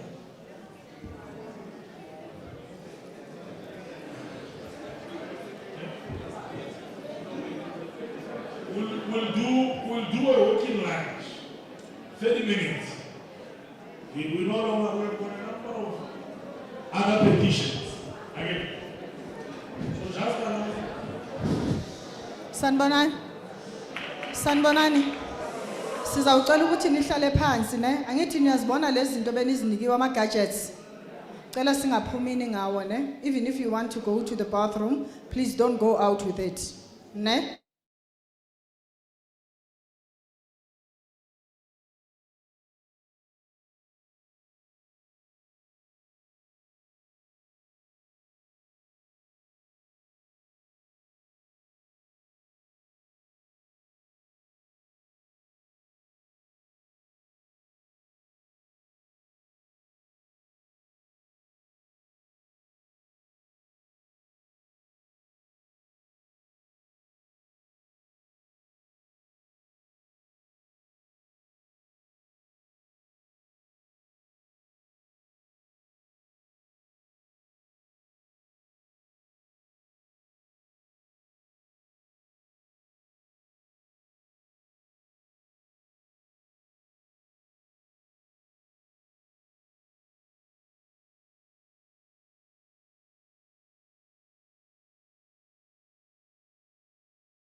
Phandle sekuwomngamnandi kuyabanda.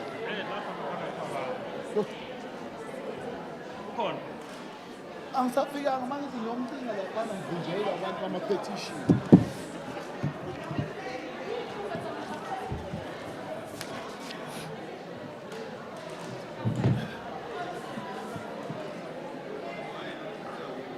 Because leyo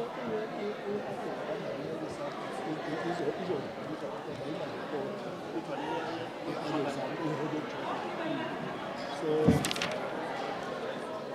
manje we've done this one. This one we hope not. So this is now.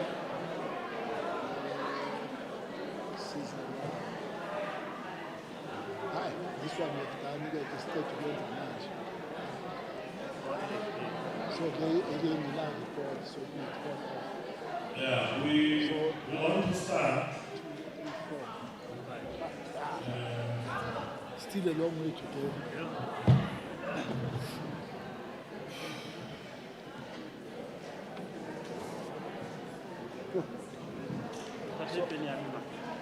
There,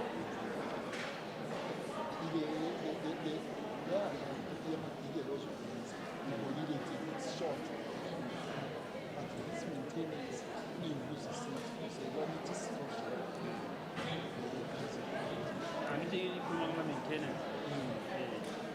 So kodwa ukhumana ababuye umpumi manje.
Can we request that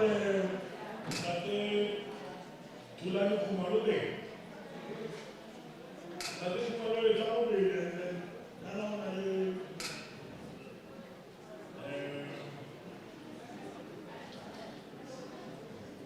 Mayor Elizabeth Masakote. Elizabeth Masakote.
have two. If we have two. Yeah. So it means one have three. Three. Yeah. They all have reports. Yeah, I started. Yeah, can we settle down so that we commence? Ardule mofati refokotseng again. Those who are outside, Bafedizoja, please rejoin us. But if you are leaving, please let's leave peacefully again, so that we don't disrupt the proceedings. So if we can all settle down, we really want to move swiftly with our petitions again. But as I start, I want to explain there are two petitions. And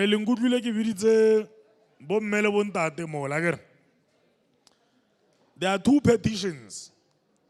One of them can go Kliptown Flats. So it's a petition there. You will see it.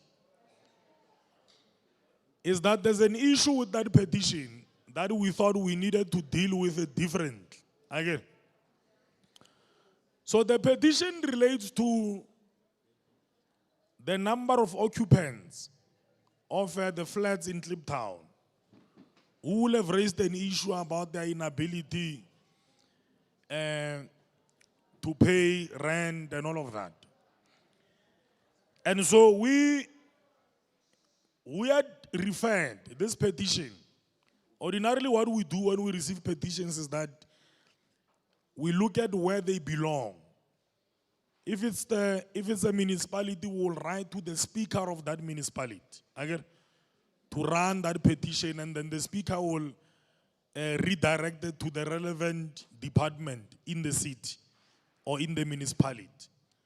So in this case, what had happened was that when this petition was received and sent to the speaker's office, there was an omission to refer it to Joshko, but instead it was sent to the wrong department. So it wasn't sent to Joshko. Joshko is what we call Johannesburg Social Housing Agency, something like that. It deals with rental stock. Again. So these are not RDPs, it deals with rental stock. So the issue of these flats fall within the ambit of the agency that we call Joshko. And so as such, there is no report. Well, we could be having somebody from Joshko, but there is no report. And so as we call the Botulano, hey, we want to deal with this issue somewhat differently because it raises very serious issues. And we also want to involve your Gauteng, is it Gauteng? Gauteng Housing Tribunal. Because ordinarily the tribunal is the one that resolves disputes between tenants and landlords. Again. But then there was also a request by the petitioners themselves. Maybe we may need to escalate to an institution that we call SHRA, Social Housing Regulatory Agency, which is a national body that also deals with the rental stock. Again. So we have in essence agreed, Lebondate Kumalo, we are going to do an in-committee inquiry with a Joshko in place. Again, there's a new CEO, Joshko. We had spoken to, I think, is the COO, the COO. And so we've requested that we need to get the most senior personnel giving an account on the issues that have been raised by the occupants or tenants of Kliptown Flats. That's number one. Number two, there's an issue that was raised.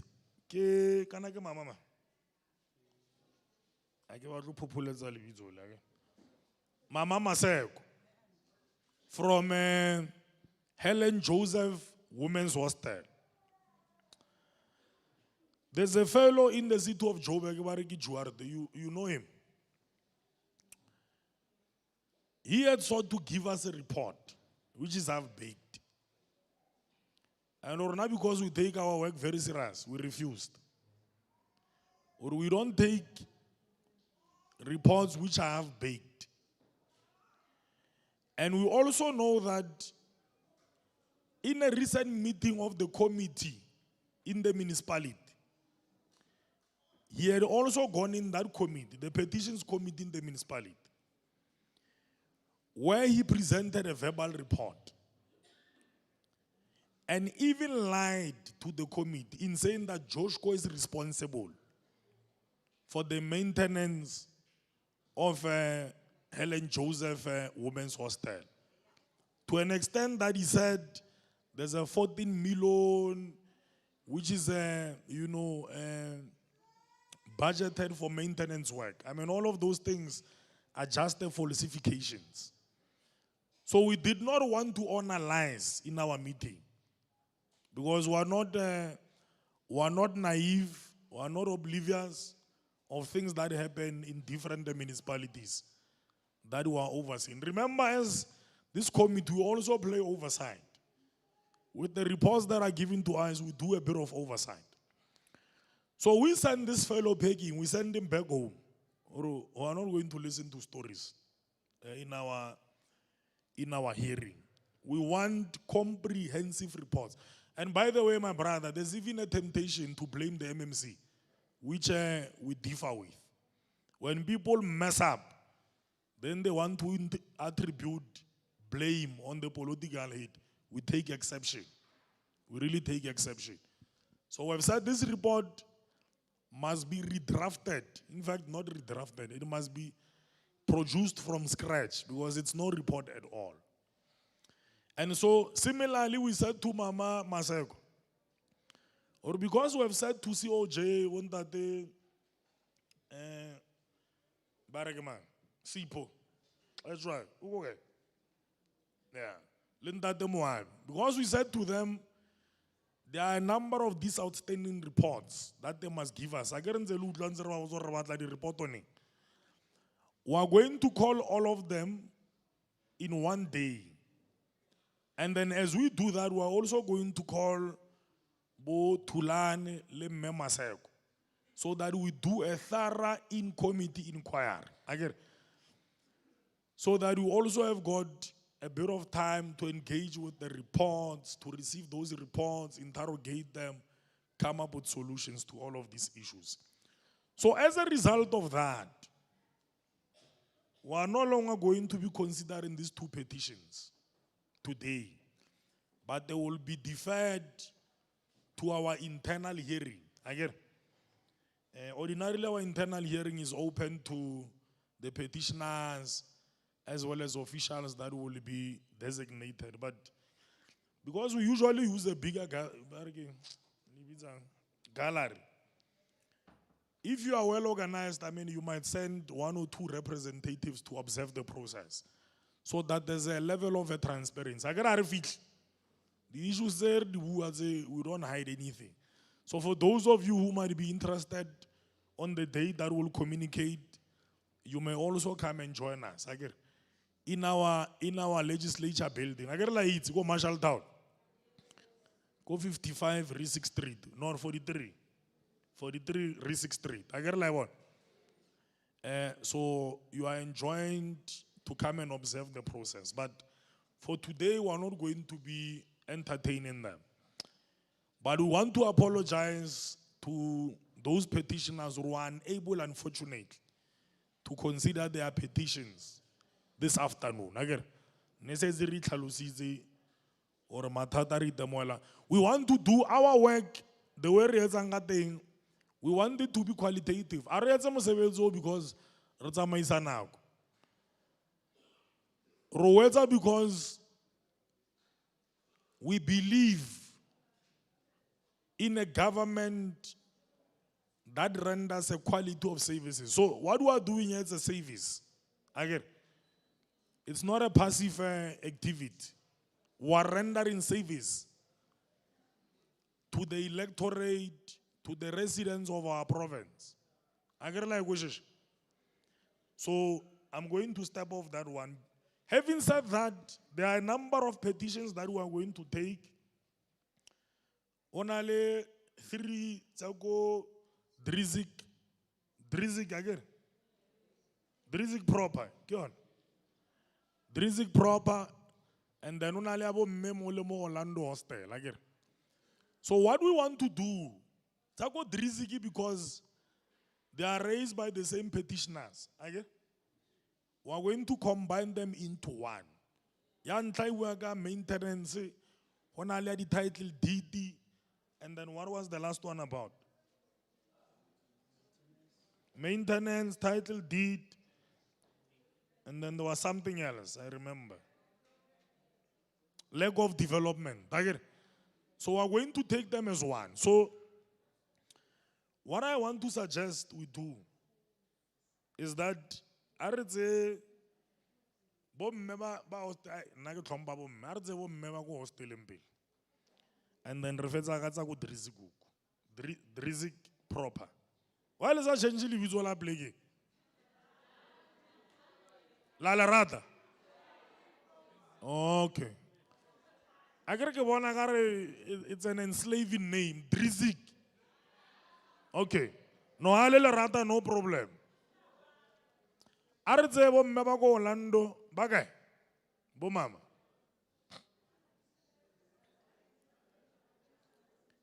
Can I go mama?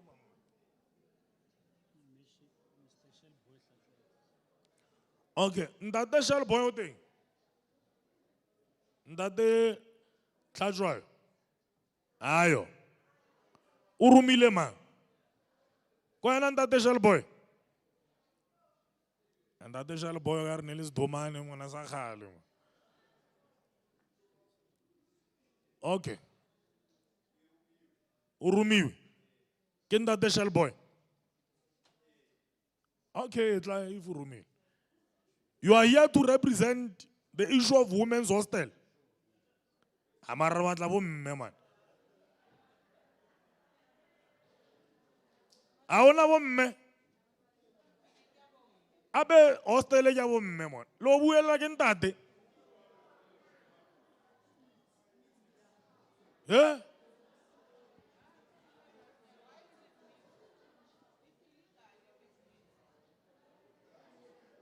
Yeah, re batla hore hona le bo mme ba ne re dila le bona mo nakong e fetileng. Ana ke mme man. Eh, okay. Okay. No, no, wa ba itse. Ke a utlwa hore wa ba itse. So ro starta kae and then we conclude ka ya 3 Drizik prop, ane? Okay, thank you very much. Let's do the summary. Thank you, Chair. Completed housing units Orlando Women's Hostel, registration number PP30G/02/20 The petitioner is Mr. Sheikh Wesa Chwaya, submitting this petition on behalf of Orlando West Hostel Leadership, who alleges that the contractor was appointed in 2016 to build housing units at Orlando Women's Hostel. He further alleges that the houses were of good quality, however, the sewage pipes were not installed properly, which resulted in spillages that are health hazard to the community.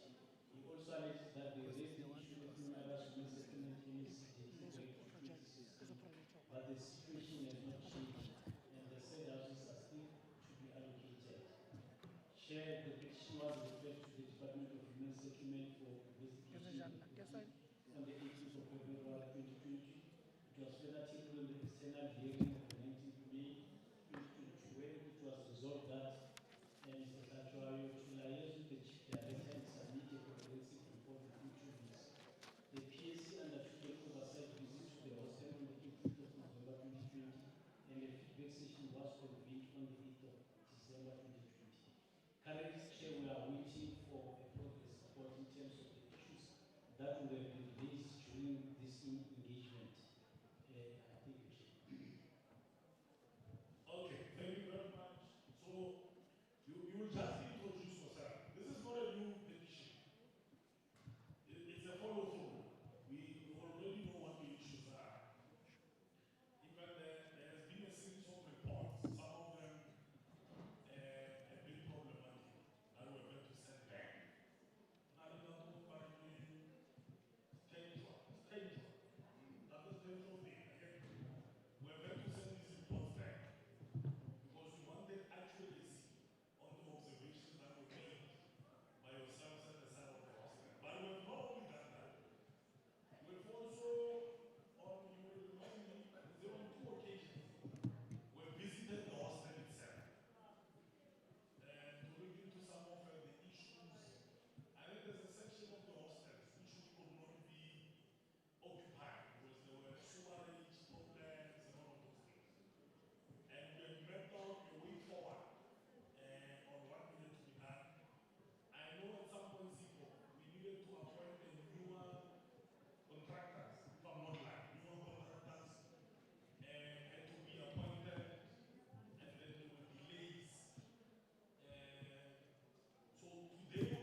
Thank you, Chair. Chair, the petitioner is Mr. Letsoalo who submitted this petition on behalf of Honourable Ezra Letsoalo, who alleged that the contractor was abandoned to build the housing units in Orlando Women's Hostels. And further alleges that they are not of good quality. There are also issues of spillages as a result of poor drainage system. And the matter was then referred to numerous engagement with human settlement took place, and to date, the situation has not yet changed. I would have previously indicated that the petition was before the committee, it was adopted, referred to responding authority.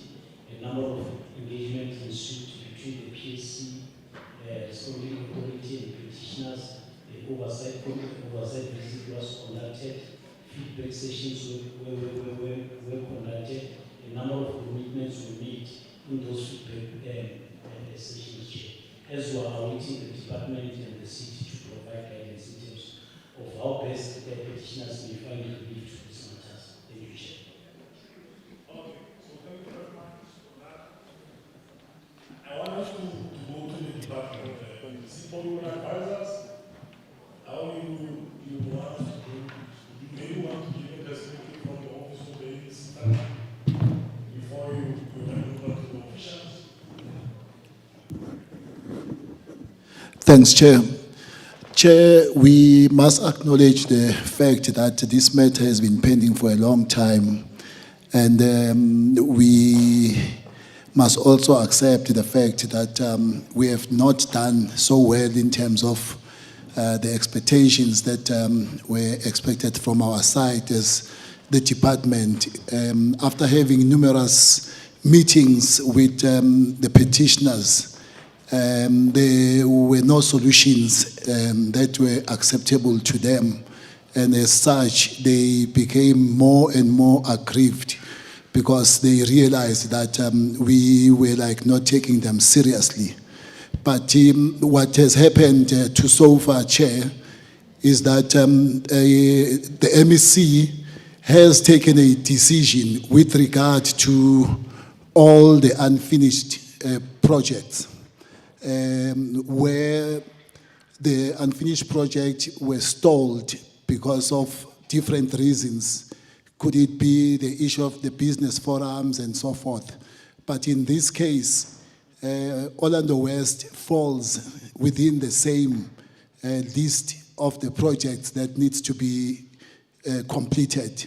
And Stan Johannesburg, the chief director, who's responsible for the hostels, is going to deliberate strictly and specifically to the issues relating to Orlando West, instead of giving a narrative that speaks to all the hostels that will be handed over to the city, because the jurisdiction of the city is to make sure that they maintain and do all those things.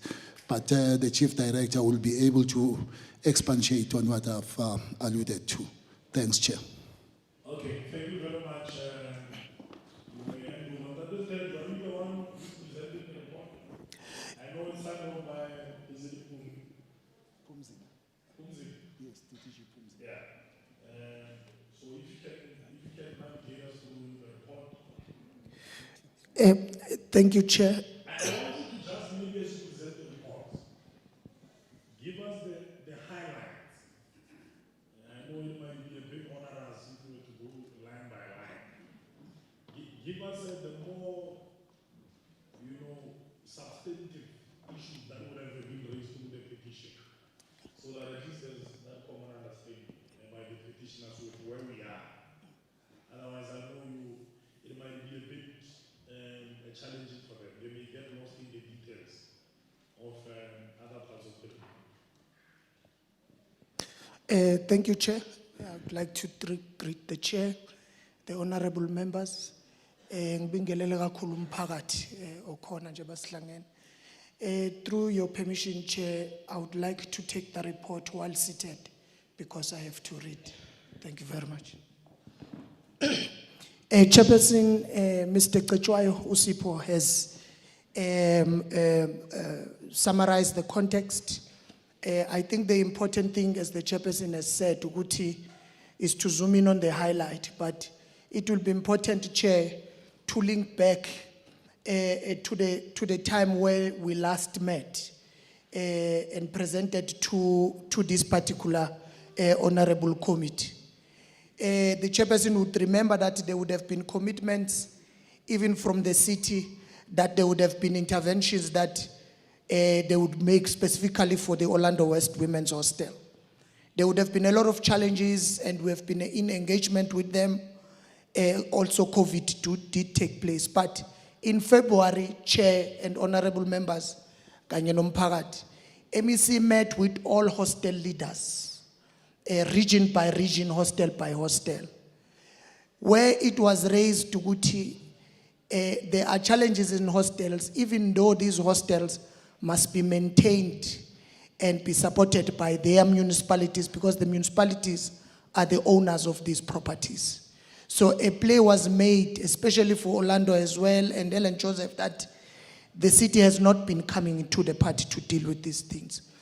So the first thing that was decided upon and currently is happening is that the 34 houses that are standing, and for a number of years, the structure is questionable now, must go to be part of the incomplete and abandoned project. The professionals have been appointed. They are on the ground now. They are doing assessment and doing the BOQ as we speak. The intention of the department is that before the end of the financial year, the contractor should be appointed and then finish those houses and then work with the community for the allocation. Chairperson alluded to Guti kunabantu abadala, and we know probably that process will begin to prioritize the elderly for the allocation. The second issue, which is practically there as well, is that from the meeting here, MEC, a decision was taken that for each and every hostel, and Orlando West Women Hostel is benefiting from that, we need to respond to 3 emergency issues: life-threatening infrastructural damages in all hostels. And the Orlando West is into 3 ezabalwa, is sewer, sewer, the connection of drainage pipes, because umagunimvula amanzi angena in the hostels, and fixing all the leaking sewer pipes and water pipes. The professional has been appointed, Chair, is on the ground now, finalizing the assessment and the BOQ for fixing that, so that before the end of the financial year, the contractor would be on the ground working. So these are the 2 things where it's not theory per se, Chair, because the service providers are currently on the ground doing that particular work. And the intention is to appoint before the end of the year, so that the repairs of the houses is done, the repairs of the sewer system and fixing the leaking and so on also happen. Another thing, Orlando West Women's Hostel, Chair, there's been bulk infrastructure assessment for the entire hostel and the entire precinct, and to lay the foundation for future development. And the intention is to pull together a very scientific report that says what are the serious challenges underground with the sewer and everything that has to do with bulk infrastructure, including electricity. How many people are there that must benefit as far as the new development must happen? What are the pockets of land around the Orlando West Women's Hostel that are available as to develop? That report is being finalized. By the end of July, that report will be done. And the MEC will be handing it over to the Premier, is also the city, because the city has the USDG that must respond to bulk infrastructure upgrading. But given all the challenges, I think the MEC is clear to say where we need to intervene in province and do that work, we will do it. But certain protocols need to be actually followed, so that we are not found wanting by the Auditor General, which is something that we've been dealing with in the morning today, where we must account on the money that we spend on hostels without proper approval by the municipalities themselves. And that is being flagged as an irregular expenditure, and we are computing all that. So to avoid all those challenges, so proper protocols will be followed. But that assessment is being finalized, Chairperson. There is still an issue that we are working with the city with regards to the approval of that township, which is why in Orlando, we are moving it to the city so that they finalize the proclamation and the recognition of that space as a township, so that proper development can happen. Because as me said, the continuation of the project is that the project was not approved by the city, the township is not proclaimed, there's absolutely nothing that would have happened. So whatever was done outside the prescript and the law. And therefore, the project was not going to continue on that trajectory. But because there are structures on the ground right now, and Abantu Bagiti are living there, we need to fix those houses and allocate them, fix the sewer, fix all the drainage system that is happening, as well as the pipes. And those are the projects, Chairperson, that are happening as we speak now, with the professional completing the BOQ, and the contractors will be appointed before the end of the year to fix those kinds of things that we have mentioned. So work will continue with the city, where we try to synergize our work with them and do a proper handover to them. Because this is a decision that was taken a long time ago when the MEC was still the former MEC, Honourable Mechwe, and the former Mayor, Honourable Pakstow, around this decision. Maybe, Chair, let me pause there, because Chair said I must zoom in on the things that are happening now that will bring us closer to the conclusion of the challenges and dealing with the challenges that are there on the ground.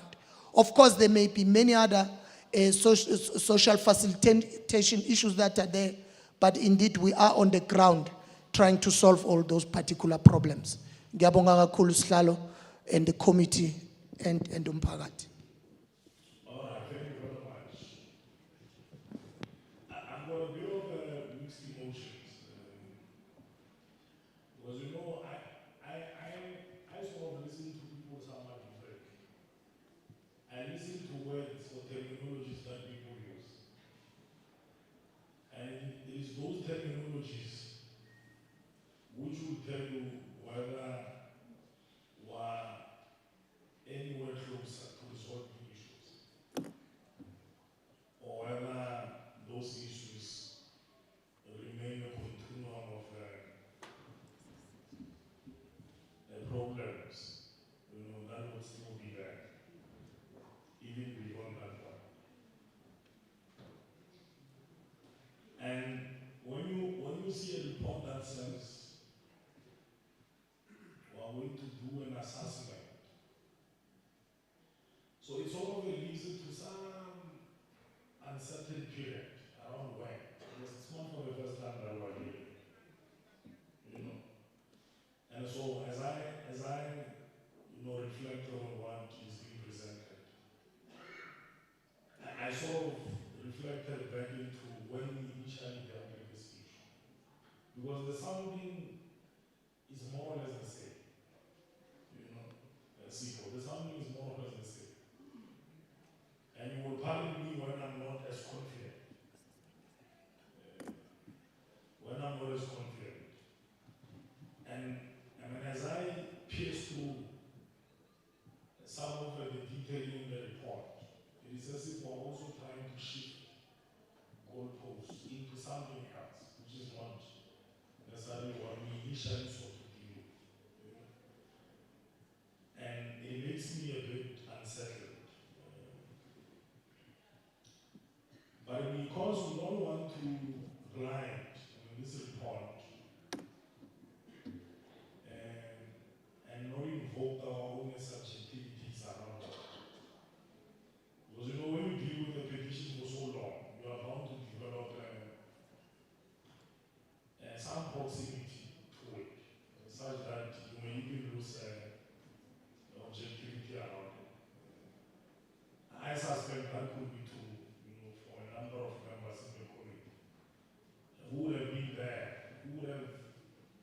experience the hand, who have gone through a journey of disappointment, who at one stage or the other have even shed a tear in our own meeting. You know? And that is why, before you spoke, I indicated that I hope, because I went through the report, I hope that beyond the text, we will get to hear something different about how ultimately we are bringing this matter into finality. And one of the vexing issues was the issue around appointment of the contractors or PRTs. Because it seemingly became a never-ending undertaking. Just today there was this PRT, tomorrow we sought to change them, this contractor will regret. I mean, these are long-standing issues. And at every time where we've ever engaged, because it's not as if we're knowing them for the first time. You know, this trio of problems, whether it's the sewer, drainage, as well as the water leaks. We've always known that these are the issues. You know? And at a particular point in time, and I recall the current NEC of transport, maybe you will be like, had emphatically pointed out, well, why is it that we are studying so much, you know, and to finalize the process of solid appointments, which is not going to be vexed by the rattlings of those people having to be changed at one point or the other.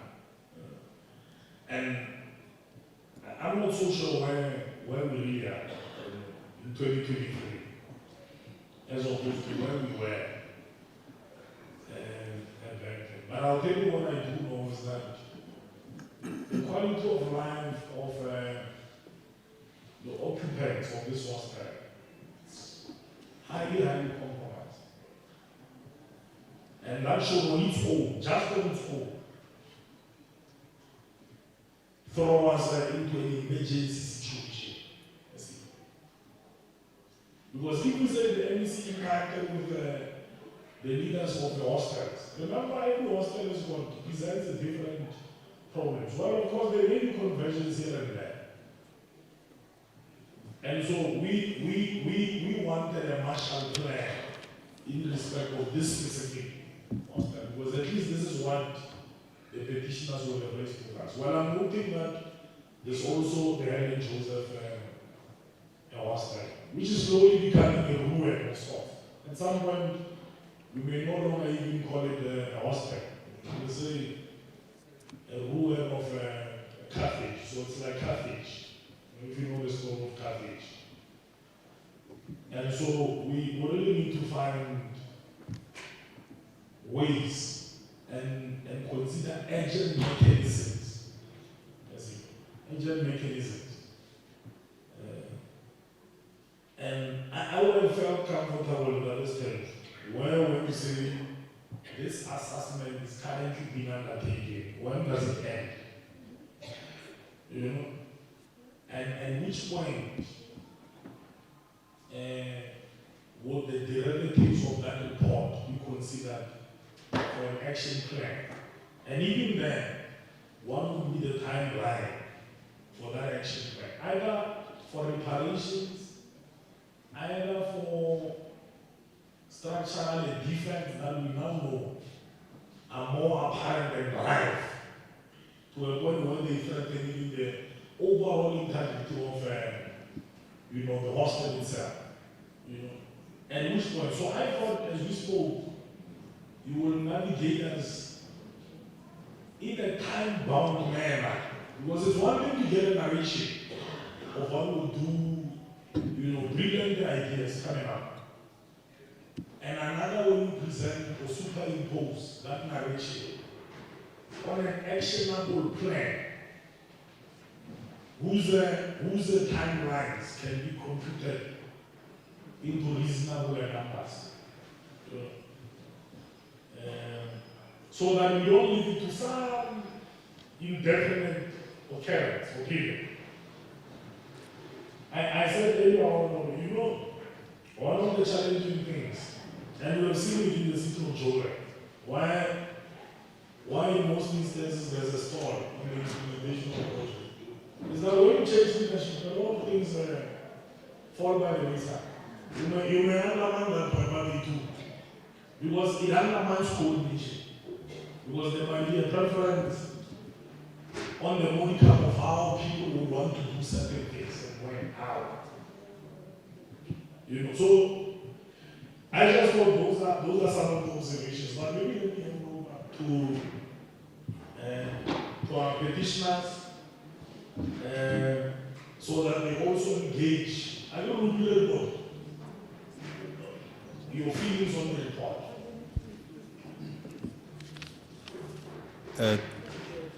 Yeah, I don't know.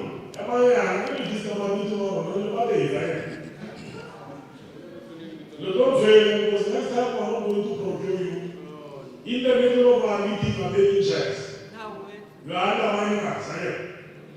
Don't do that. Please don't do that. Because next time I'm not going to consider you.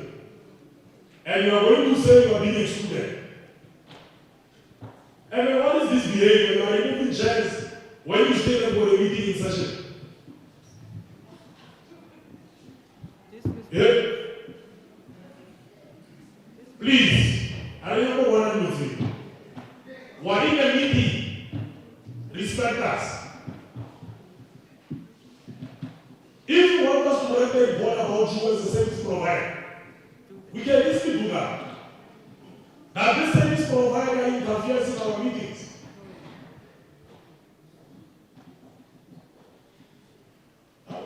So let's continue, my brother. I'm sorry for that. Thank you, Chair. My name is Dichabe Tupaye. Just to give a brief background, I was the part of the first petition that we brought to your offices. The report is very disappointing and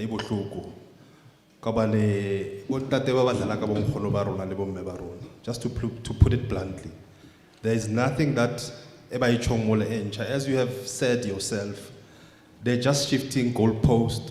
They are sick and tired. There's people on the ground. Which people are on the ground? The last time Limita Libomama, February 2022, it was agreed that in 2 weeks' time, but sort out at least the sewer issue. I'm telling you now, till today, Bongkholo Jampa sewer. How na next till today. Lehona no haratwa ki sewer fella all around their houses. The pipe tsa metsi di tsamapela menyako ya bona. Bongkholo ba tsamanga di thoba.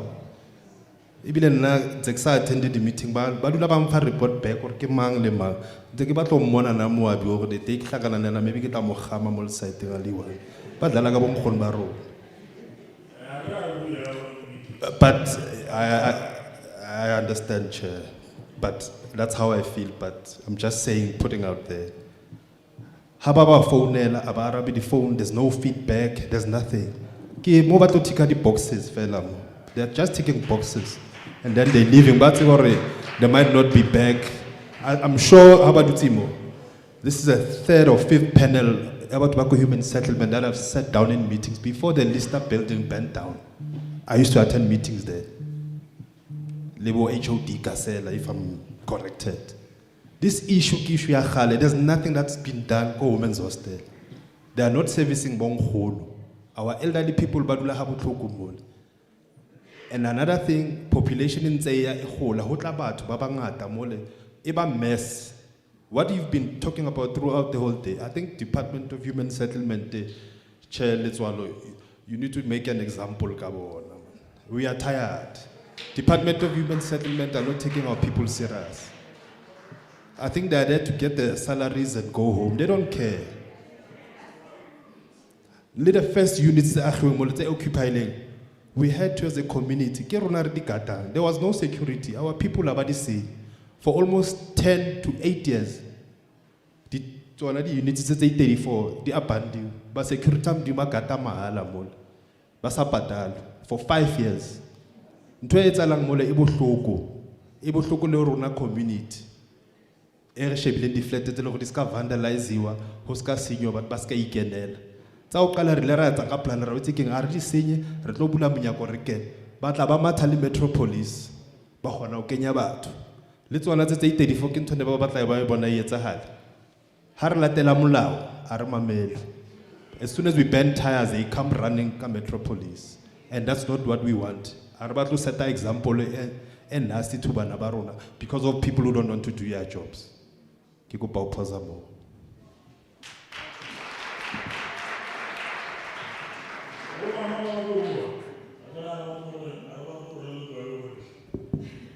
If there's anything that was not said. Dumelang bagolo. Thanks, Chair. Ha ke tla tseletsa mo mantsweng a builweng ke Ntate Ditjhabe. You know, the other units that they are talking about, say 34 tse side. Those, I don't know what to call them, because those things, they can fall at any given time. Then, taking into consideration, hore, those are elderly people, badulang moli. So anything can happen at any time. Ntho bohloko ke hore, litlo phagama le eme ka maoto when something has happened, because it looks like you guys always want to work on statistics. If hasetso go balwa gore units tse 15 di wele go tlhokofetse batho ba 20, that's when you stand up. Can we be helped ka batho ba bagolo while they still there? Re a kopa.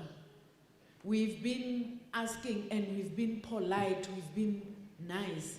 This is getting annoying. This is, it's affecting the grandkids who are about to go to the streets and do something that is very wrong that we didn't do. So can we be acknowledged? Can we be listened to? I beg. Thank you, Chair. All right, thank you very much. Who am I? Fine. Number Shimon, you're covered. Number Fikwe, are you fine? Number? Okay, all right. Thanks, Chair. Thank you very much. Thanks for the presentation. I was part of the team that visited the hospital in December 2020. It was December or November. In fact, it was December. It was just before Christmas. And I happened to also serve on the Portfolio Committee on Human Settlements in the legislature. After that visit, I volunteered to undertake the task of following up on matters that were communicated to us there. And that it was in January, early February. I was told that the contract had been appointed, and I was given a date as to when they were going to start. Only to find out because the story was never true. And I must say, Chair, I think it's highly embarrassing that we have to sit here with another petition. And the report we are given is the same that we were given in 2020. In fact, in early 2021. Now, let me just state this, that it is correct that the MEC has decisions that we taken around issues of hospitals, and as the Portfolio Committee on Human Settlements, I think even the Standing Committee, we applaud those decisions because already work is taking place in the 6 hospitals that the province is responsible for, particularly in the city of Joburg. But what I find strange, at the time we were told that the assessments would be done and that they were ready to appoint the contractor, not to do an assessment, but to actually start doing work. I think what disappoints me is that now we get told now that the PRT is still going to be appointed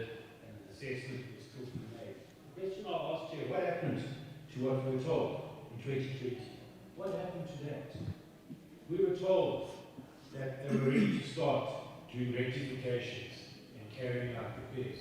What happened to the sewer system leaking? Why has it never been attended to? Why is it only now going to be attended to? And I think I must say, I have to agree with what our guests are saying. I have to agree with what they said. That it's just, they're being told the same thing again. I remember watching all the grandmothers and elderly ladies that were there that day, when we were there in December 2020, and the happiness that we've come. And I've heard subsequently of their serious disappointment at just being let down again. And I think my concern is, why only next year? Oh, looking at this, what happened to all those plans?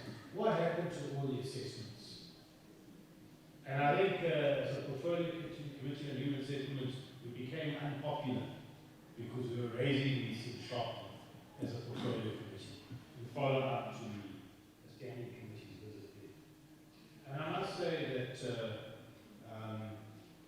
what's being said here is in line with the decisions that have been taken by provincial government. But what's not being said here, in what we've been presented here, is what happened to all the assessments that were supposedly done. And how come they were supposedly ready to approach a contractor? I was even given the date that the contractor was going to be approached. It never happened. And I think that's what we need to ask. We must stop using the Petitions Committee to come here and give presentations that we think will make us happy. Representations are given. We leave here, we leave a particular situation, understanding that things will take place. And I think, Chair, that's not serious. And quite frankly, I don't know whether one can even believe what we're being told. Unfortunately, residents have got their own stories. We as a Petitions Committee had that particular experience, and it's left a bitter taste in one's mouth. And I thought I should raise my comments here, because we want to see action.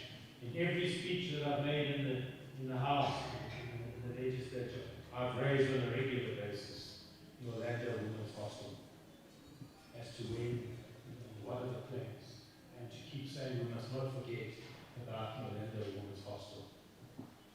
And I think that to the People's Trial and the EC's office, we have to ask you, can this thing be speeded up? Can we see some tangible work taking place? Can the sewer systems be fixed? Surely we don't have to wait for next year. Surely the plans are there, so we must be told what happened. That would be my humble plea, that can we see some urgent work taking place. I just thought I needed to share, and I must say I find it embarrassing that we must deal with another petition on the same matter. And thanks for the opportunity. All right, thank you very much.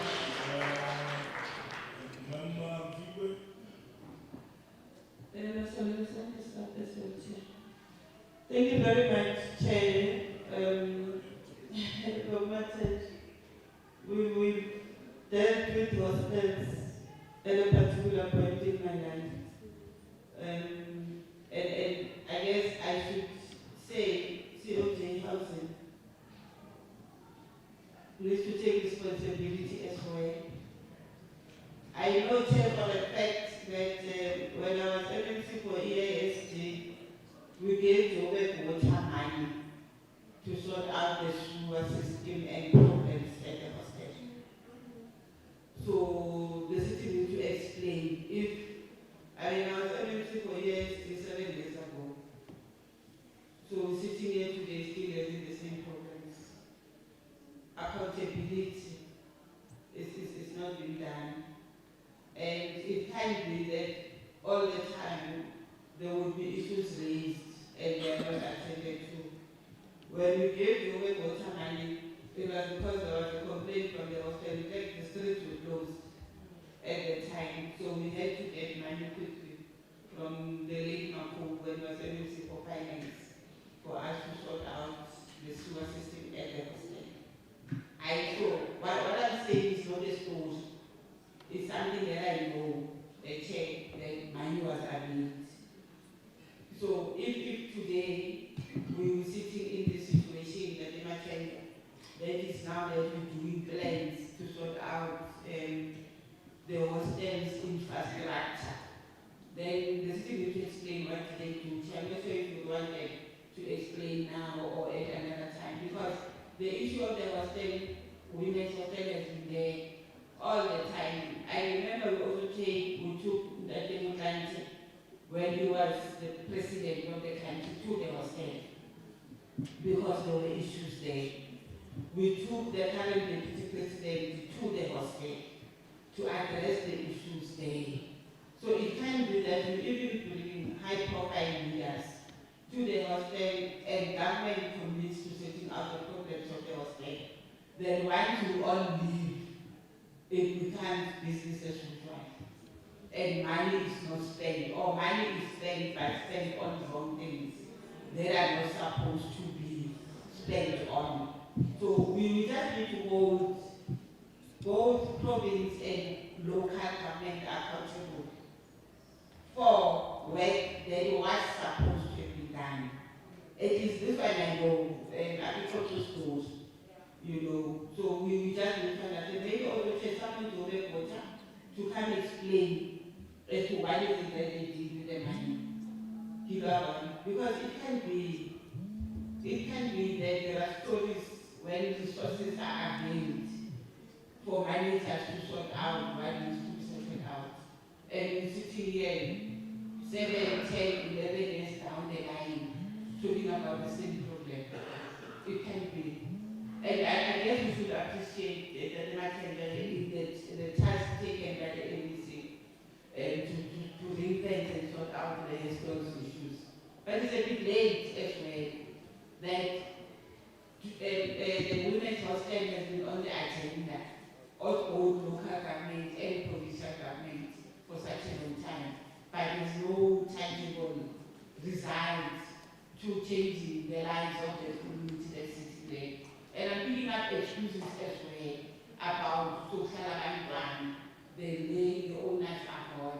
There are people, human beings that are living there who needs not to be living in the middle of sewer that is flowing. Imagine if it's you that has to be sitting there. You know, just get into their shoes.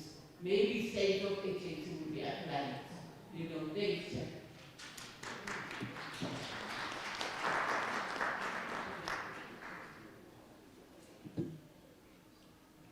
Member Masole.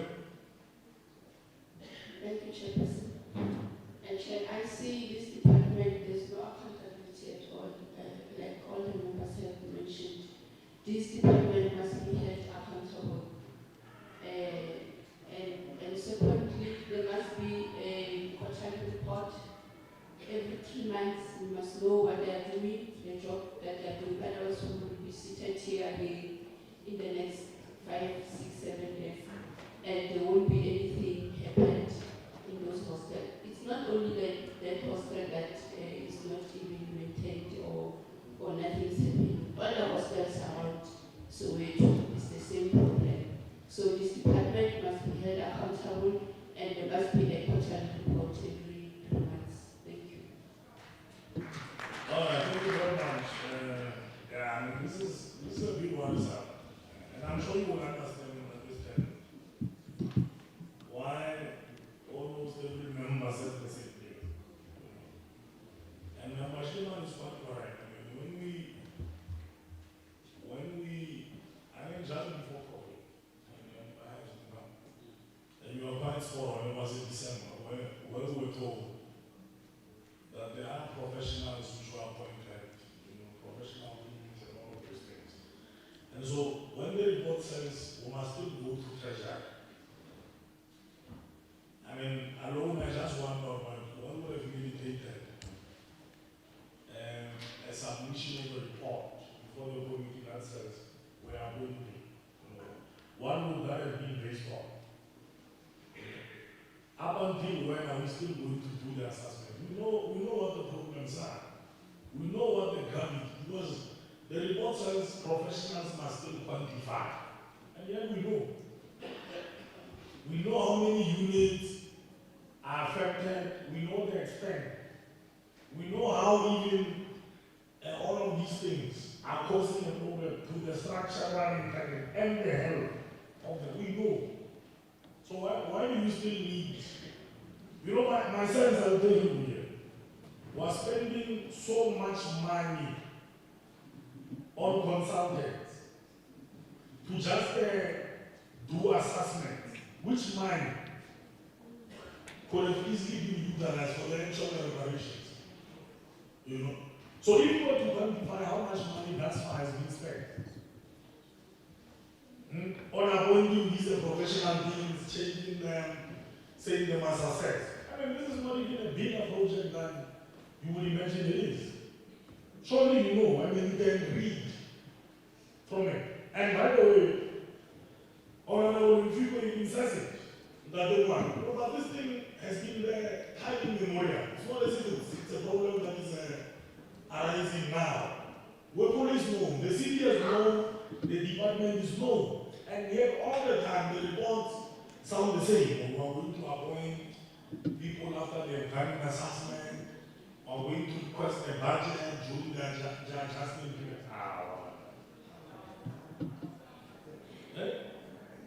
So we're now pushing it to the end of the year, another year. Another year must just pass. You know? One is to say no appropriation. And then if you don't get sufficiency of what you might have submitted, you are still going to come back again and say it was inadequate. We are unable to move. Well, you are dealing with a disaster. I'm not sure whether you are dealing with a disaster. You know, that is what it is. And then just when you look at the structural integrity of the dwelling, at least of the 24 units, what do you call that? It's an emergency. It means our response must be immediate. They can't be deferred. We can't say, oh, we're still going to plan to appropriate. No one else, we don't deem the situation of this hostel as an emergency. How are we categorizing it? Maybe let me get a second. How are we categorizing the situation of this hostel? Is it an intermediate risk? Do we not see it as a risk? What is it? Maybe let me get a response. Another stage. Because there has been ongoing lamentations of how this thing. You imagine when I was there, you know, if I wasn't there, I probably would have relied on some position.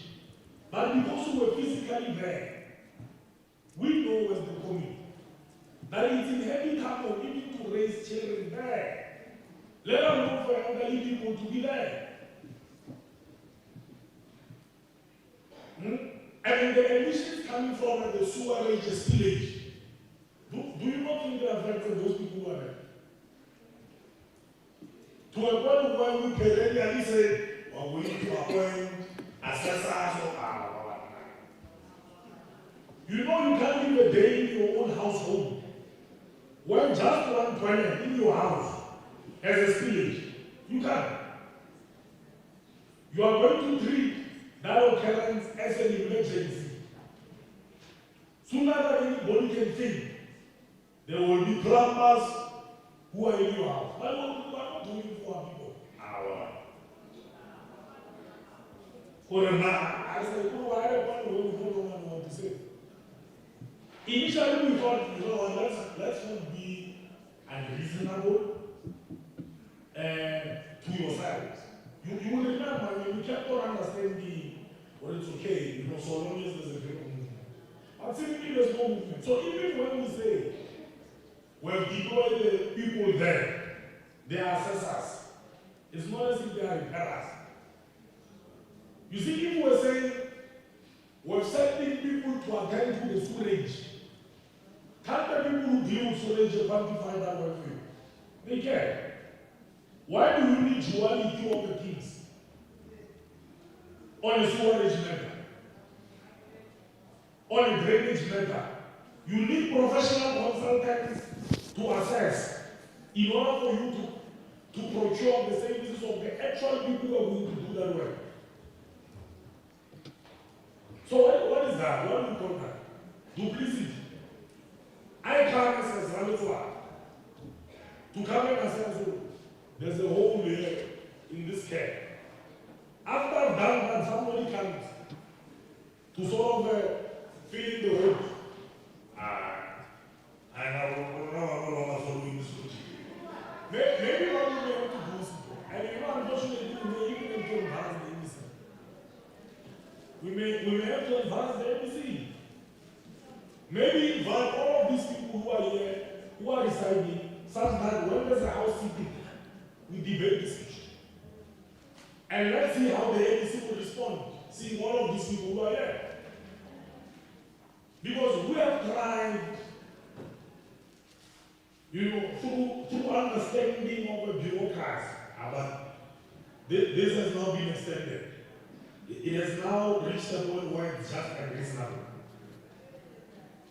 Ordinarily, we do understand that procurement processes can be arduous, but not to a point of being unreasonable. And not to a point where they are senseless. Because when we say people are there, they are on the ground, what are they doing? They are doing an assessment of what we already know. Over a stretch of how long? Because this thing was always known, we know the diagnosis of what the issues are in that hospital. We know that.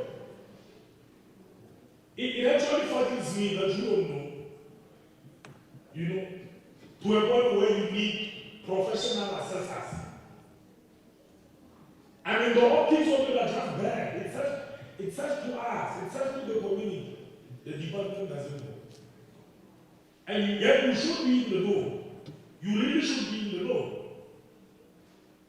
And then we make a determination that the 34 units will come to a realization that these are incomplete, abandoned, a unit, and so on. And I thought right there, a solution must come from it. Because it says this is dire, a situation. It warrants the immediateness of an intervention. But we diagnose and leave it at that. Then we go on to other things. And issues of sewerage. Those issues we can attend, within a relatively short space of time. A relatively short space of time. The department does have discretionary funds, for emergency purposes. When there are emergencies, the ABC can just ratify and you can intervene. We're not speaking about all the hospitals. We're saying, if you are saying that 3 of the problems, and by the way, they are interlinked, sewerage, drainage, water leaks, they are interlinked. What are the convergences with the seats? Because if you are saying, as the department do the problems, you don't have that mind. How have you corresponded in that mind on these things? I mean, this is where IGR kicks in. Funds can also be redirected in the department. I mean, we just dealt with the appropriations not so long ago. Why did it not make a feature? Why? If it's an issue of budget, why did it not make a feature? Why is it only making a feature now, in September? I'm really worried. You see, I want you to understand that we don't want to excite Mpaka. And we haven't done that. But when this thing is being delayed in perpetuity, and we tend to deal with it, it means somebody somewhere is not doing the job that they're supposed to be doing. Because the monitoring of these interventions must happen daily. And I agree with members, maybe we need to resolve here. you know, which may be a very winning position, but will justify with the powers that be in the province. Maybe we may also need to deal with it in another forum, political. It may require that we deal with it at a political level. Because it just can't be.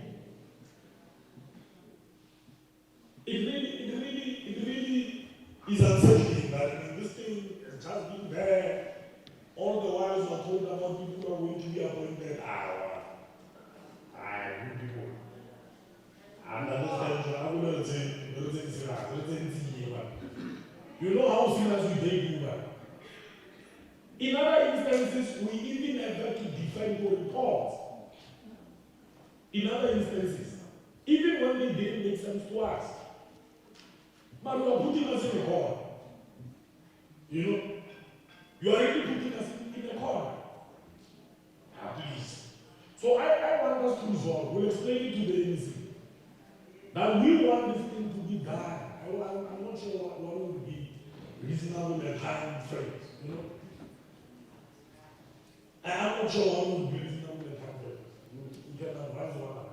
Maybe a month or two, not 3. You know? So maybe let's say, in the next 3 months, we want that this thing should be attended to. We want to move past the stage where we're told about professional assessors. We don't want to hear those words. We want to be told about people who are attending to the actual problems, not assessing them. Imagine if we were to go to hospital. Then they say, we must run an ECG on you today. Come back next week. They say, we are running another ECG. Come back another month. They say, we are running another ECG. And yet the doctor, who knows you, knows that, hey, you know what, this man has got a constricted vessels. He's likely to suffer a heart attack. You are likely to die of that heart attack while they are busy doing these ECGs. It's exactly the same situation. But what perennially assessing, at which point are we intervening?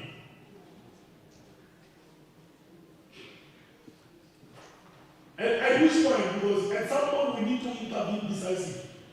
It's like having, you know, we've got grand plans and tax. One of them is the NDP. Grand plans. But the actualization becomes a problem if there's no follow-up. So let me hand over to you. We want to wrap up. We've imposed our views. Ordinarily we shouldn't be doing that, but we just feel so strongly that it should be the case. You know, we are now entering a realm where we must confront the NEC. You know, which is quite unfortunate. You know, to a point where we may even have to escalate it to the premier. And then we say in government, there are elevated priorities. Teach, township, informal settlement hostels. Tell me if this report in any way complements that viewpoint. Can we maintain that this report complements those elevated priorities? Because when you say elevated priorities, one of them being hostels, what should it mean in practical sense? It should mean even whatever planning that the department does, its #1 priority must be along this facet, which includes hostels. But if you are saying, and by the way, budgets have been presented, we know, because we do budget approvals in the legislature. You see, budgets have been redirected. Now, if you say we are going to do appropriations in the adjustment period, what story are you telling us? Because it's a fable. You know, the Wizard of Oz. It's a fable. Essentially, it means nothing is going to be done. Because immediately after those appropriations are done, guess what? Guess what will happen? There's a number of concomitant processes that must be undertaken ultimately for that fund to come to. And that fund, when is it? Do you know?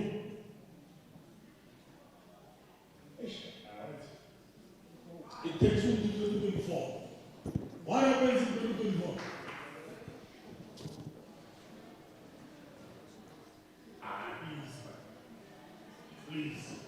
So let me hand over back to Sipo and then understand.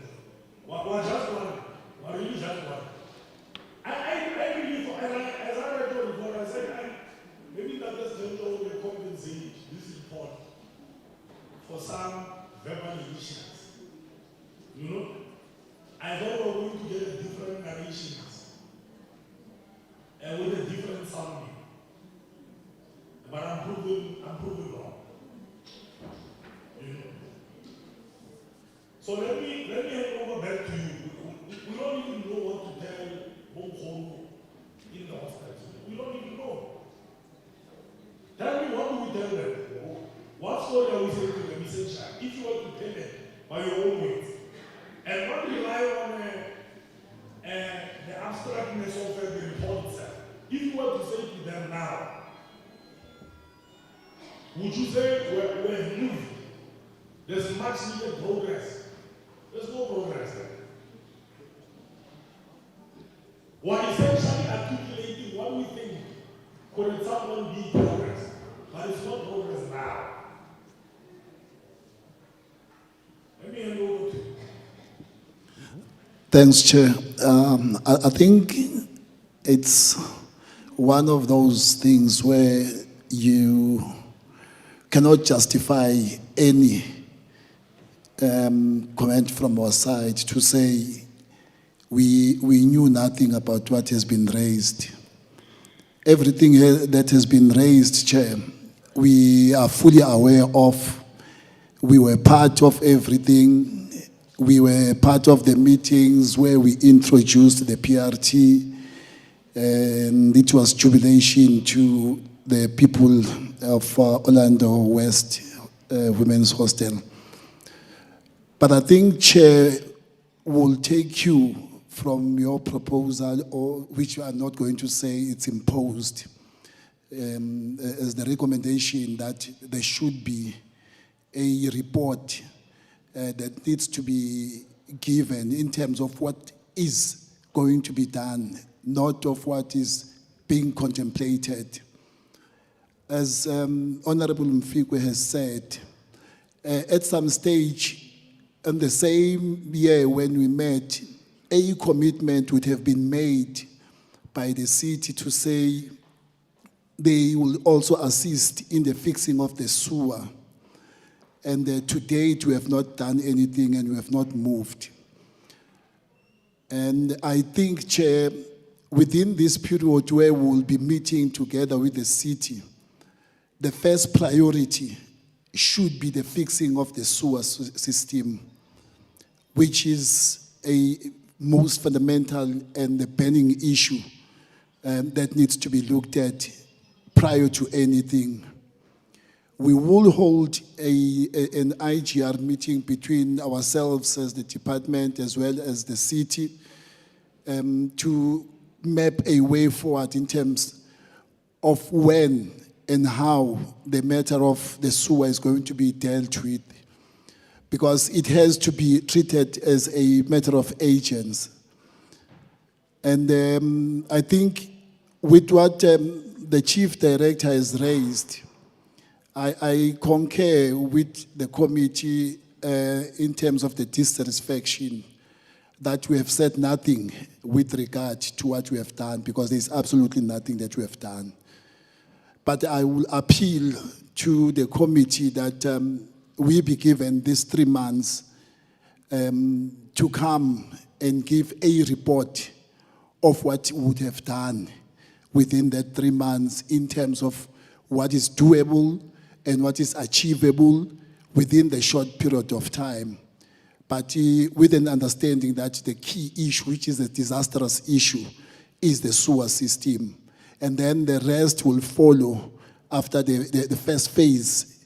I think we'll have to categorize our plans in terms of what comes first in our list.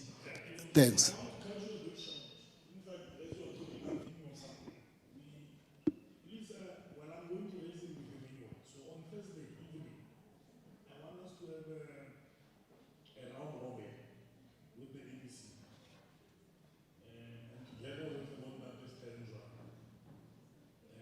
So that we also ventilate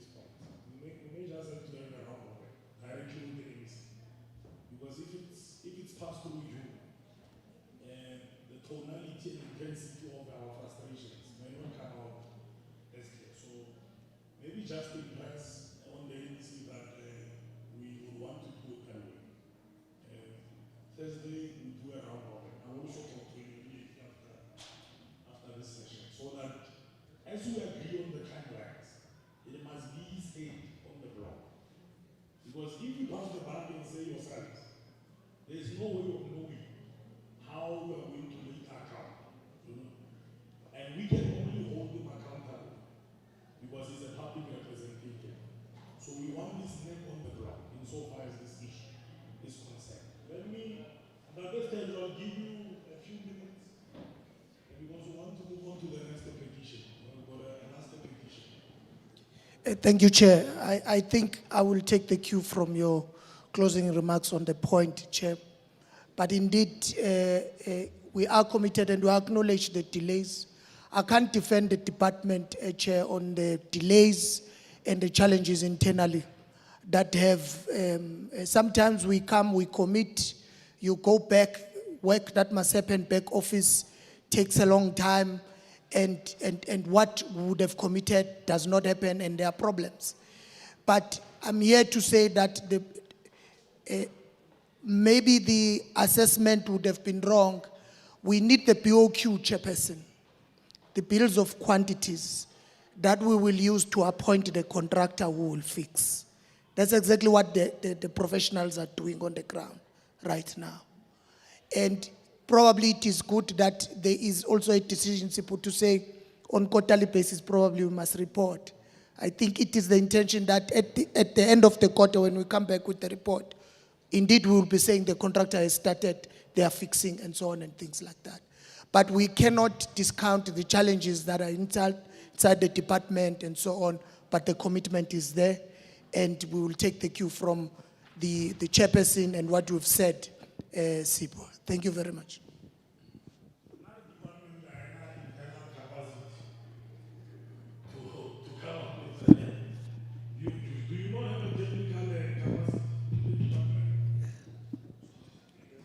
I'm just asking this question because do we not have an internal technical capacity? Chair, if I may respond, Chair. No, that's not how we are doing it, Chair, because we get audited and we get red flagged, and that money that we would have spent there is raised as irregular expenditure. The process and the law and the framework says, get the qualified professional independent, they must quantify for you, use that to appoint the contractor. If we had it, Chair, we would quickly send people to do that. The delays that are happening at Orlando are similar to what would have been happening at the inner city, although we have moved far and we have appointed the contractor, they are starting with repairs.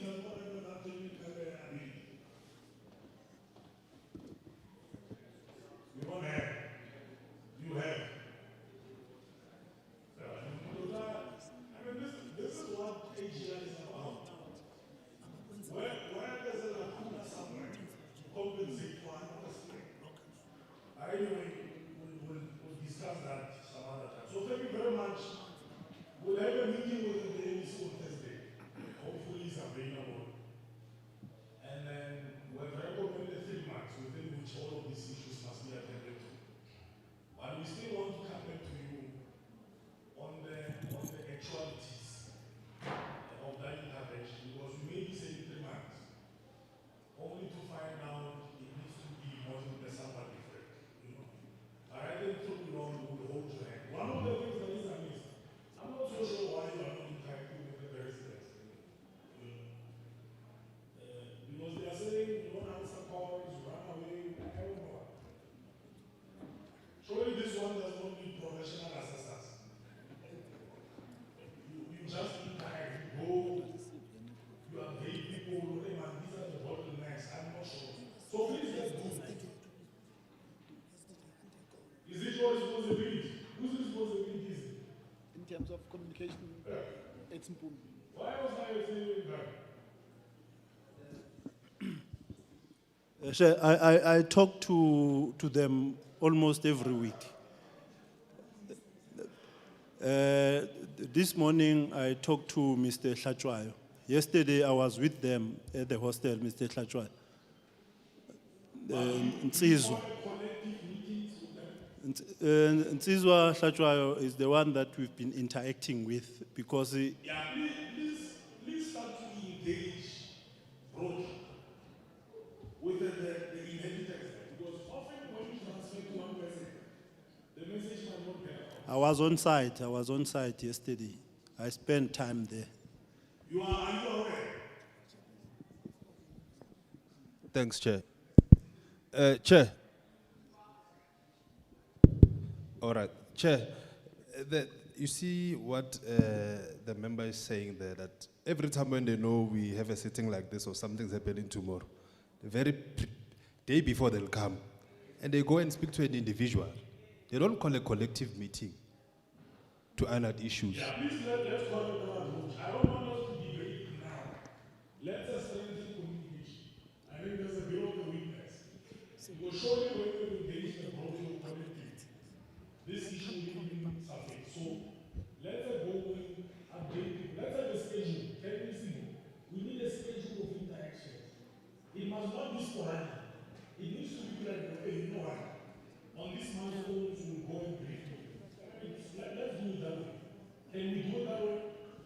We can. We regularize our interactions with, including other aspects, Seat of Joburg, including Helen Joseph, all other aspects where there are issues. Let's find a framework of facilitating those interactions. But yeah, thank you very much. Can we breeze proper petition? So thank you very much.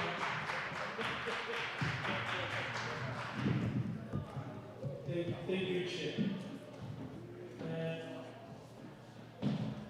We are collectively going to deal with issues of risk. One is lack of development.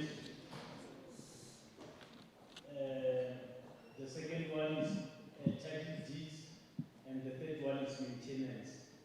Lack of development is registration number PP20B0719. And then the other one, registration number PP16B0719. And the other one, the last one is PP17B0719. The first one, the petitioner is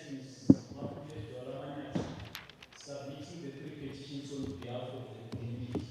The first one checked its level of development. The second one with title deeds. And the third one talks to maintenance. All 3 chairs indicated that they were referred to the responding authority for them to generate reports. Thank you, Chair. Thank you very much. Okay, Mandora.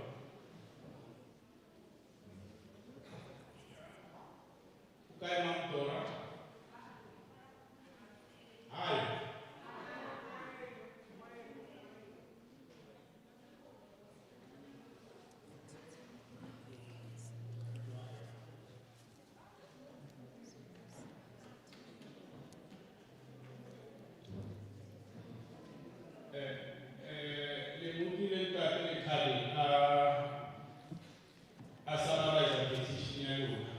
I just want to get a sense from you if everything that you said is correct.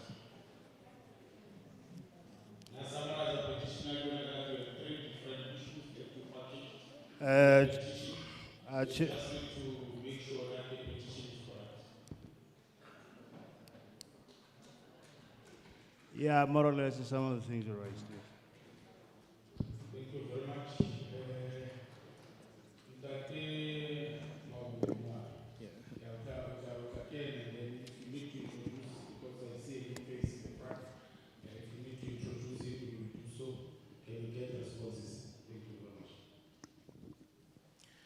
Thank you, Chairperson. Good afternoon again. Kinalenta Tepule, Director of Finance in City of Joburg, Human Settlement. I just want to be clear that we'll be actually dealing with the first one with the title deeds. Chairperson, the township called Trizik Proper, as was proclaimed, it has got 285 stands, which is proclaimed. And I think the petitioner we ngotse handler, we have appointed the conveyancer, which is Noble, Ntuli Noble. Registration, we have concluded out of 285. We have concluded registrations of those title deeds, it's at 268. We have presented that in the report, but the title deed that we already issued out of 285 is only 199. Then those 199 title deed, we have already issued them to the beneficiaries which we have allocated. But Chairperson, I need to put it to you that we have about 69 unclaimed title deed that are sitting in our offices. Those title deed, we are having them on our offices, they are unclaimed. The last one that we have, which we have categorized it, we only have 16 that have got dispute. Those dispute, Chair, are the dispute that we believe that we need to have letters of authorities. There's a dispute around allocations. There's also dispute about deceased. And we are fully aware who are those 16 What is it that we have done to try to issue this title deed? On the 19th of October 2022, which is about 6 months ago, we had a major event at the Trizik, where we were actually allocating the title deed and we were issuing those title deeds. I must put it to the communities that at the Trizik school, from time to time, I send the team so that they can actually go there and begin to assist in issues of title deed that we have. But as a township, where we lag behind, I think, is the issues of the dispute, which are taking quite some time to resolve from our side. But from where we are, we have 199 that we have issued, and we have 69 that which are in our offices. And those title deeds which are in our offices are the one that we encourage even the member of committees to come to our offices, especially to come and collect them through our various methods that we have in that regard. Chairperson, there was the petitioner raised a very fundamental issue which we have referred to City Power. They have raised an issue around electricity in terms of street lighting, and that result in terms of the crime that has been increased. But what we have done, we have referred the matter to City Power on the 20th of last month, so that the City Power to look at that matter in that regard. Then in terms of maintenance, I think they are referring to the maintenance of roads. We are fully aware that as a Trizik for proclamation, we still need to conclude the road. Then it's still part of our plan, especially for proper to conclude the road. But I'm sure you are aware that we have started at Trizik 3. That's where we have a road and stormwater project that is actually coming to that regard. Our plan as the department, we prioritize that maintenance of roads through JRA. I think there was a meeting with our MMC last week on that regard, in particular for those areas. But from City of Joburg in Human Settlement, the program that we are that I'm directly responsible for is this title deed program. Other programs or other complaints is the one that I've just redirected it to the relevant department, especially JRA and City Power, to ensure that they intervene in that regard. This is our report where we are right now in relation to the title deed programs in that regard. And we urge humbly, because we don't want to keep title deed in our offices for too long, especially this 69, if the community can come, that's where there's no dispute, we can actually avail ourselves to share the title deed in that regard. I'll just share with that Pule if there's something that you want to add in that regard. Thank you. Thank you, Chair.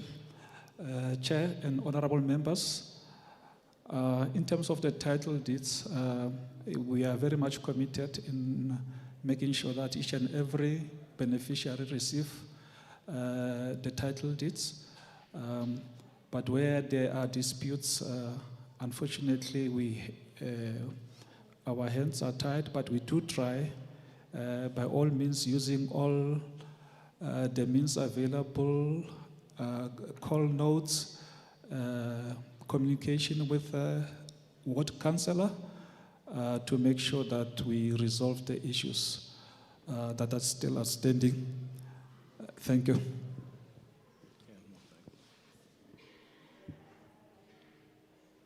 Thank you very much. I think the unclaimed title deeds, you can do a door-to-door. You can't just stay in the office. It means you are not achieved because you must issue them out. So if you have some remaining in office there, it means not a lot has been done. Petitioners, there is movement. They are saying they have issued a number of title deeds. There is few that is in office, and about 16 that has issues in terms of disputes and other things. And they are saying the issue of electricity has been handed over to City Power. Obviously, through this committee, in 3 months, we must request a report of how far is the process with City Power. On issues of maintenance, they are saying now that the place is complete, then there can be movements to begin maintaining the roads and other infrastructure that have been raised. But I'm going to give to you so that you raise follow-up questions quickly with the responses that have been given. Thank you, Chair. I'm partly rattled by some of the things these guys are talking about, really. I mean, this is a public servant telling me to spend my money to collect a document from you. I'm not working. You have audacity to sit here and give me instruction to go and do your work. That's a problem here.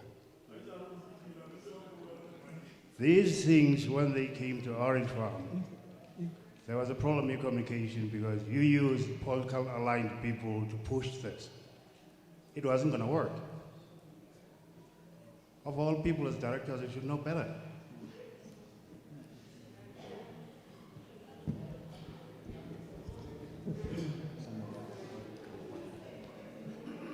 Siyabonga mthinisihlalo. Mina igama lami ngumlamuli Benjamin Nkosi, but ngizothanda ukubizwa ngoBen mhlambe njengamanje. Abantu abaningi bangibiza ngoBen. Ngifuna ukuthi kancane nje manizongivumela ngeke ngithi nje ibackground yendawo yethu ngoba ngiunderstand ukuthi some of us when it comes to development nithole vele ezinye zezinto seziloku zenzakala.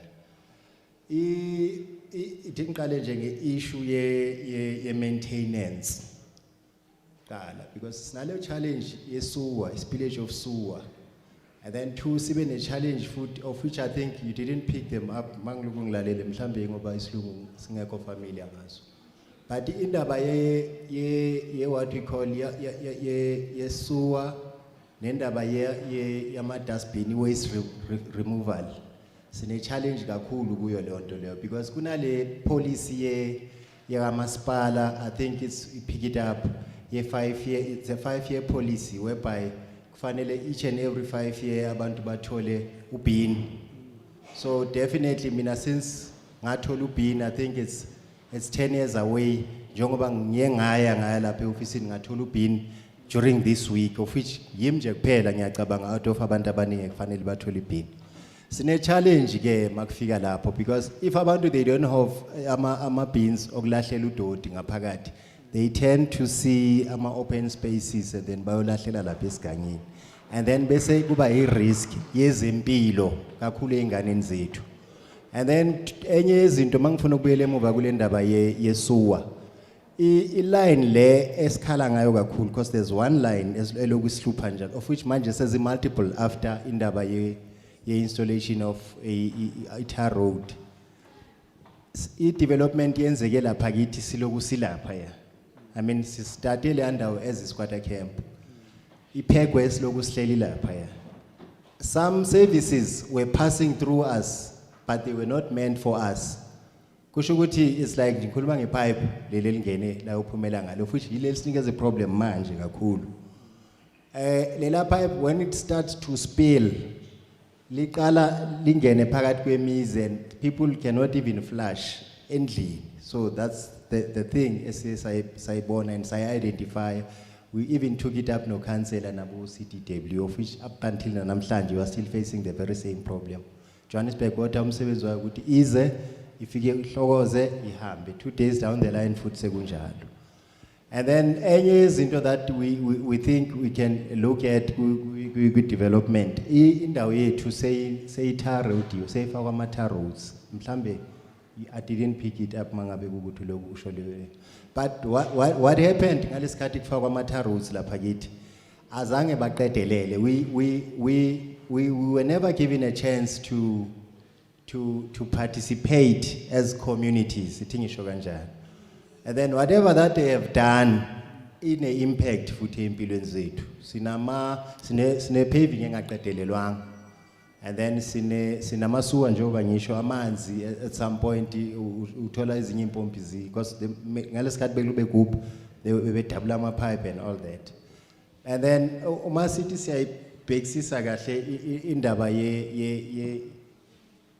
ye tar road njengoba ifakiwe manje. Sinale yankinga yokuthi our kids awasenayo indawo yokudlala. So definitely they have to risk bayodlala estradini, of which asafani na before. Therefore, siyesa identify indawo lapha, of which I think it's 7718. It's a big space here, sports and rec. We have been engaging with the relevant departments. I think sikhuluma ngo sports and rec, and then sikhuluma ngabo MMC esikhulume nabo, then we identify that space with. How about ilungiswe? Up until because besiloko si maintainer thina through pick it up ne social development.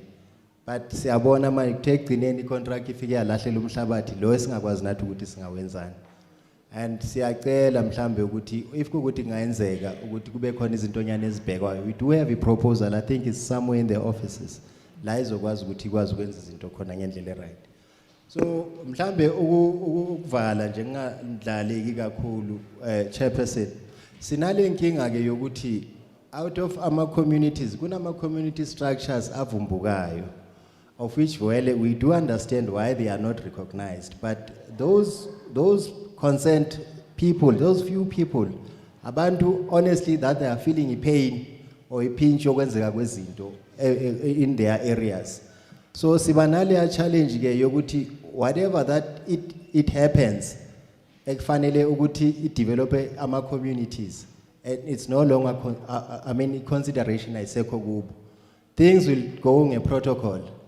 Kuzoba councillor as appointed CLO, from lapho ke participation izoba less.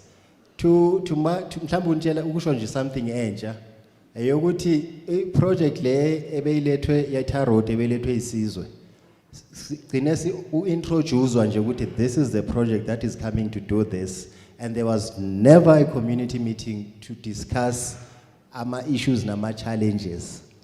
So we fail to understand ukuthi njengamanje njengoba sime kule nkinga, and we've tried ukuthi senze izinto ukuthi kwazeke ukuthi simisane or we work together with them because the development is for us.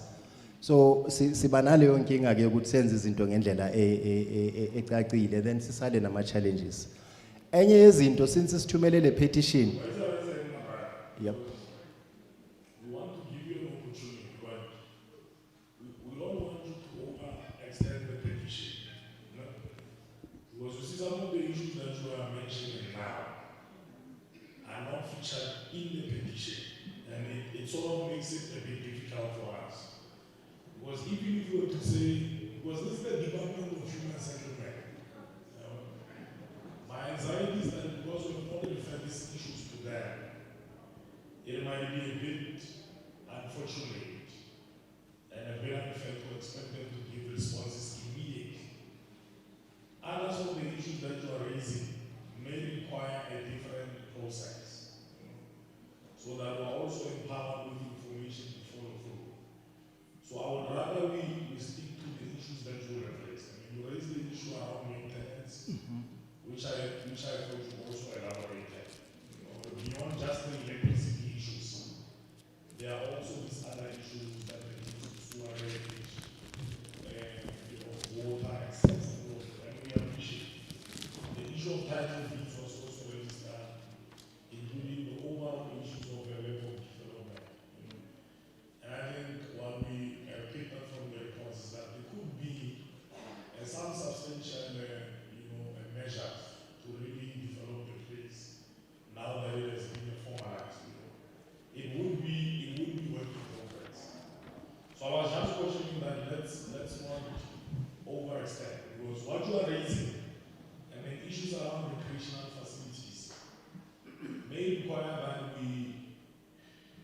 we raise these issues with the Department of Sports, either in the city or maybe even in the province. So they may need a secondary petition, to be submitted so that we can also be able to escalate to the relevant department for them to look into the feasibility of rolling that kind of infrastructure in your community.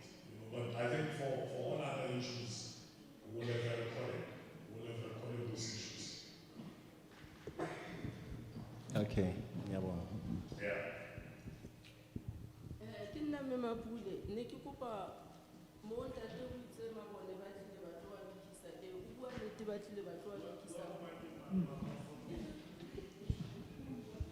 Oh, o tlile ntate a tlo lokisa mabone, empa mabone a ha lokisa area kaofela, o kgethile ditrata.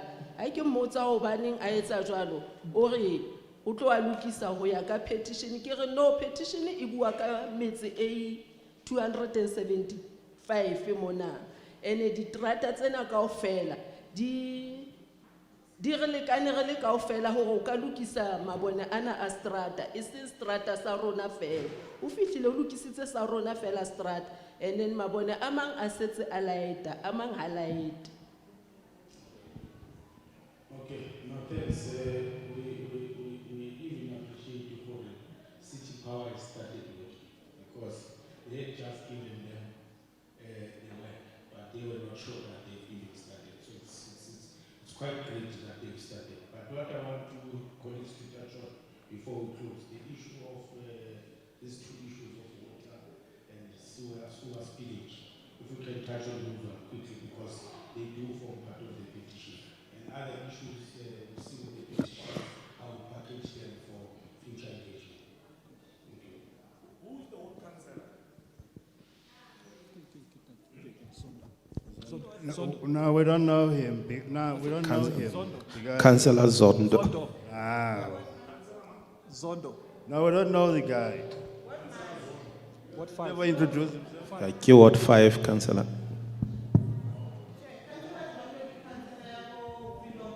It's Councillor Mxolisi Zondo. ND is NDZO. Yeah.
For it to work better, you may have to sort of run that process. I mean, assist in public education as well, through the council, of course, so that there can be greater consolidation. So that in the framework that you will have, you are easily informed about the kind of thing. So you are not going to have a situation that Mama explained, where only one street is being attended to. Because if they do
In other instances, that don't worry, you may find that there are other interventions which are required, either at the level of the province or national. That is what we call the district development model, okay, where there are convergences to render specific services to different communities. Yeah, okay. So I think that may have to be the approach. So that we don't, because as I listen, we're raising many issues, but in a staggered fashion. I would rather everything is consolidated so that we know what are the needs of Ward 5 in addressing a problem. So that when you respond as a whole. You don't respond in part. Otherwise, it may take another 10 years to respond to all of those issues. But if you have got a singular instrument, it's going to assist the community of addressing a problem. To have all these kinds of services. Yeah, we are.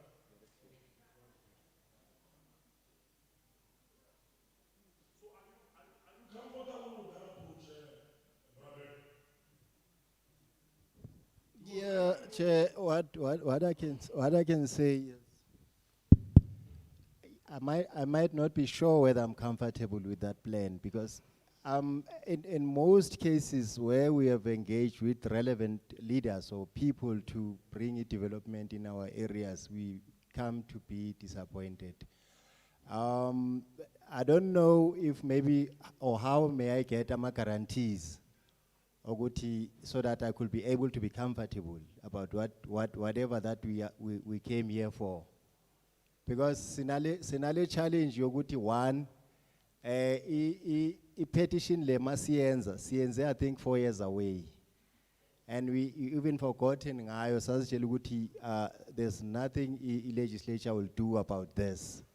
So suddenly, as we are called, we need to recall and say, "Gonje petition and blah blah." The only person who attended us, it was, I think, it's Honourable Chauke, Chairperson, from the policing side, and I came and he vanished, and we didn't see. I was hoping maybe he will be here, because we are starting to do things around in the crime, ne safety community. So we've got a whole range of issues that. This petition, I mean, as we have done it, because we never knew how to do a petition, but we are advised, I think, by Uchablisile, that this is how you need to do a petition. That's when we engage into this form, and the form was not enough for us to put everything. So what I'm saying, Uguti, if there are any measures or any means, Uguti Mhlambe, we can get hold of address some issues, even if our service providers can come to the community through a council, I think that will be okay, because we cannot just say everything for once. And that is why as namanje, if it's because we need to have guarantees. Ngiyabonga.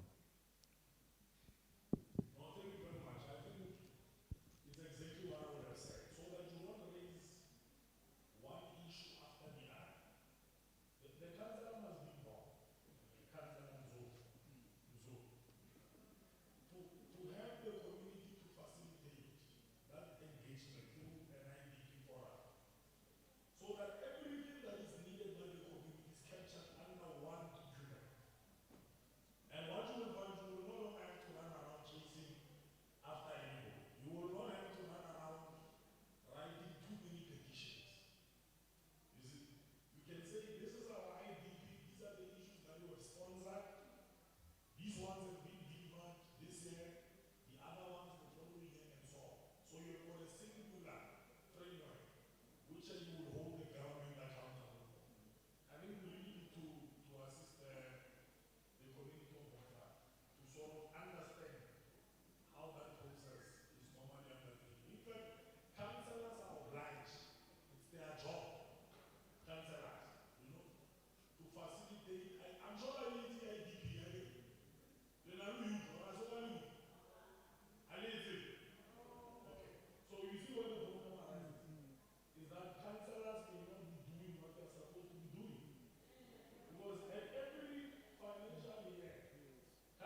After lunch.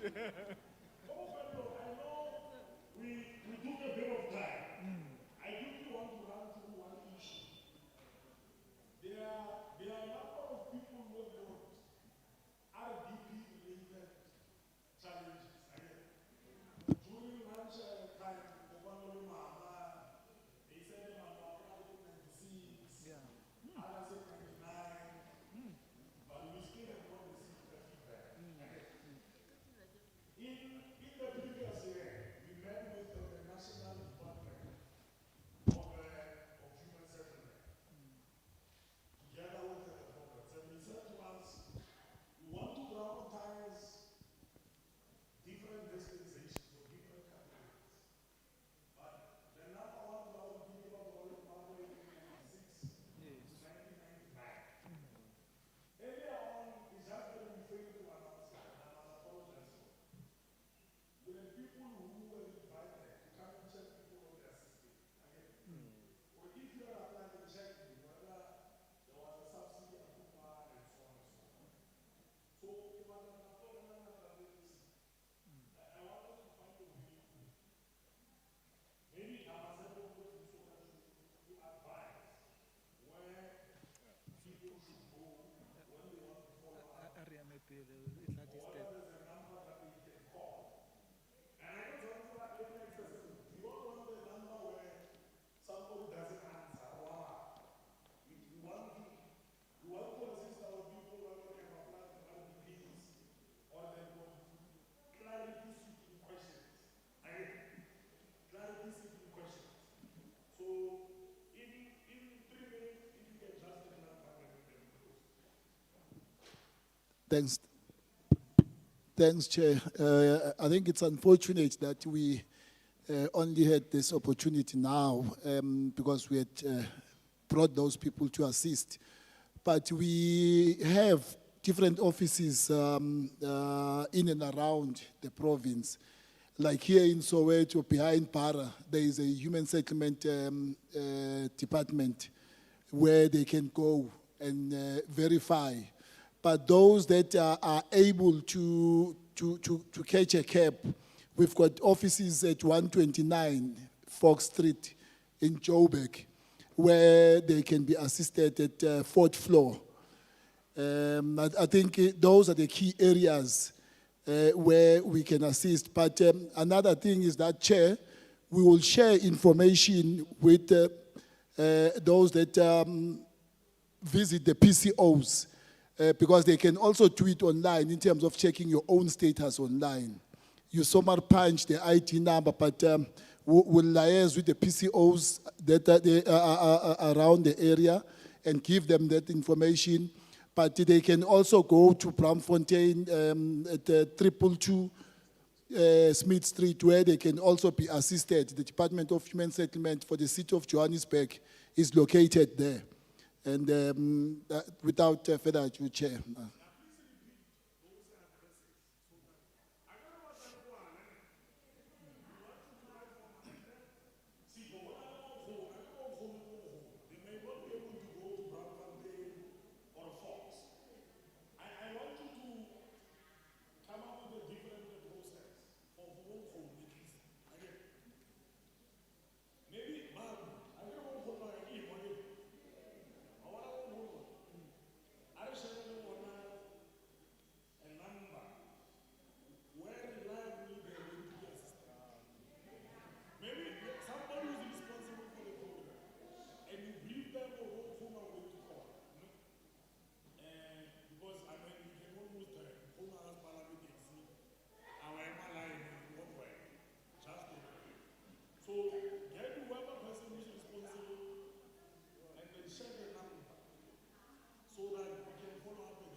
I'll do so, and I'll get the person there to come and help them, bring the computer with them.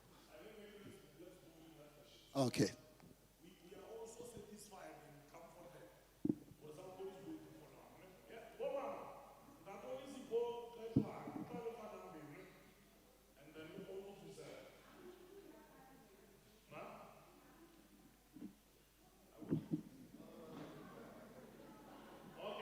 So